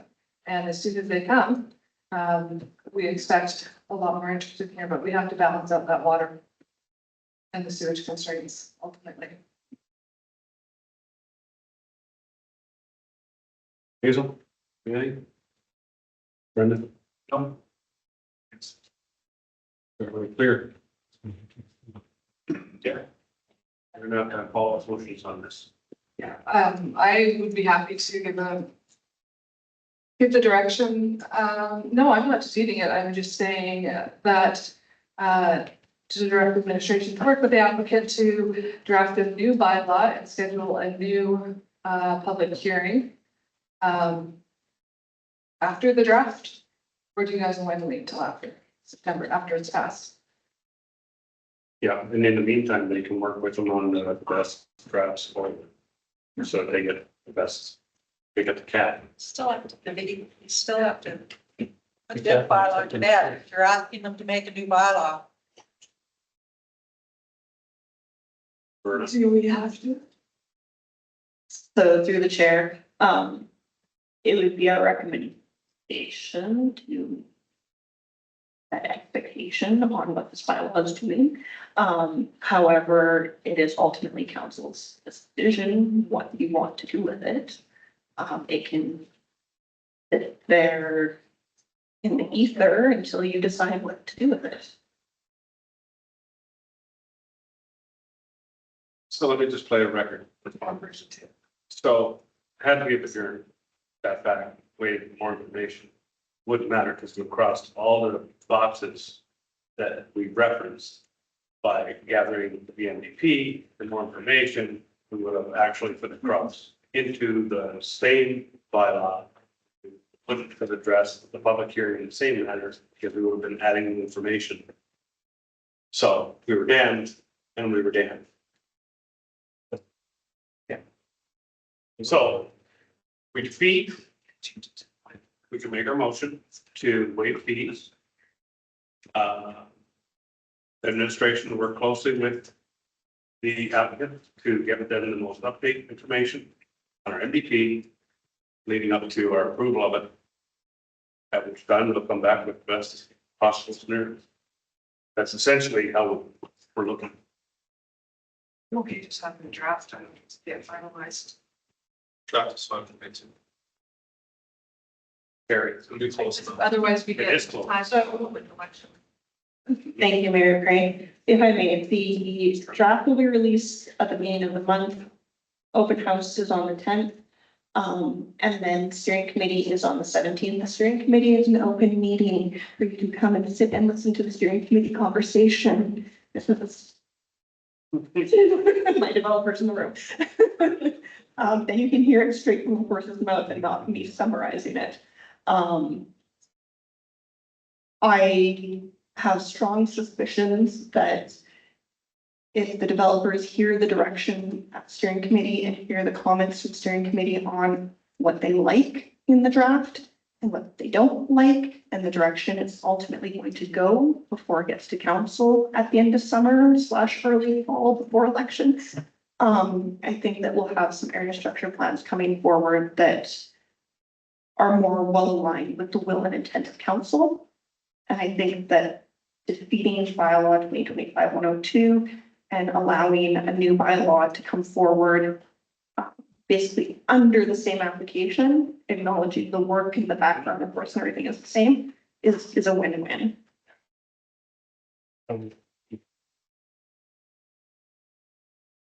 Second reading. That's bylaw 2025-102. Oh, yes, all of the support. Okay. So, all in favor? All opposed? Motion's defeated. Yeah. That's right. Doesn't mean we're trying to do Okay, so now we have that new motion there. Can we do that one? Yeah. Okay. The council direct administration to collaborate with the applicant on the new AMC bylaw and waive the application fee for the new bylaw.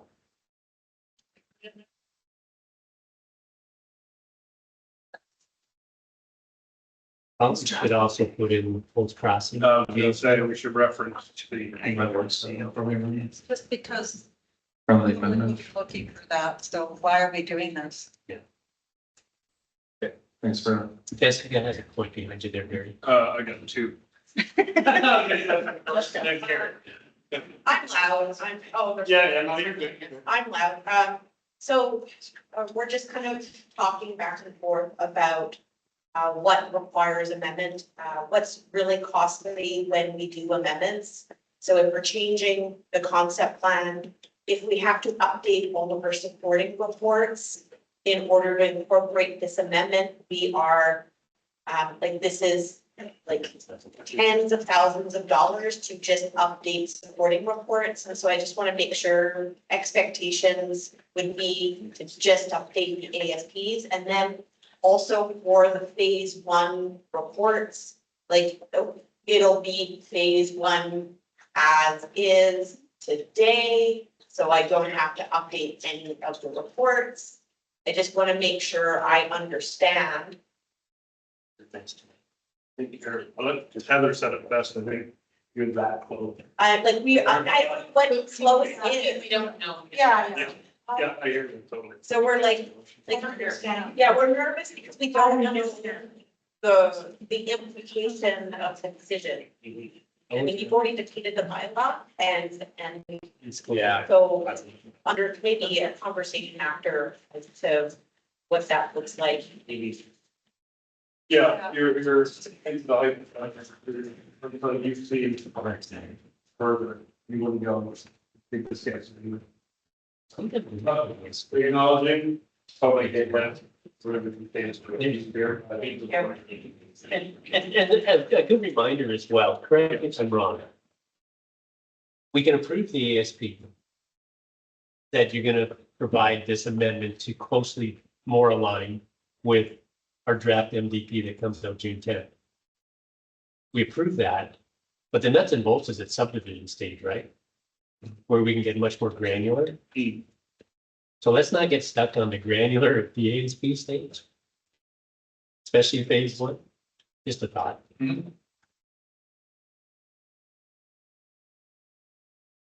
Just a thought. Go ahead. My only concern with the phase one as is providing a transition, having that natural transition to employment lens worked in somehow with the other designs.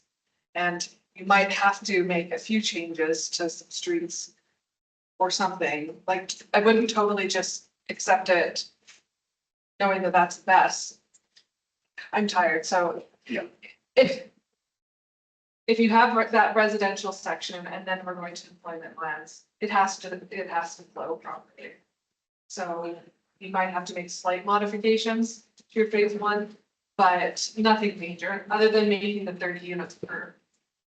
We currently have a density transition, which goes from single, semis, townhomes, and then industrial. So really there is, it was envisioned as either be some fee simple townhome type product that could provide some, housing variety, just through the kind of the south of those industrial. So there is transition considered. Are you saying? Yeah, to the south, on the south border, maybe the east border of phase one, just making sure that flows nicely into employment lands. Gary's got a comment behind you. Thank you, Mayor Crane. While I certainly appreciate the applicant's desire for clarity, with the amount of effort that goes into this, I also want to ensure that we are not pre-approving things. So it is a difficult situation for both administration, council, well, for everybody, council, the applicant, without the new MDP to guide administration specifically what to ask for. We don't know specifically what to ask for from the applicant, but the applicant goes, well, what the hell do you want? Excuse my French, but it's kind of where we're at. The area structure plan presented tonight has a lot of detail. I think Jessica or Allison said it themselves, like this is more detail than we would typically see at an ASP. So as we're working with them and it comes back, I would hope that we can be on the same page that it's likely not going to be at the same level of detail, which can hopefully add some efficiencies into the process. Well, that's the point I was trying to make. At the subdivision level, we're going to be much more detailed than we need to be at the ASP level, right?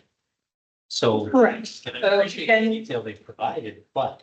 Yes, so that comment that I had, that the applicant correctly identified the level of detail definitely increases as we move along the process. My brain just had a brain fart, sorry. The council ultimately can decide if a phase moves forward because you give land use. So if there's a level of detail that you would like prior to land use that builds on the level of specificity of a potentially in place ASP, you can ask for it at that time. The council direct administration to collaborate with the applicant on the new Colts Crossing ASP bylaw more closely aligned with the proposed municipal development plan and waive the application fee for the new bylaw. And just one quick comment, not that I expect it tomorrow morning, Adam.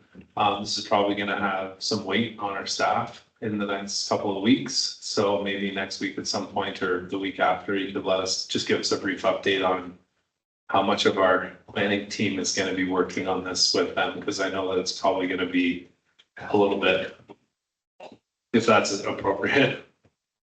Yeah, absolutely, your worship. I just want to clarify too. So Colts Crossing out of those 28 files is number one. This will keep it at number one, so triage accordingly. Yeah. So we're clear on that. This is number one priority and we'll plan accordingly. Thanks, Adam. Excellent. Garrett?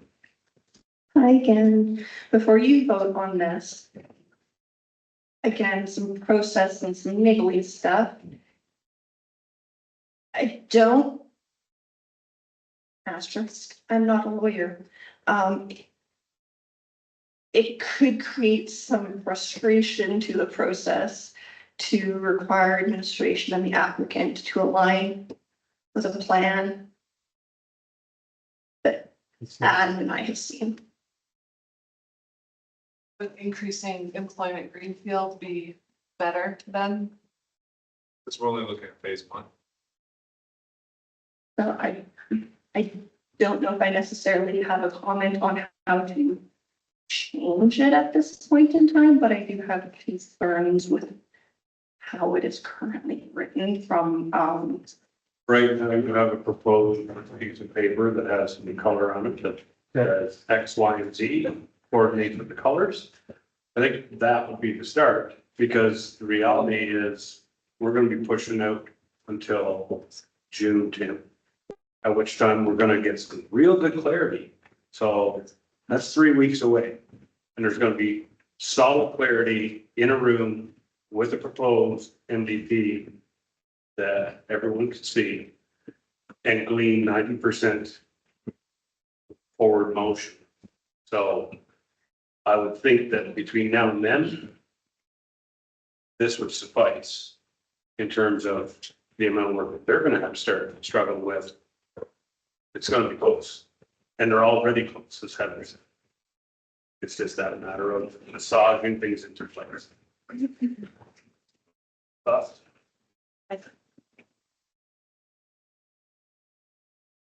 Having dealt with lots of issues before.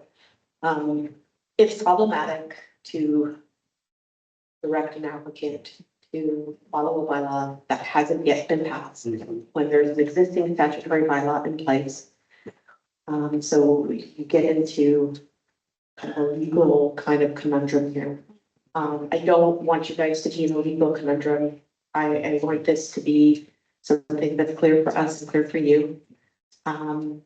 If I may suggest, and to direct administration to cooperate with the applicant on a new cold crossing AFP bylaw. And I'm gonna guess that it's adding more commercial industrial lands to phase one. Is that what you're looking for? The south quarter section is going to be employment lands in the new FDP. The whole south quarter section. So, I mean, at that point, I'm gonna say that the applicant, like, we've done market studies. And it's a whole south quarter section is only employment lands.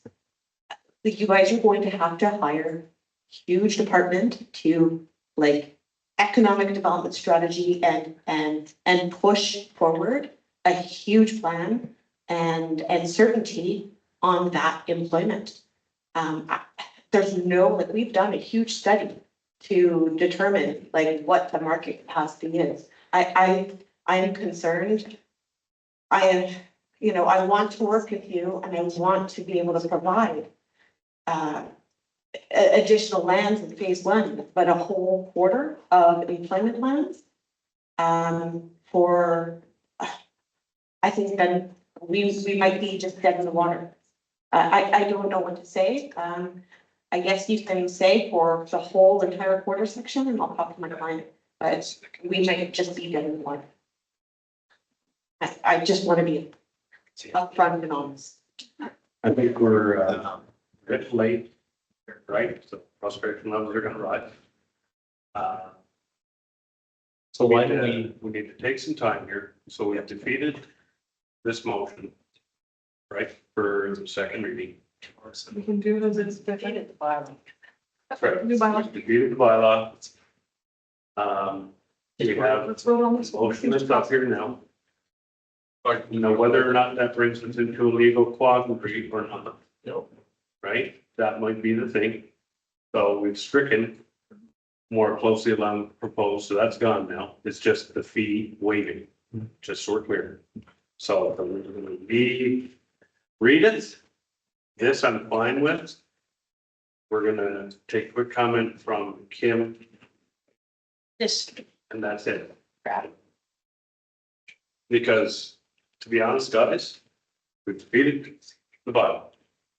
If we need to take a few weeks to cool down, let Jessica talk to her client and then come back.